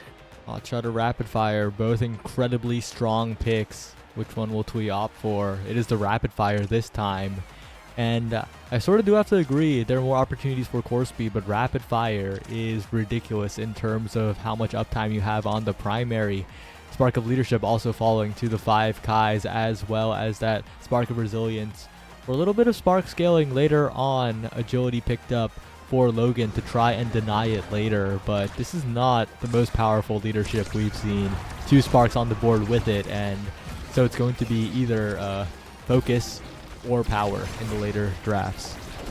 For sure, but even with some taken, it could still be a 3 Spark of Leadership. And honestly, even if you don't have all of them, you don't have Exodia, you're not the mayor, you're just the secretary of Spark City, you know, that can still be enough sometimes to just run over games. But right now, Logan looking a little run over as their health bar goes down. The dash punch off of the bounce house, not quite able to get it. As right now, Moffin's in a situation where they're a little closed in and Josh collapses, getting that goal. As the Firewall Sentry not able to defend quite enough as they need to, but Logan given an opportunity here. That pendulum swing messing up the dribble just a little bit, but it's just enough for them to keep it out as it does come back to Josh, but a good death touch to keep Josh out of the play as being proactive from Moffin does save that goal. But right now with Logan low HP, J-Dog with high meter, we'll have to see if they can save this, and they cannot as 5 Kais goes up 1-0 with a set advantage. 5 Kais in the lead here. Well and truly, 1 set, 1 goal. And despite how massive Moffin is, he can't hold forever, right? Despite being considered one of the best goalies, if not the best goalie in NASA, performing in NASA as well. No goalie holds forever, especially when Josh and General Twee are performing. But J-Dog with the KO combo on the Aimee takes Josh out of the equation. Now Logan and J-Dog have time to play offense, but General Twee's in there. Such an obstacle to the offense. They do take the barrier, but the respawn comes in, and now it's a power play for the 5 Kais. For sure. We have 5 Kais, but it's the Julie that flies there into the blast zone. A barrier taken in this 2v3 power play. J-Dog low on meter, dashing themselves into the orb, staggering themselves as Moffin's stuck in that 2v1. Just Moffin's a great player, but sometimes when you have that many people on you, it's just so tough, so hard to break out of that. As we see the orb gonna start topside with J-Dog having flip. We'll have to see if they can do something on this kickoff. I think there's no team that represents doing what needs to be done more than the 5 Kais, right? Their team name is 5 Kais. I've not seen Kai picked by them in a million years, and despite all that branding, they are picking what's necessary to win. Josh is going through, taking so much damage from the goo, but staying alive and hunting just Logan too. The punch will not be enough off of the Darrow's barrier, and Logan will stay alive for a little while longer. Finally taken out, but Josh is low as well. This power play could be reversed in the next few seconds. J-Dog almost getting a double barrier there, but one thing I want to point out is with the map currently being bugged, we saw Logan, even though they were staggered, they intentionally walked into the goo to try to keep themselves alive, and it did save them from that punch. But right now, the only thing that's needed to be saved is this barrier. Dran, excellent death touch to keep it alive. J-Dog with flip available. The dash punch creating pressure, but the slime from Twee able to save it there as Twee gets possession of the core once more. Josh very low, however, and trapped by this Firewall Sentry, but still manages to get one. As I could tell if Muffin was trying to get the core there or get the kill on Josh, but either way, Josh very low, gets the orb, however, able to stay alive. J-Dog trying to keep the stagger flowing, keep that region timer from coming back, and now J-Dog not able to get it through, but Josh unstaggered. General Twee still with a flip available. Logan not quite able to do anything here, as when you get stuck in this pocket, it feels like you either have to take 1,000,000 damage to make something happen, or you have to commit so far forward, and then if that core gets past you, it's so hard to get back. As right now the death touch comes through, General Twee with that flip available, these defenses from both sides looking good, even in this power play situation. But as I say that, the barrier does go down. But General Twee looking to take one of their own does manage to get it. Josh in front of the net. Scary situation. The slime not able to pick it up. And no, Josh, one more try. Doesn't get the strike war. It goes back to General Twee. As honestly, so many abilities are coming out, but just nothing is coming of it. And Gran is playing this defense so well, using the pendulum swing to make sure that the possession is never on the side, but pendulum swings the wrong way, misreads the bounce. And just as I was complimenting him, the greatest caster curse of the century, perfectly timed mistake to put Plink Plonk back in the game. A great comment on the pendulum swing as it instantly goes the wrong way. Dren keeping the defense a little bit more alive this set. The flip does come out. J-Dog, a flip of their own available. Logan building up one. Muffin a little low on energy. Should some dash punches or slimes come their way, it could be a little difficult on the defense.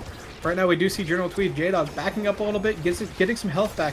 But Logan with flip and the Project Maelstrom orb, it could be a very scary situation if you're General Twee on this dash punch, but not quite able to get it. Maybe with a flip it could have, but here the only thing we see is the flip from Josh getting built up and now available. But with a quick clear down to J-Dog, a flip from J-Dog, we see the offense keep it going, but if it gets back to Josh with this flip available, it could be bad. It could definitely be bad for Plink Plonk here, as J-Dog is low, just Logan trying to find something in the midfield, but General Twee is doing so well at keeping the core up. Gran as well, so efficient to flip in front of the barrier. That's a barrier down. Josh now trying to set up for a dash punch, but Logan now with an opportunity, but a crazy clear by Dran gets it right past. A great use of the death touch as well to keep Logan out of there, but the flip is available this time. Will it be taken? The barrier taken, but the flip doesn't quite connect, which means Josh gets one more try, and with that one more try, it's a 2-0 set lead for the Five Guys. No energy available, but we'll have to see what Awakenings are. Is General Twee MVP of that set per the XP? We'll have to see what they get here. Aerial's available. Quick Strike also fantastic on that character. But with Rapid Fire, you might be looking at this Prime Time, looking for just seemingly infinite cooldowns on this primary as it does come out, and we do see the Rapid Fire Prime Time combo. As well as Team Player now available for Muffin, but hovering a little bit, giving themselves time. Quick Strike's going to Imi, not seeing that Timeless. Perhaps trying to gum up the draft a little bit at the end, but now you have your Juliet getting Aerial, Siege Machine, Timeless. Not really a great pick there, and they take the Siege Machine, not wanting to take the Aerials and mess up their dash, saying, you know what, I'm familiar with my dash punch, I don't want to then throw that to the wind, as now we definitely see some powerful picks getting taken here. It's such a tough spot for Plink Plonk. You like the unstoppable, but the rest of the draft, not what you want here. Not exactly what you need to make this comeback. Will Muffin be able to hold is the question, but the possession is so scary on the side of the Five Guys. Logan getting low, one barrier taken, and Muffin sending it to the other side, but they KO Logan. Josh moving up. And if General Twee gets this core, it could mean everything here. Twee now with the slime to the top side, but Muffin will save it away still. Finally, one barrier taken, trying to prevent two from going down as Muffin continues to make the saves, but Josh is the one who wins the strike war. And now it's a dire situation for Plink Plonk. The Five Guys in position. Josh with the dash punch, but still saved away. My goodness, this offense is so back and forth, but with General Twee having a flip available, Josh almost having his, the death touch sending it back and just not getting the perfect clear angle as it bounces off of the 45 and straight into Josh's hands, as with a strike and a punch it goes in. General Twee getting to save that flip, as now the energy for Five Guys is on the upper end. Logan at about half, but honestly, Plink Plonk having some energy of their own. We could see the core flips come back, as now Logan has to burn some of that energy just to stay alive, especially against a Juliet that, with that specialized training, if you eat that bolt, it's so much damage. But right now, Logan goes down regardless, even after surviving. But for how long can you survive? J-Dog getting one barrier, not quite able to get two. Muffin stepping up to try to help on this offense, as right now they do keep the possession. But J-Dog with this flip, we'll have to see what they do with it. A good glitch pop to make the goalie react in some way, and then able to score with it. The slime, a little slow there, not able to get that. A dash punch, able to save that barrier. General Twee not able to save their life as they go down here. But Logan looking next on the chopping block if things continue. But right now, Dran looking like the one under pressure as they have this 2v1 in the net. As it gets to Logan, Logan just strikes it in. Dran a little bit out of position. But honestly, that round was a lot of pressure back and forth. Really crazy hold by Plink Plonk. They somehow managed to fish the core out. General Twee taken low, staggered, KO'd without the barrier going down. If they could hold like that, it could be a Plink Plonk reverse sweep. It could be a Plink Plonk comeback, but we'll have to see. Just Logan reads the death touch perfectly. Plenty of years playing with Muffin, it feels like. And that much experience means that you can read Rasmus goalie quite well, but a misstrike means all the barriers are down. General Twee and Josh are like sharks in the water. They want to take the lead here, but it is J-Dog with the glitch pop catching the clear from Dran. J-Dog is in the 5Kai's head right now. For sure. It has felt like a couple of times where J-Dog goes for these sort of combination goals where maybe a dash puts a glitch pop, or they'll strike it somewhere, go for a dash, and try to cover with the glitch pop on the other end. Some of them haven't worked out. But right there, just keeping it simple, the glitch pop catching it, but Josh keeping it simple as just a strike takes both barriers. We have to see whether or not they can survive, as they are up 2-1, but this could become 2-2 and could become a Game 5 situation in this set.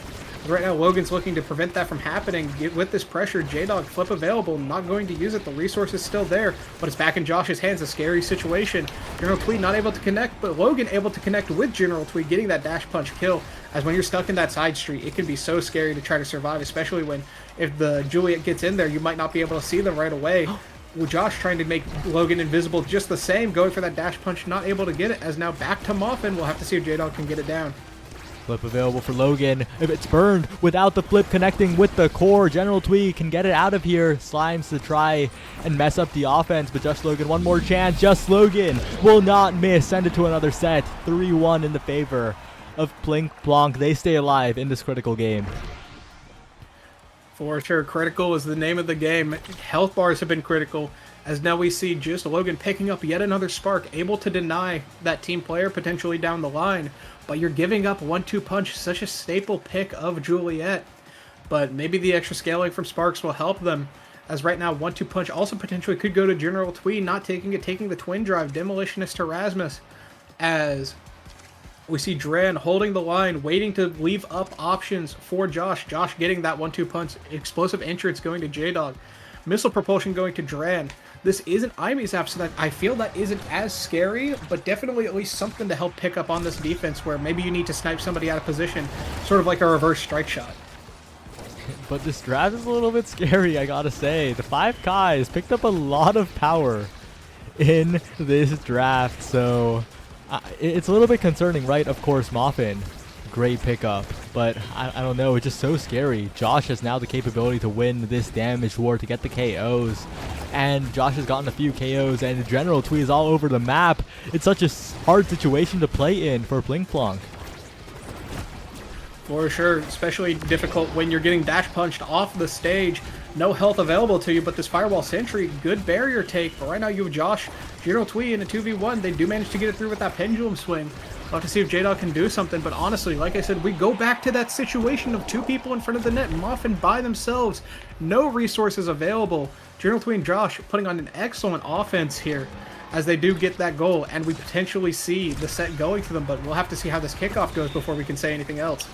The Firewall Sentry coming in with great effect from J-Dog, one barrier taken, but Josh and Twee are lurking, looking for a KO, almost getting KO'd in return by Muffin, and it's just Logan who's converting on the barriers here, looking for the interaction win against Dran. J-Dog trying to read the clear up, but it's actually General Twee who burns the flip from Muffin. Josh in position with the specialized training 1-2 punch, and will get the barrier, has the flip available, trying to shoot it through, but the Firewall Sentry will force it away. Another slime from General Twee, forcing out the flip from J-Dog. Dran with the flip available, J-Dog interrupting and sending the core all the way around the world. Twee now against the world, needs to find something, needs to make something happen as Dran sends the core away in the midfield. Another good pendulum swing to stall out even more time as J-Dog going for a glitch pop play. Dran trying to pull it back, but all that Death Touch does is give it right to J-Dog as it's 1-1. A tough situation because it felt like even if the Death Touch wasn't coming out, that glitch pop might have gotten it to him anyways.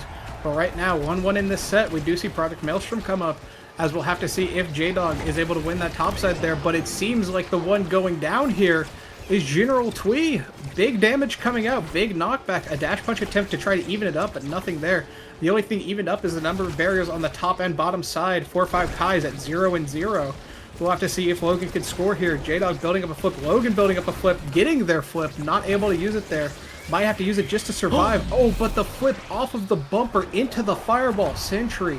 A great parabola gets it great into the net, as we have to see whether or not this 2-1 converts in a 3-2 into a set 5, or if Five Guys is going to bring this one back. What a shot. It almost looked like the core curve, just like you said. And just Logan trying to take it all the way. Goes for the double barrier. Takes one. The second is taken. J-Dog with the flip available despite the striker disadvantage. And Moffin! Whoa! The core went all the way backwards there. And that means that Plink Plonk are not out of the woods just yet. Flips available, but they still have to make this goal happen. Trying to fake out Dran there. J-Dog with the glitch pop. Flip forced out as a KO comes through for just Logan. But Twee is still in position. Able to find some kind of opportunity. Able to clog the midfield up with the slimes. Dran is getting in position as well. Has a flip available. Flips it away. Boffin will keep the offense up, but Josh has returned. Five Kais with a chance, with an opportunity here. But look at Josh's health bar. He got shredded by that firewall sentry. Doesn't matter, Josh in position for the goal. They're 1 point away yet again. For sure, just Logan ending up back in that goop, but just able to walk out just fine. Could have seen them going down, but it's the goal going in, as now Side Streets is our next one. We'll have to see whether or not this is something good, because when you have those Juliets, it can put a ton of pressure with these dash punches, maybe with these ults. Just Logan, a ton of pressure on them. No health available. J-Dog backing up to help on this defense. Gets back to Logan, but a pendulum swing sends it out, and there it goes. Josh with the goal, making that 3-2 a 3-1 set win over Plink Plonk. Five Guys really showing up to this game, and honestly, a great performance. Really well played for the Five Kais, but I can't forget that last bounce on the second to last point. A clear by Moffin that went straight backwards off the trapezoid. The terrain was a little weird there, but really big congratulations to Five Kais. I don't think anyone expected them to win this matchup here, and they made it happen. Yeah, I mean, honestly, you could have told me that some people didn't believe that they would be the winner there, but honestly, with that performance, you could have told me they were in the winner's side. They were really just keeping the pressure up, doing a great job as these players vacate the lobby. What's the next set that we have coming up in this in this series as we go into further into Season 3, a new series available? As who are we looking for next? We're looking at Five Kais versus Platinum Exclusive up next. It is the winners of the two previous games facing off for the final spot in the next day of playoffs in 2 weeks. And this is going to be an interesting one. Five Kais is a team that people didn't really expect to be here. And honestly, the script writers are getting a little lazy, because this is exactly by seeding what happened yesterday in the Nassau playoffs. Just as a new match is appearing, these two teams going against each other, I believe we're going to have two new casters coming up. Is that correct? Yep, it will be Envy and Cat Kupo up next for the final game of the day. So time for us to say our goodbyes. A pleasure as always, and honestly, some great games gotten to watch. Really glad to be here. Well, on that note, we'll be seeing you in just a little bit for the final series of the day. Don't go anywhere.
Welcome back, besties. It's me, Kat Kupo, here with Envy NYC to cast the last game of the day here for the NASA Season 3 playoffs. Envy, how are you doing? I am super good right now. Glad to be here commentating with you, and super excited to see the last game here, as we've had a lot of interesting results today. That's for sure. We've had a lot of interesting results this whole weekend. NASA and Nassel full of upsets in these playoffs, depending on, how much you really count Sad Boys as an upset. But we've had so many upsets. The lower seeded team has won 7 of 9 series this weekend, and 5 Kais are going to try to make it 8. Yeah, and it's not going to be an easy road for them. Platinum Exclusive is certainly the first seed in this bracket here for a reason, actually bringing out some of the big guns. But they do end up finding themselves in losers semis for the day, and yeah, we're going to see if 5 Kais has enough left in the tank to defeat one of the giants here. Super happy to see this. Oh yeah, dog. Oh my goodness. I believe we're going through a pick ban right now. We have all the players in our lobby. I'm so excited to see what these teams end up playing. I know that 5 Kais took a Plink Plunk Bonanza over to Amy's app earlier. That seemed to go well for them. Wonder if that'll end up getting banned here by Platinum Exclusive. I know a lot of people don't like it. It feels a little bit luck based on who gets those awakenings on a map like that. Yeah, that's relatively fair to say, as long as well, Julie and Rasmus are kind of like the main offenders, I would say, of Amy's app. We got not only Rasmus looking for things like even monumentalist, timeless, specialized training to make things difficult with the hook, but I mean, Juliet first awakening draft gets knife's edge, and you just want to end the match. You want to go to next. So Amy's app definitely has a couple of volatile awakening picks there, but it's definitely my top 2 favorite maps in this current rotation, though. So I'd be certainly happy to see it. Also, Clarion, that's another map I really want to see more of. Clarion's pretty fun. I know that PLX went to Clarion earlier. Uh, I don't. Or at least they had Clarion selected. I'm not sure they went to it against Party Rockers, but I know that was the game 3 lined up against Core Requiem. Didn't end up needing that one, but they're at least willing to play it, so there's definitely a chance. And while we're waiting for these two teams, let's talk for a second about the 2 teams that we have waiting in winners, because these 2 teams, one of them is going to be the last of the 3 remaining for the finals weekend in 2 weeks. We have Party Rockers 2 and Shikara chatting, waiting up in winners. And whoever loses that's going to end up with a winner of Platinum Exclusive and 5 Kais. 5 Kais with a kind of a huge upset over Plink Plonk Bonanza, right? Like, there's a lot of upsets, but that one was pretty big. Yeah, I mean, seed 6, seed 2. I mean, these things definitely happen. I would say that all these players are certainly capable of making upsets like this, and I would not say that this game is any luck based, but sometimes things don't go your way in map picks and awakening drafts, and some interesting results are seen at the end of the bracket, which cause these seeding things to happen. And I mean, I just think they're all pretty capable, and yeah, we'll say that it was an upset for sure to defeat Plink in the last series there, but I mean, 5 Guys got a pretty good roster right now as well.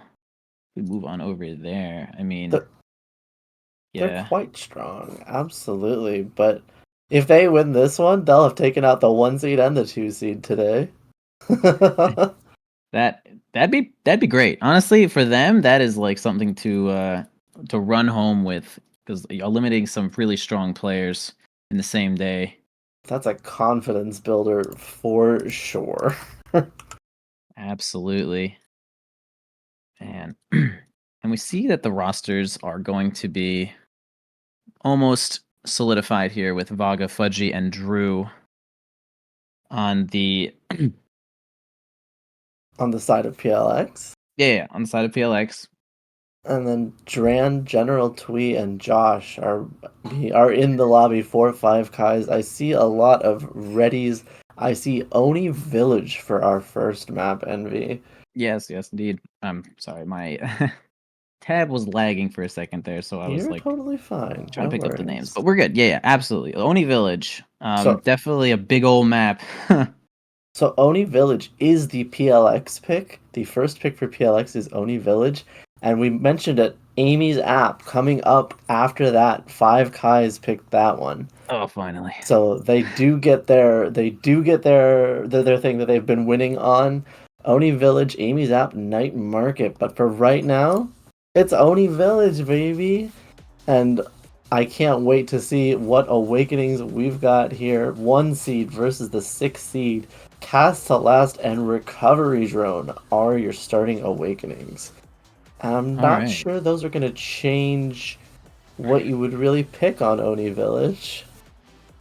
Yeah, that's fair. I mean, I think it kind of entices the Rasmus pick a tiny bit more just due to size, and I'm not sure if we're actually going to see something like an Octavia. That might be a little insane, but it does also incentivize Era to show up in this match here.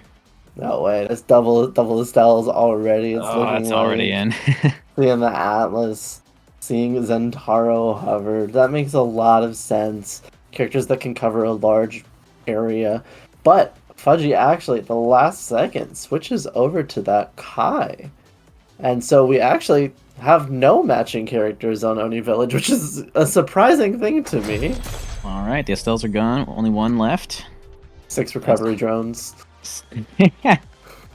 That is fair. I'd say that size is a good stat to have. And man, the map looks kind of small with everyone being a literal giant this game. And I'm excited to see what we have in store here from the 6th seed and the 2nd seed, as we actually have both barriers already going down for Platinum exclusive here. And let's see if we can get a quick early goal before the 30 seconds on the side of 5 Kais as they send it over to Josh to get a little bit of offensive pressure on the bottom lane, but it's going to be blocked away by Vaga's primary. Going to try to make an offensive push to the top. Yeah, they find the General Tweed, gets any cooldowns in there, and blocked away once again. Pretty easily. Doesn't look like Vaga is under too much pressure as of this point right now, as Drew's going to try to make his way in there with the Oni Blade in the passive. Are actually going to grab that from Dran. And not much more than that. Open goal here. Can they get it to Josh? Nice. They actually don't. Okay. Oh, okay. Wonderful. Rose Warp by General Tweed is going to sink that one past Vaga. First point. 2-5 Kais. Great defense there from PLX for a very, very long time. Vaga using that strike shot very well.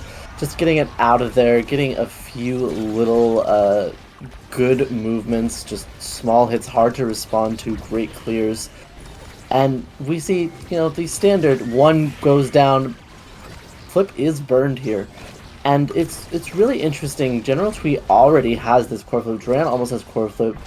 Most of the game already has core flip except for Vaga, and now both barriers down to the side of PLX. This has been a great job by 5 Kais. They've just had the offensive pressure this entire time. And as I'm saying that, Josh gets it in, and we're up 2-0 in the first set. Yeah, really good offensive pressure there by 5 Kais. And we're going to see that the name of the game on this map, people usually end up giving up the first barrier like that. There's not too much reason to block it, but usually it's very tough to get the second one. It's usually going to require a flip or a strong combo from the forwards.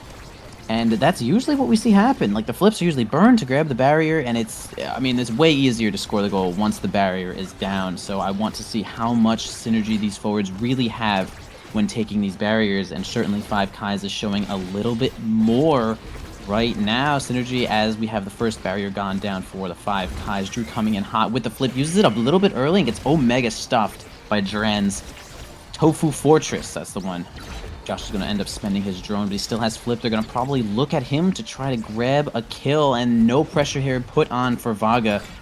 As, the team is kind of just hovering over Josh. They do end up getting the flip. No kill on Drew. Josh kind of staggered right now, and the offensive pressure is a little bit lowered because Josh is kind of in a precarious situation, but the Fudgy Waffle's then going to miss his primary there.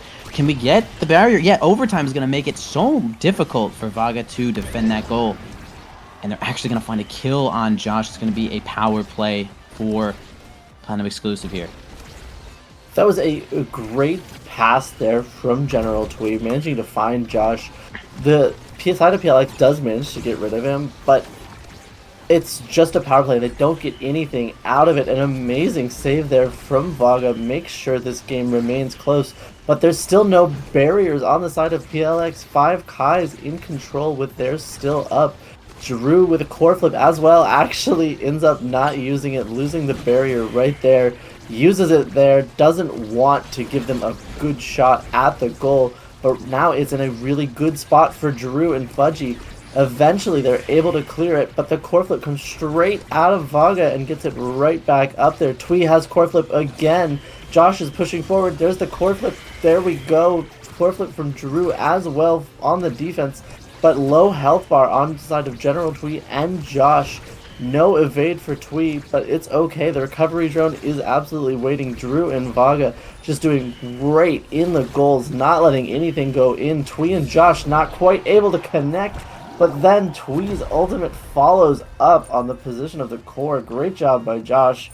Vaga did not have a good shot at that, and Josh gets a well-deserved MVP and a decent draft to look for, but there are 3 sparks here already. Yeah, 3 sparks is definitely going to make the spark of leadership a little less threatening. But again, yeah, we saw explosive entrance show up right now with the Zentaro on board. It's going to have to get denied away from Josh. It is just a little too powerful on Zen. Actually, I'm sure Dran is pretty saying thank God, we were able to deny that one. That's just a lot of pressure in general.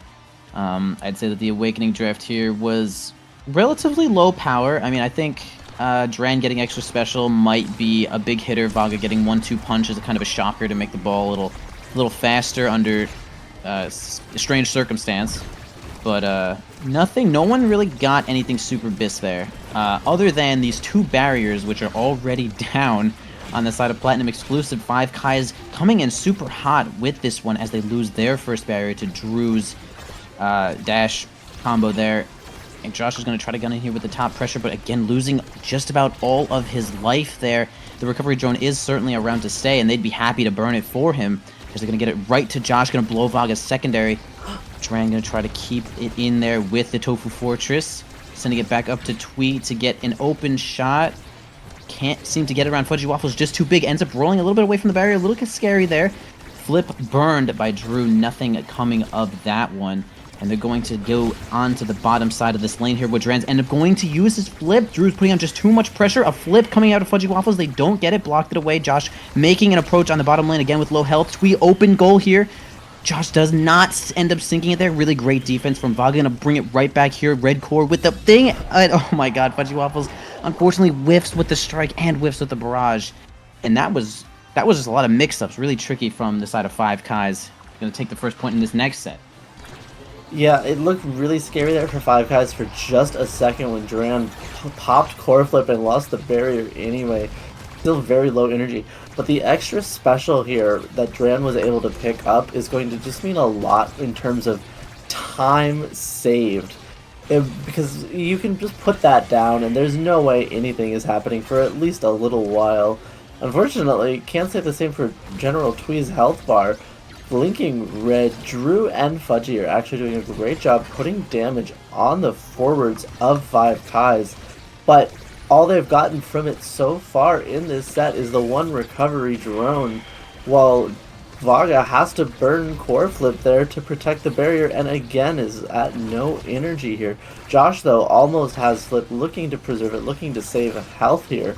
Can't quite get it, but General Twee has a great angle. The core flip is used, gets the barrier. Great job there, but now Josh with low health is getting pushed around. Drew is looking for the kill, looking to confirm it or at least get rid of that recovery drone, but now Drew's going for the core instead. Can't quite get it past the combined efforts of General Twee and Drew, and Vaga's not in the right spot. That primary isn't gonna do it. Puts it in his own net, and Dran gets the credit. Yes, slightly unfortunate angle there from Vaga. Again, like you said, not in the right spot there to defend that goal, and it's going to be a tough one as they do go down 0-2 in this next set. They're already losing their first barrier. Five Kai's feeling kind of nice right now. Is unfortunately Vaga maybe just a little nervous right now, just kind of out of sync here. And man, and is the complete yin and the yang. Five Kai's in complete control, perfect synergy. Josh goes in, General Tweez there to back him up instantly again with the whiplash. Finds the next goal into this, and it's going to be a second MVP for Josh. Going to grab any awakening they want, be able to deny whatever they want as well. If anything is too strong here, perhaps just a size awakening or a twin drive maybe coming here on Josh. Honestly, the fight or flight makes a lot of sense. Just take it. You've already got some size. You've been winning this not by getting like really good blocks here, but the passing between General Tweet and Josh here has been absolutely crisp. They've just been finding these little seams in the defense, and they're making it work. I believe they haven't given up a point, right? It's 6-0 5 Kais. I think you're They're correct. the 6 seed. Both barriers are down again. Drew is up here. General Tweet is up here. And unfortunately, when Dran is up there, it can result in that. And suddenly, okay, it looks a little bit better now for the side of PLX, but you're still down 2 sets. You've got to prove that you can score a goal in this game. Absolutely, and the synergy is just going to have to find its way somewhere, as both of the side of PLX is kind of on top of each other, both forwards. Not sure exactly if they are in sync right now, but man, they're going to certainly have to make something work. Hopefully these awakenings are going to make a difference for them, because Five Kais is, again, just keeps pushing the pressure. Josh is kind of low health, and they have not been able to get a kill on him. His recovery drone is indeed gone already, though, so he is kind of the first person in this entire series in threat of dying, and they do finally get him with the Oni Blade. The flip used by Vaga, and yeah, Dran can't save it, as Drew is just hitting him like a fly and distracting him. So finally, we got a point here from PLX.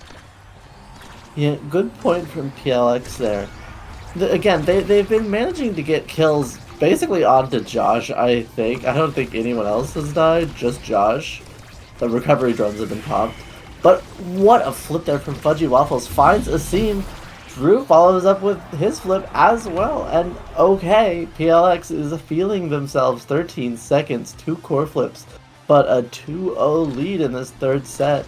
The 1 seed is awakened at least a bit, but they've got no energy now for the rest of this one.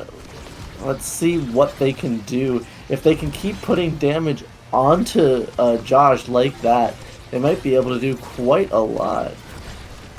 Yeah, and I think if they can keep this up, they have a great advantage going into the next couple of awakenings, as we do have Fudgy Waffles with Spark of Focus and Spark of Leadership. As I'm yapping away, dude, they find another kill on Josh. That it seems to be their 1 kill target, the only one without the recovery drone, which makes perfect sense. He's kind of one of the greater threats right now, especially with fight or flight. So let's see if they can finally get a set here and grab an awakening that could be, again, a big... There's 1 spark left, is that right? There's I believe Resilience is left, but I could be wrong. Yeah, I'm pretty sure there's 1 spark left. But There's I'm not 1. sure We saw 3 in 1 draft, and then we saw Leadership in the next one. I don't remember which one it is, though. Yeah, I mean, if Fudgy Waffles finds himself as the MVP, which it looks like he might actually be a little bit experienced behind Drew here. It's kind of hard to tell between sets, but he could grab another spark, and that spark might make the great difference here as it buffs everyone. And so still 2 barriers here for both teams, and oh man, General Tree with a really great shot, but a better defense there from Vaga, and the primary pendulum swing from Josh. He's just got too much size, is going to end up getting the next barrier. Dran going to safely knock it right over to Twee. Another flip coming in, easy defense there for Dran. And actually, was that... I mean, it was General Twee that gets the credit there, but it looks like the Giga Blast kind of helped it. Yeah, so the Giga Blast from Fudgy Waffles hit Twee a little bit upwards, and that made Twee's primary hit a little bit further upwards, and that made Twee's primary actually hit the barrier. Unfortunate there. Sometimes these things happen when you're using your abilities for damage, for knockback, but you just have to push on. We're talking about how much luck there is in this game. Not too much, but sometimes it really can just hit you. You can get caught off guard. You can get caught off guard really quickly, lose both barriers, and it's really close right here. So much pressure onto Fudgy Waffles. Vega using that ultimate heals Fudgy all the way back up though. 2 core flips back on the side of PLX.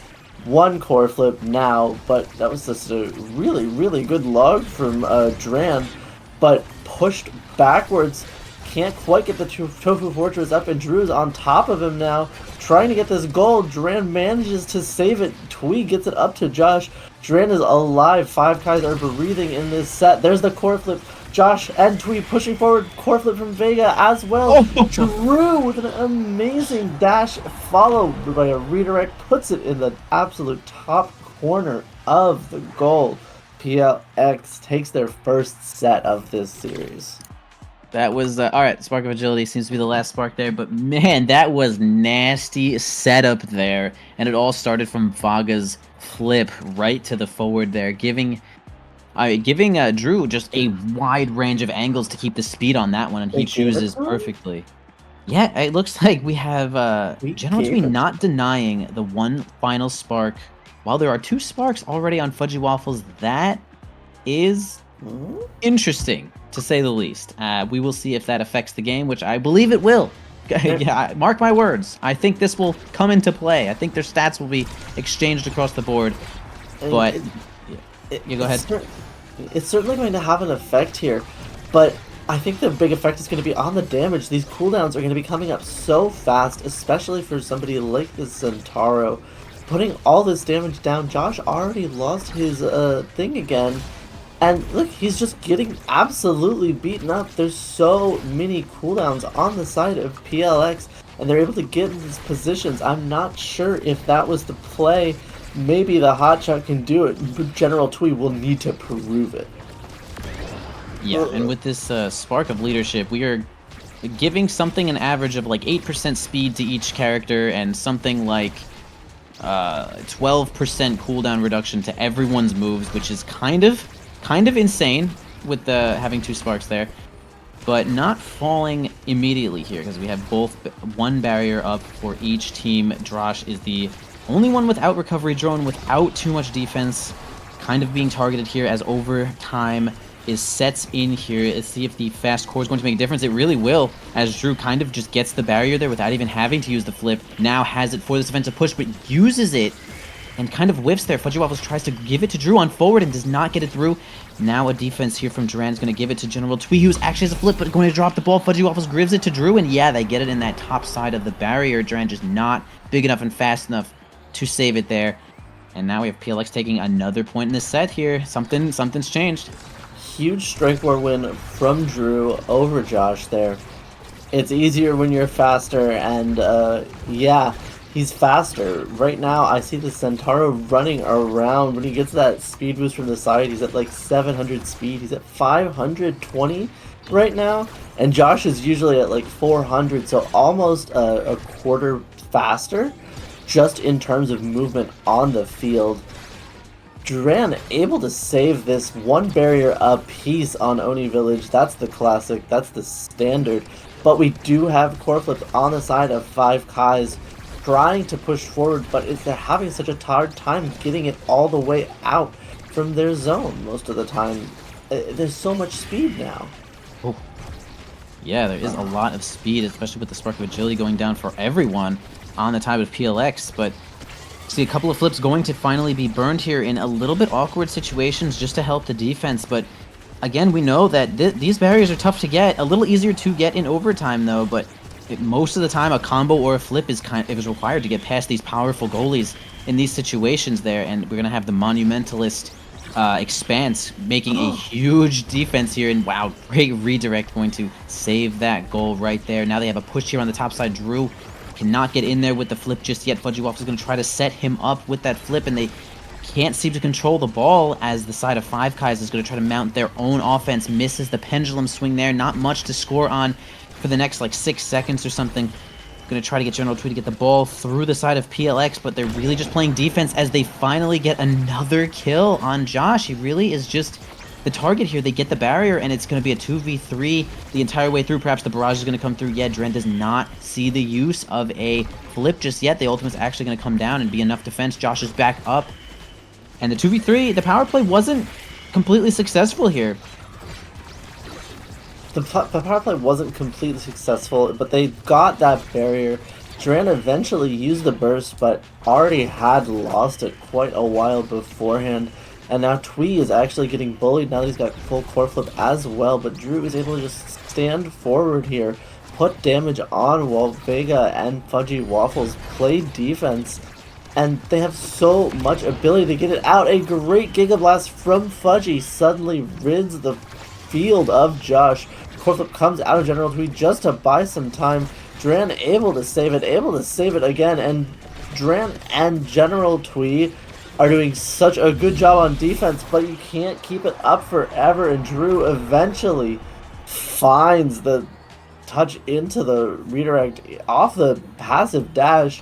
2-0 PLX, suddenly 5Kais look like they're in trouble. Agreed, and yeah, we can see that the sparks may be coming in handy. No more left on the table, though. Lucky for 5Kais, but really tough situation here as they seem to be losing some momentum. It seems that the synergy is now finally building, or perhaps the awakenings are, for the side of PLX. Vaga has his flip to defend against this, does not need it right now, for the expanse is just good enough, especially with Monumentalist. Josh taking some more damage here. We do see Wand on Drew, and they're kind of seeing him. They're seeing him as the kill target, and it's been pretty successful as each of the side of PLX is just throwing a little bit of damage on him, and they finally get the kill once again. One barrier up here for the side of 5Kais. They're going to try their hardest to push it in there. General Twee and Dren are going to... Oh man, really great strike shot to cover the bottom side from Vaga there, and it's going to be a really tough save, and the Giga Blast is actually going to sink that one right past Dren. Really made that one tricky. And, I mean, PLX has not only evened this up, but they get the first pick in this draft in the Awakenings. Fudgy read that clear so well, so expertly. It's going to get Quick Strike as well on top of everything else. And in the first couple of sets, what I mentioned was that the passing from 5Kais was so good. They were finding those little holes to go through. But now PLX has so much speed, those holes don't exist anymore. Everyone's so big, and everyone on the side of PLX is so fast that they can't quite find these same little plays that they were able to get before. Fudgy with that quick strike is going to be so much of an issue here in the midfield. And if you're playing Estelle and Rasmus, the way you get it, the core past the goalie on this second barrier is you get that really good pushback on your primary. Basically that, actually, your primary as either one of them. But Vaga now has Unstoppable. You need two things to get any knockback onto him. You can see there, the Twee's primary hit nothing. And I feel like it's starting to... I don't see the path for 5Kais after the Awakenings coming out the way they have. I don't see it. Yeah, it is definitely a tough situation now as they don't really have a ton of like throwaway abilities to just throw on Vaga as if they had something like Drew Slice and Dice on Zentaro to knock it off. Their abilities are too valuable to just be knocking off that shield, and that is just a really great Awakening pick and another wonderful save there from General Twee is going to have Dren's back as they're going to try to mount their offense there, and they do, but man, the expanse is a little too much for them to deal with right now, but they do kind of sneak it in under Vaga's feet there. Josh, again, super low, but team player on Dren is going to make things actually really difficult in the overtime, making the core red, gives any kinds of clears through center field. Okay, the Giga Blast is actually going to send it right to the center there, down to Drew. Okay, Vaga's going to have a good defense here, trying to push one more time. General Twee's going to flip again just to give it to Josh. Kind of not a huge offensive play there. The team player going to make another difficult push there for Vaga. And wow, Drew just kind of gets in the way for Fudgy to just kind of get it past. Another one for PLX. That angle and speed of the core was so tough for Dren to deal with. Had the core flip, but you think you're going to be able to get that as a goalie. You feel like you're in the right spot, and then you just realize it a split second too late, and suddenly you're down again. A good ultimate there from Dren, though. Make sure that they get this first barrier. But Twee and Josh both don't have their recovery drones anymore. They are gone. Core flip gone from Fudgy Waffles, but that one's going to come back. Those drones are gone for the rest of the game because this is the last set. And Twee and Josh are looking so hard trying to find this. Eventually, there we go. Vaga is not quite in the right spot. Twee manages to snipe the bottom barrier. 5Kais have a chance here. Their goal is closed, but they don't have Josh anymore. Giroux just on top of him there. General Twee about to get core flip. Duran has his as well. Doesn't need it yet, but unfortunately gets eaten there by Giroux. Can't use the recovery drone anymore. Great attempt at a shot there. Team player making that go so fast. Just gonna flip. Throws it to Josh, but Josh not on the same wavelength. And an amazing touch there from Giroux. Gets the barrier just barely. Drew still looking for this. Pushing forward. Fudgy gets it up to him one more time. Duran getting it out, but they can't seem to keep it out. There goes General Twee. There goes Duran. 2-0 in this last set. PLX on a tear. Yeah, they are making super good use of the damage found on this team. Kind of accidentally killing Twee the first time to knock off the drone, and then now they looked at him as a kill target. And again, Duran, same thing. Walks kind of near the edge, and accidentally the drone is now gone. Any one of the players on 5Kais can be seen as the kill target, as Drew gets a really good flip right in front of the barrier. Both are down right now in this series. Again, big series. Those, if you are knocked out of this series now, it is kind of over for you for the playoffs. So a lot of pressure is riding on this game right now. Duran finally gets it out here. More pressure coming in as Fudgy Waffles blows the flip here. The strike shot keeping it in once again. Duran trying to get it out. He does, but Vaga also has a flip to give even more offensive pressure when needed. Drew flying on in there. Not enough to score the goal yet. The team player sending it hard. The Tofu Fortress, again, making a big wall. Low cooldown now with the extra special. Josh low once again ends up finding himself off the map. And now the 2v3 power play is going to be really difficult for the side of 5Kais to play with.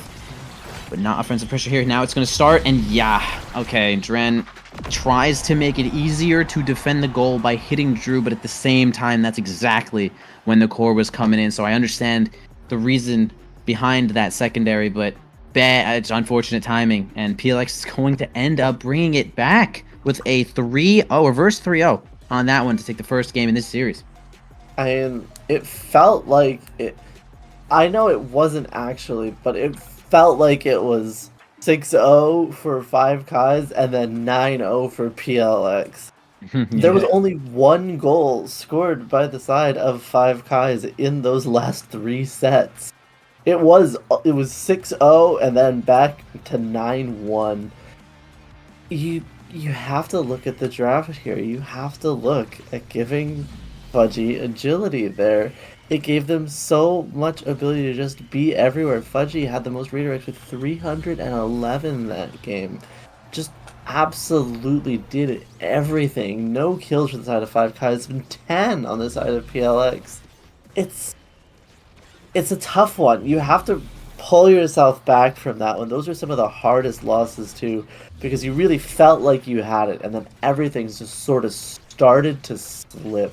Amazing play there by PLX, staying cool, and 5Kais need to do the same thing. They need to stay cool going into their map pick, going onto Amy's app, and I am so interested.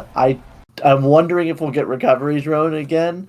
I'm wondering how Recovery Drone even affects Amy's app. But it could be tough. Recovery Drone is, in general, a pretty good awakening, but having extra size when not necessary does kind of make it easier to fall into the middle.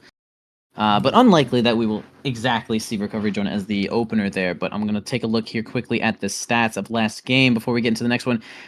Drew with 54,000 damage, really the big damage dealer there, the big killer, and actually 0 KOs for the side of 5Kais, a complete 0 there.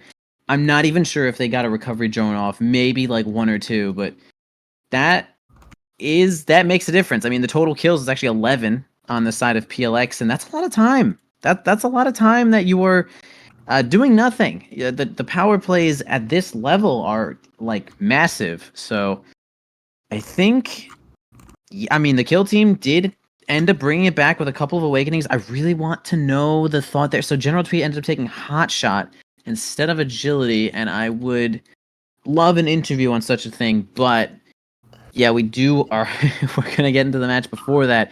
Man, Fudgy Waffles with 311 redirects, which is 50 more than the next highest person. So that was an unreasonable amount of core control there coming out from Fudgy Waffles. Yeah, so they really had kills, core control at the end there. Like, I think it really could have been an Awakening draft. It was. It was. I'm telling you, because it was speed and cooldowns. If you're gonna get two things and the enemy team isn't killing you anyway, if you get speed and cooldowns, it's good for every single situation. Even if it's only a little bit. On a map like Oni Village where the points go long, eventually those little bits are gonna add up. Just a little bit of speed, a little bit of extra cooldown means a little more abilities, slightly better positioning, and in a map like Oni Village, you have to be able to get those things. That's what that map is. That's what that map is all about. It's about being crisp with stuff. And Amy's app, on the other hand, is about killing them. Put them in the hole. And in fact, oh no, we have a specialized training spark of leadership start. This is gonna be a chaotic game, I think, Envy. Oh man, wow. So it's like, it's not only okay. So they end up not taking the Rasmus minigame there, which is fair. Kazan does stay open though. Specialized training obviously showed up here, and Spark of Leadership is going to make things also kind of difficult for these Awakening drafts. Like being MVP in the first couple of points here is going to make all the difference, in my opinion. I mean, getting the first pick at which Awakening here, getting the Spark. I'm just imagining any brawler getting Fight or Flight, or not Fight or Flight, in Knife's Edge.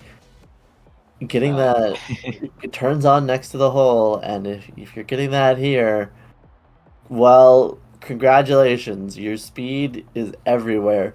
Drew eventually does opt for the Kazan. Once again, no overlap here, though we do see Fudgy Waffles on this now with the heal, trying to keep his team alive. We see 5 Spark of Leaderships and 1 Specialized Training on Drew. Absolutely. General Twee with a Vambrace is a pretty interesting pick. Makes a lot of sense against such high damage. And then pretty standard stuff for the goalies. I'm really interested to see how this goes. These first few points are going to absolutely set the tone and be absolutely massive for the entire game. This is a map that can swing on a single draft, a single broken thing, and wow, Dram just kills him. Great job by Vega to get the barrier afterwards, and while I'm not looking, another kill happens, and that's the Amy's app way, ain't it? Absolutely, and to go over the character picks here, good offensive push there with the flip by Vaga to get it past Dran. So we actually have Luna. Luna's a really good damage source. It's not exactly the match to Drew on Kazan with specialized damage source, but having Juliet on this map in general is like a whole minigame by itself. Really difficult to pass her in the midfield. It's kind of just dangerous. So I would say that it ends up being a little even though we have a specialized Kazan, and as of course I'm yapping away, they do find a way to get it past Vaga there with some good synergy. Josh sends it into the top side there, and I'm interested to see if we can have 5 guys get a couple more kills than 0 last time. I mean, they already have 1, so evened up right now.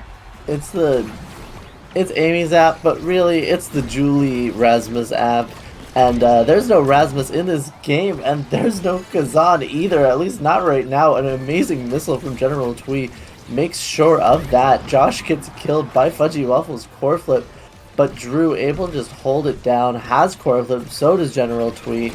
Going to use the ultimate, getting plenty of time here for the revival of Josh. Dran eventually does use core flip, but Josh immediately just kills Fudgy Waffles. You are not allowed to stand there against Juliet. Josh lets him know. Josh lets him know. Josh gets the goal right afterwards. And 2-1 for Five Kais. This is the map they picked, and this is why they can find the kills with these characters anytime. Yeah, now we see Five Kais are Oh. actually kind of feeling like the aggressors here, as they've already gotten more kills than the side of PLX, and they already have the barrier down. Josh going really ham right now on Vaga, as he's going to have to get a heal from Fudgy Waffles to keep him in the game here.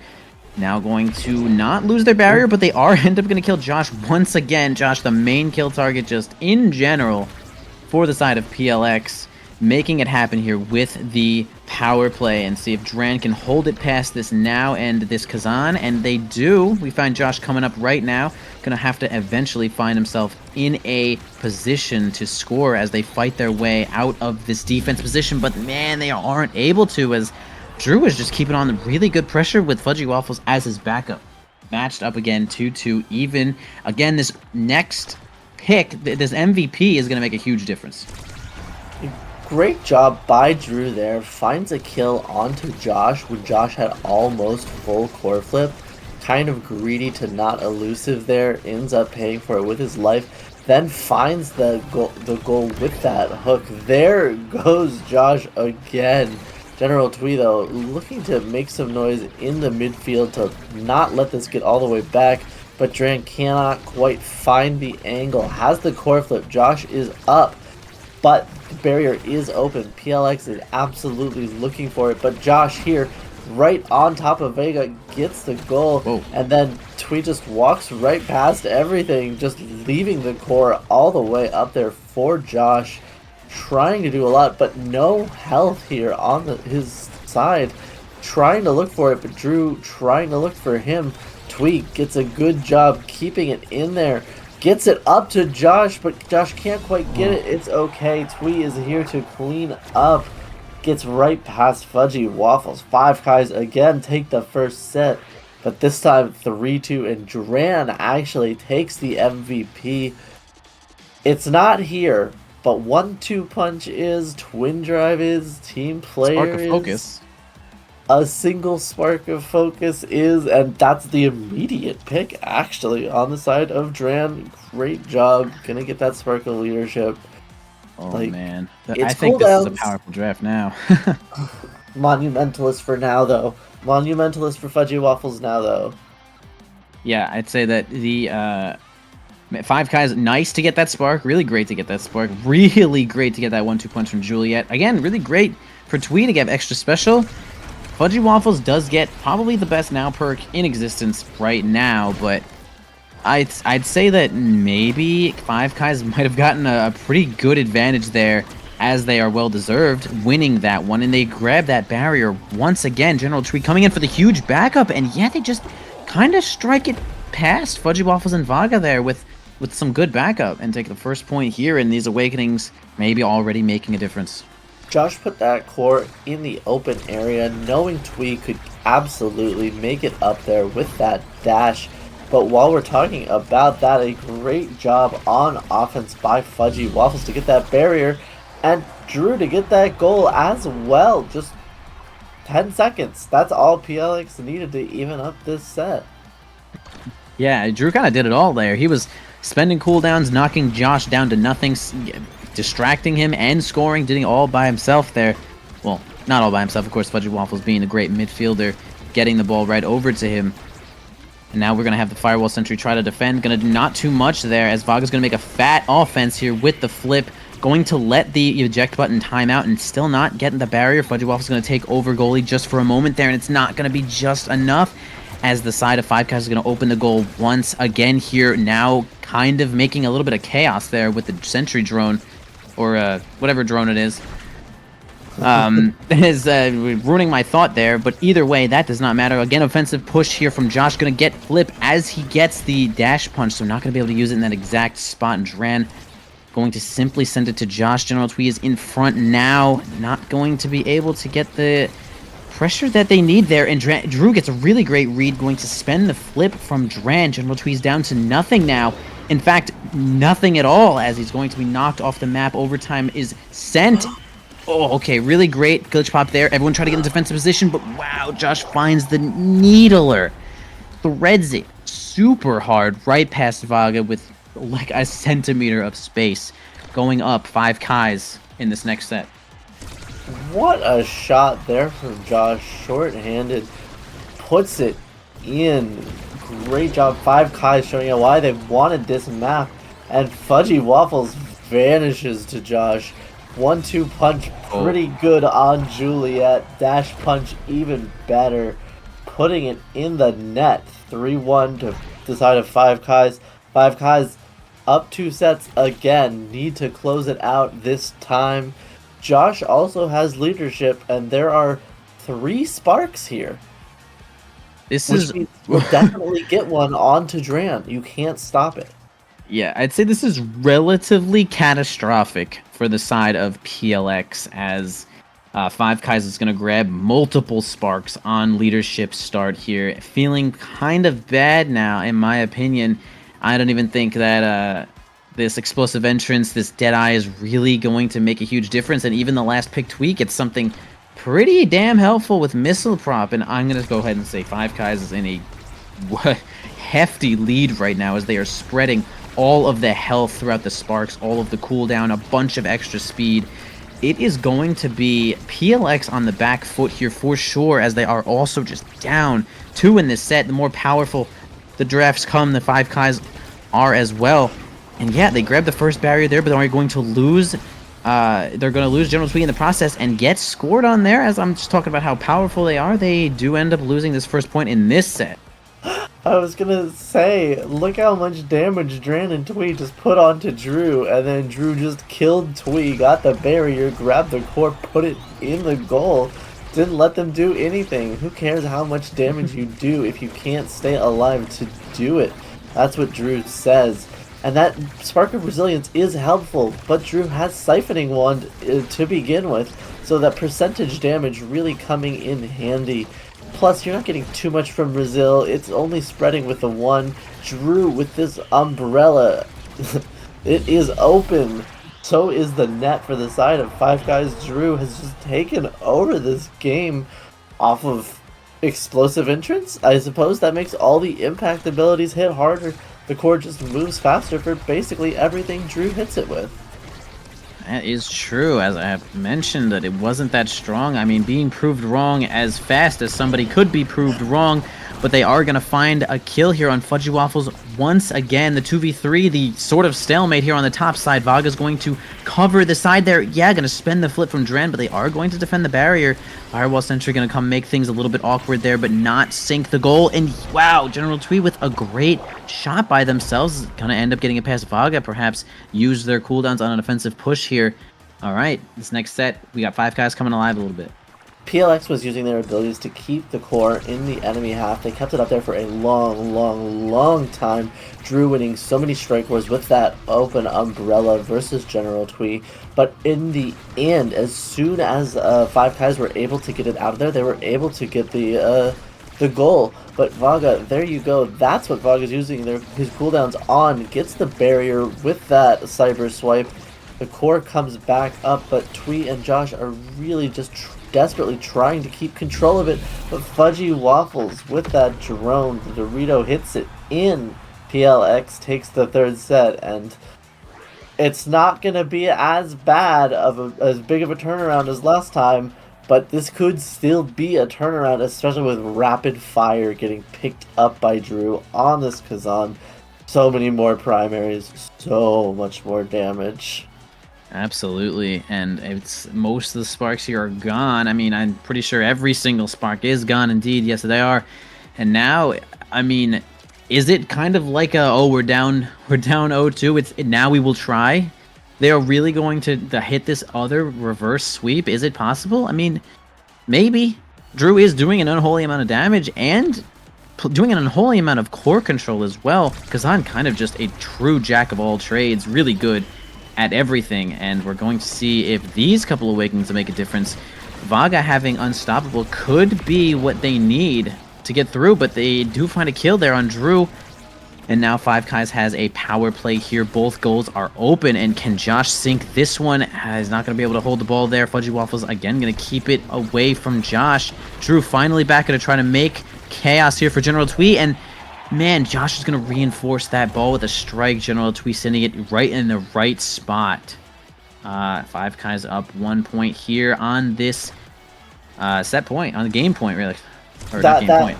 But, that missile from yeah. General Twee did so much there, trying to just stun Fudgy Waffles for a moment, but that little stun was all they needed.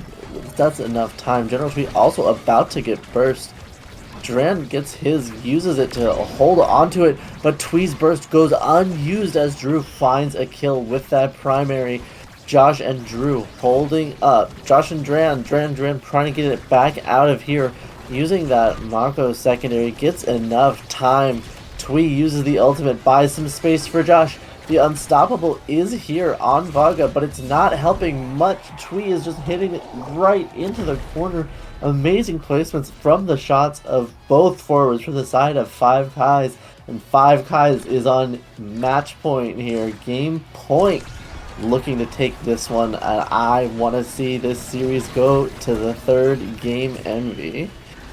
Yeah, for sure. I mean, I think that the awakenings in both of these games have been kind of a marker here as their success has been determined, but General Twee's going to find himself dead to the glitch pop, and now a big power play for PLX is exactly what they need here. Can they get this barrier behind the iron walls? Yes, they can. Dran and Josh are going to try to defend as hard as they can. General Twee comes back up. The explosive shot there from Luna is going to make a little bit more chaos. Oh, Vaga does end up flipping a little early there on the push, and they do end up getting it past Dran. A slight misstep there, but actually still just enough pressure to get it past, and they're going to try to say, absolutely not. We're going to not make this go to a game 3. Dran held like crazy there, but eventually it was that open umbrella from Drew that got it down. But the barrier goes down very quickly here on the side of Platinum Exclusive. Great job by General Twee. Josh lurking with full core flip. The core gets up there once, twice. There it is again. Core flip used, defended successfully by PLX. Josh in a little bit of a bad situation here, but has the health, and Dran finds the kill onto Drew. Could absolutely be the game. Core flips here for General Twee for Dran. There's one. The drone manages to save it from Fudgy Waffles. Duran gets a pass back up there, making sure to keep it up here as much as he can. General Twee jumps in, can't find anything. Great job by PLX, letting this game continue, but overtime is swiftly approaching, and that is a tough thing to save when you are just an Amy in the net. Before overtime even hits, though, General Twee hits it right up. Not quite to the core flip for Vaga, and not quite 2-0 for PLX. In fact, it's 1-1.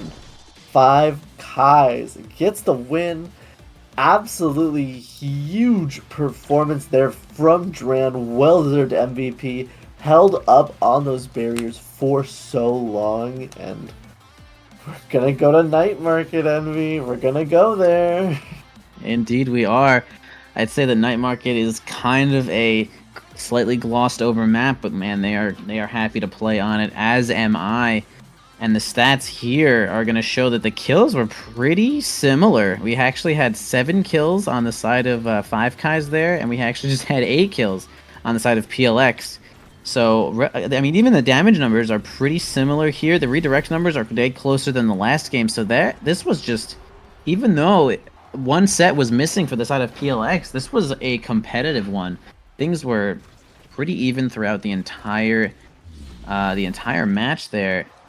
And again, I feel like the awakenings in game 1 were certainly a marker there. In game 2, I mean, we just had literally almost every single spark and leadership go to the sides of Five Kais. And now, will we get something as volatile as something specialized and, you know, sort of leadership as the opener, or are we going to get something normal? What are we going to get? What is it going to be? It's going to be Monumentalist again, and we'll see some really interesting things happen. I'm looking at these stats that you were looking at. There's one more thing that I'm noticing.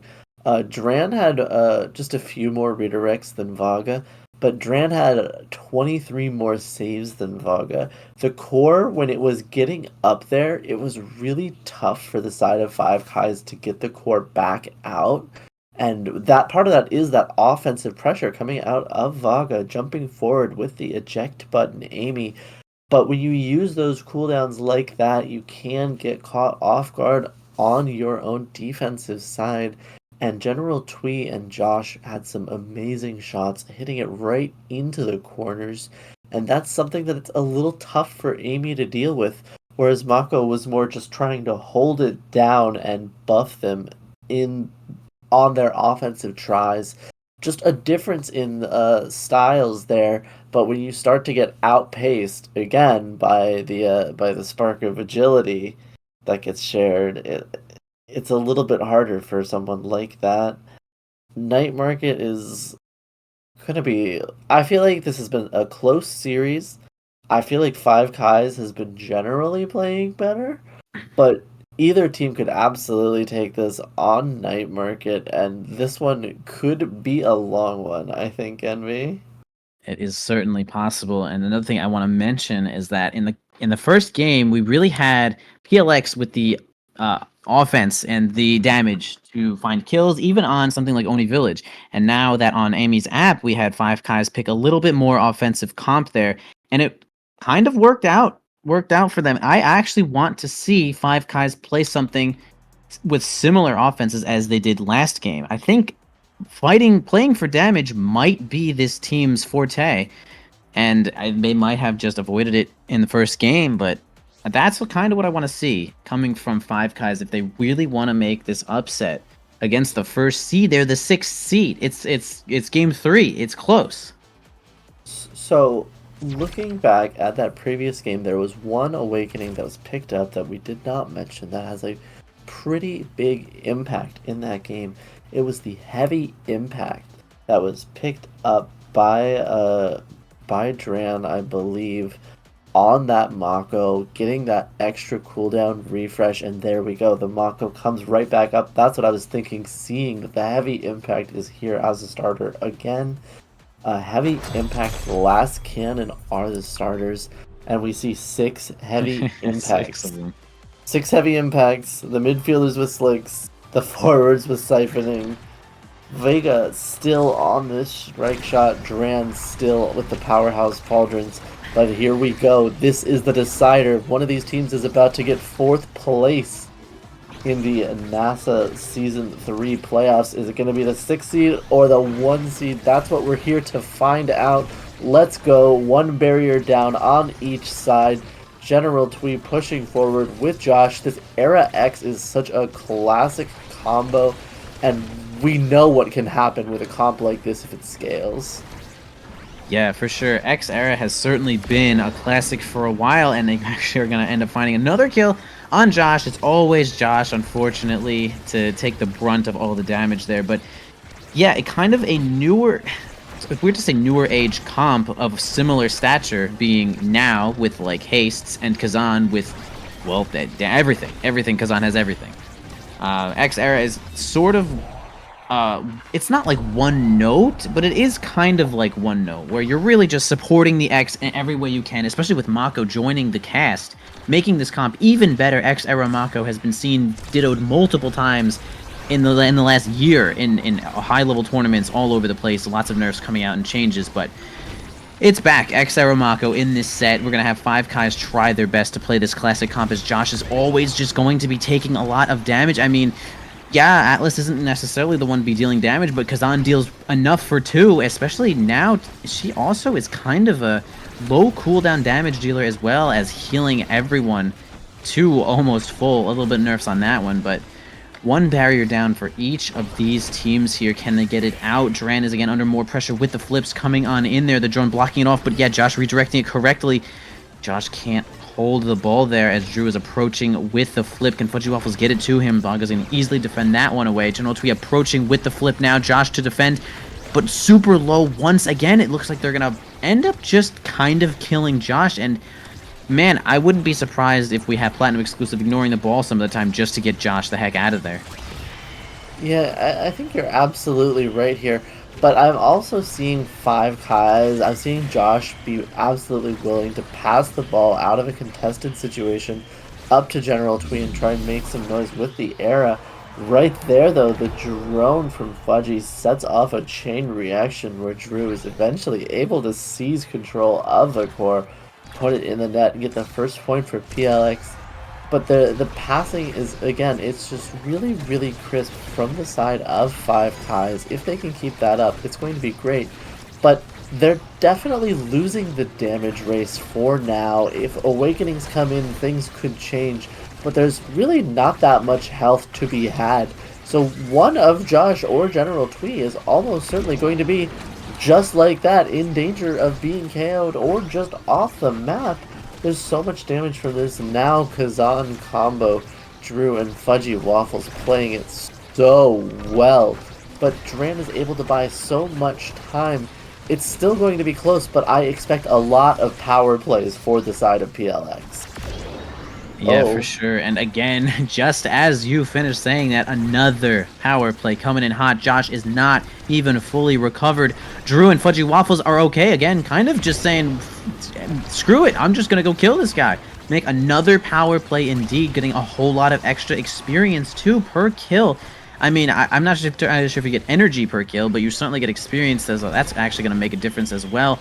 And it's going to be an interesting game as we have a lot of kills coming on the side of PLX, but, you know, they haven't scored yet. They might have gotten 4. All right, there's the score. Yeah, overtime now. It's a little fast with Kazan, but it was slow. I mean, they got like 3 kills this point, and they did not score immediately, so that's interesting. One other thing I want to bring up is Josh decided to pick Wand.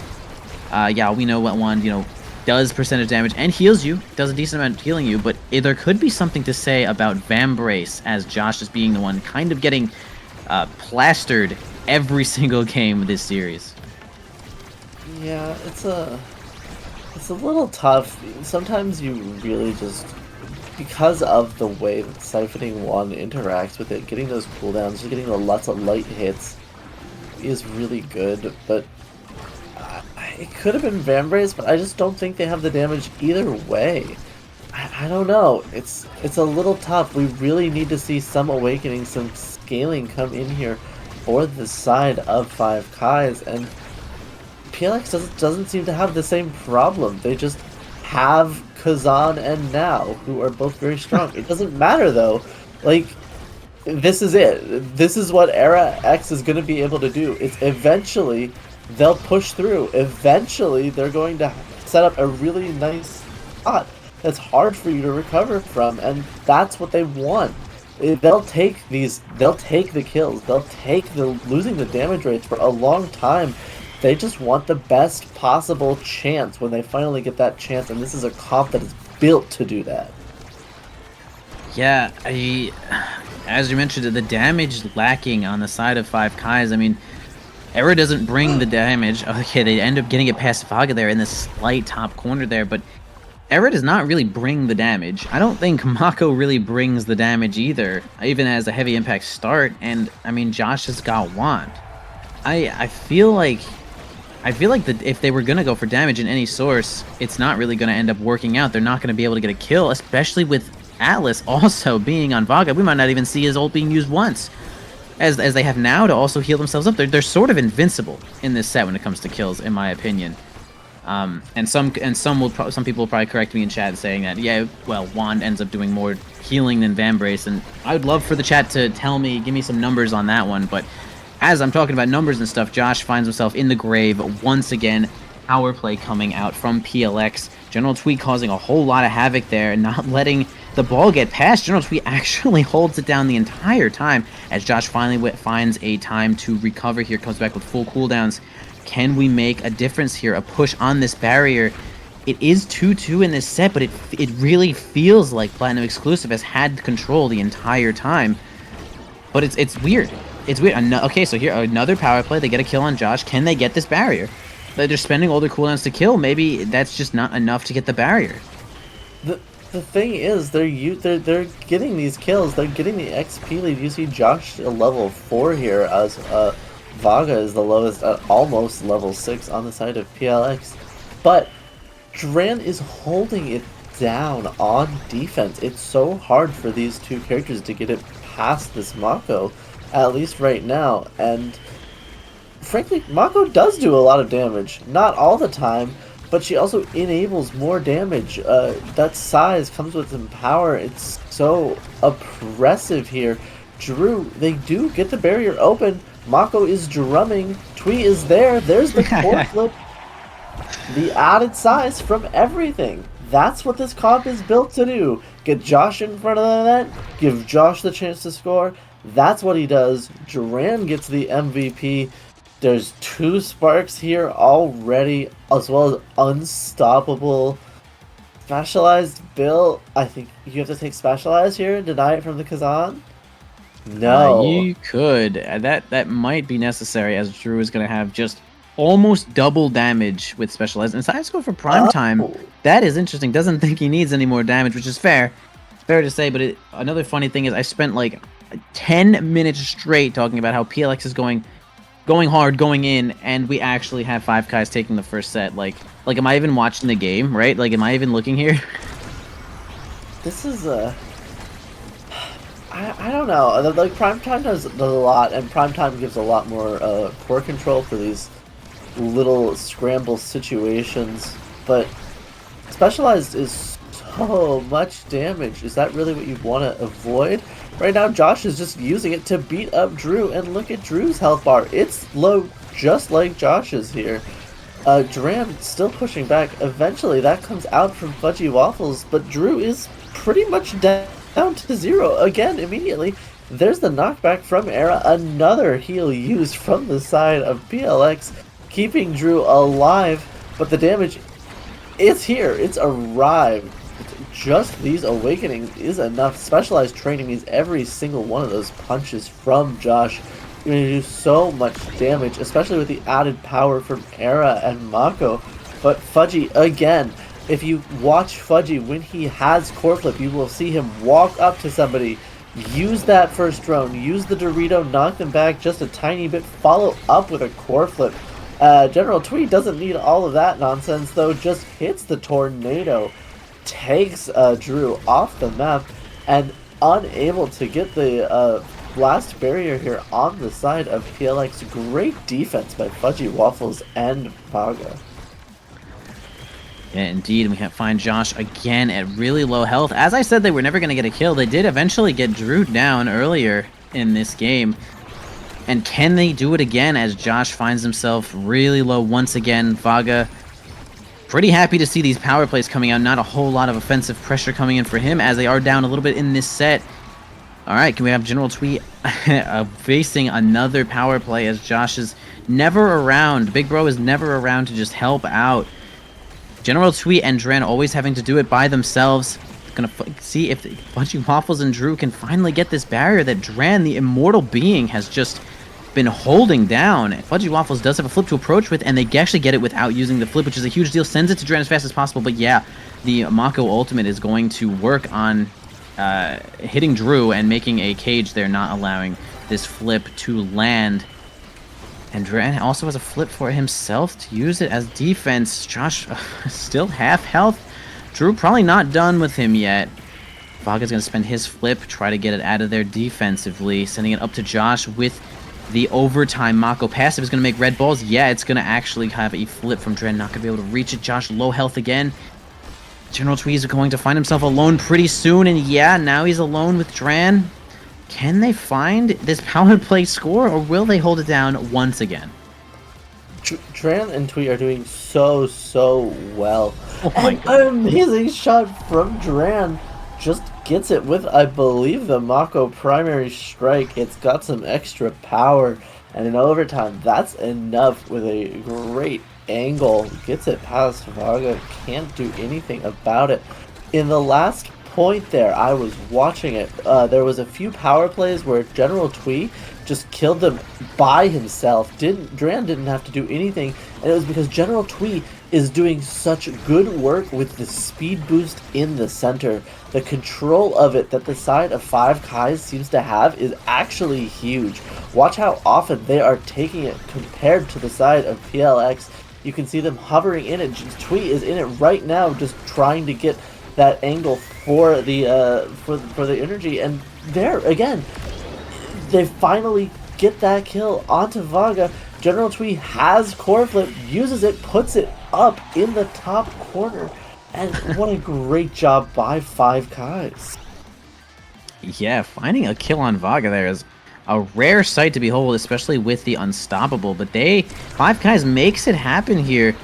Gonna go up in this next set, as they have done every single game, pretty much taking the first two sets. Dran is kind of gets messed up there by the stick in the center there, going to lose both of his barriers a little bit earlier there. But boy, Dran is a good defender right now, and yeah, kind of just misses. They're gonna have to flip, and oh wow, as I'm talking about how great of a goalie Dran is, which he is, guys, he's still a great goalie, kind of gets messed up right there.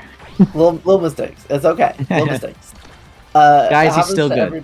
Happens to everybody. Wumpus defend. Get back in there.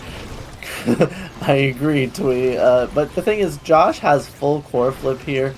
Twee is running forward. Drew is blocked. Josh gets both barriers with that core flip.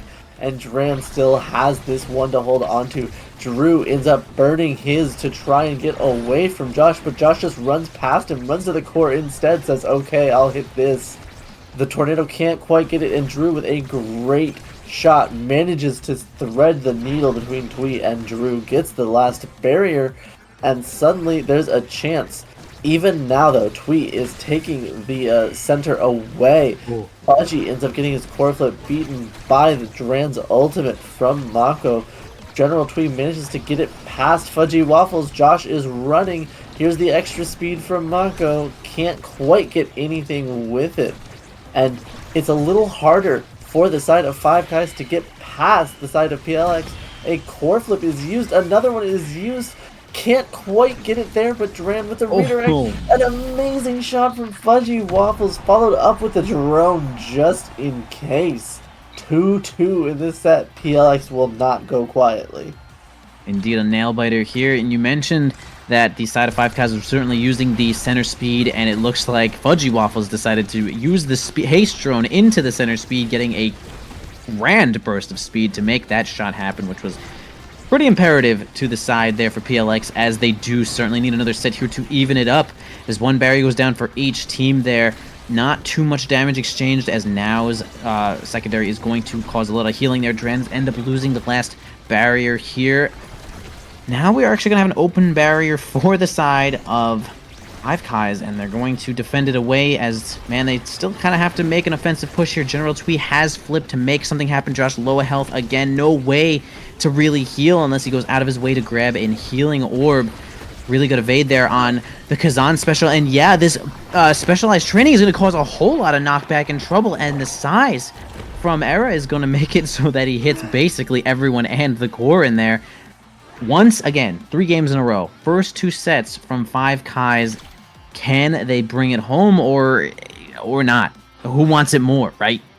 That was X-Lore. That was X-Lore right there. Gets that strike reset off the ultimate.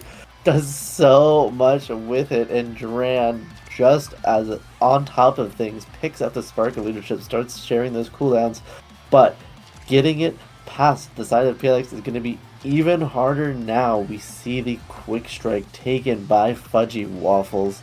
That's going to be so strong for them, but rapid fire for Twee means so many more strings, and Josh with the recovery drone, that first death isn't going to be as bad. Going to get even more size, and a tornado from General Twee takes out Fudgy Waffles. No, actually, I believe it was Josh who took out Fudgy Waffles. Boxed in a little bit there, and Josh gets the double barrier again. Fudgy is back, but the barriers will not be until after this point is over. Dran holding it down. Drew trying his best, but Josh and General Twee doing so much. General Twee can't quite get it past them. A good shot from Drew almost gets the barrier, but Dran with just a little burst of that secondary doesn't let anything happen. Vaga has to burn core flip there, but that means that he is a target for Josh. As soon as he gets the core in front of him, there we go. General Tweed pushing up. Core flip used. Josh takes out Vaga. No knockback needed. No knockback on that unstoppable. Dran gets it up there to Josh. A flip also used by General Tweed, just trying to get it up there. Josh gets it, but an amazing save from a newly revived Vaga, and suddenly Josh's recovery drone is gone too. Drew has a full core flip and is looking, trying to get the first point of this set, but both of the barriers were up until just that moment. Finally, one goes down, but 5Kais just has to get lucky once, or get a great shot one time, where PLX need two. And that's a little bit easier to do in overtime. Great clears though from Vaga. Duran preserves the speed, and General Twee puts it up where no one can get to it. Great job. 1-0 for 5Kais in this possibly final decisive set. 5Kais look like it could absolutely happen.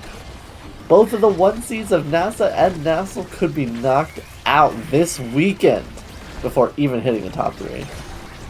Yes, sir, and it is just the good gameplay coming out here from 5Kais that can make such an upset happen there.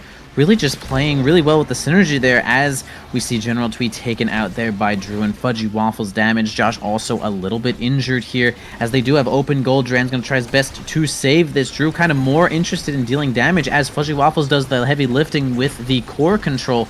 Vaga really great with the backup there. All right, going to actually finally get a clear there. A little bit pressure relieved from Dran. Now they're going to make an offensive push, but the giant Josh Bellringer is not going to be enough to get that barrier there. Let's see if Josh has X Maximus up for this moment. Oh, really great flip there from Fudgy Waffles, but does not actually make anything happen. The center speed coming for Josh here is going to...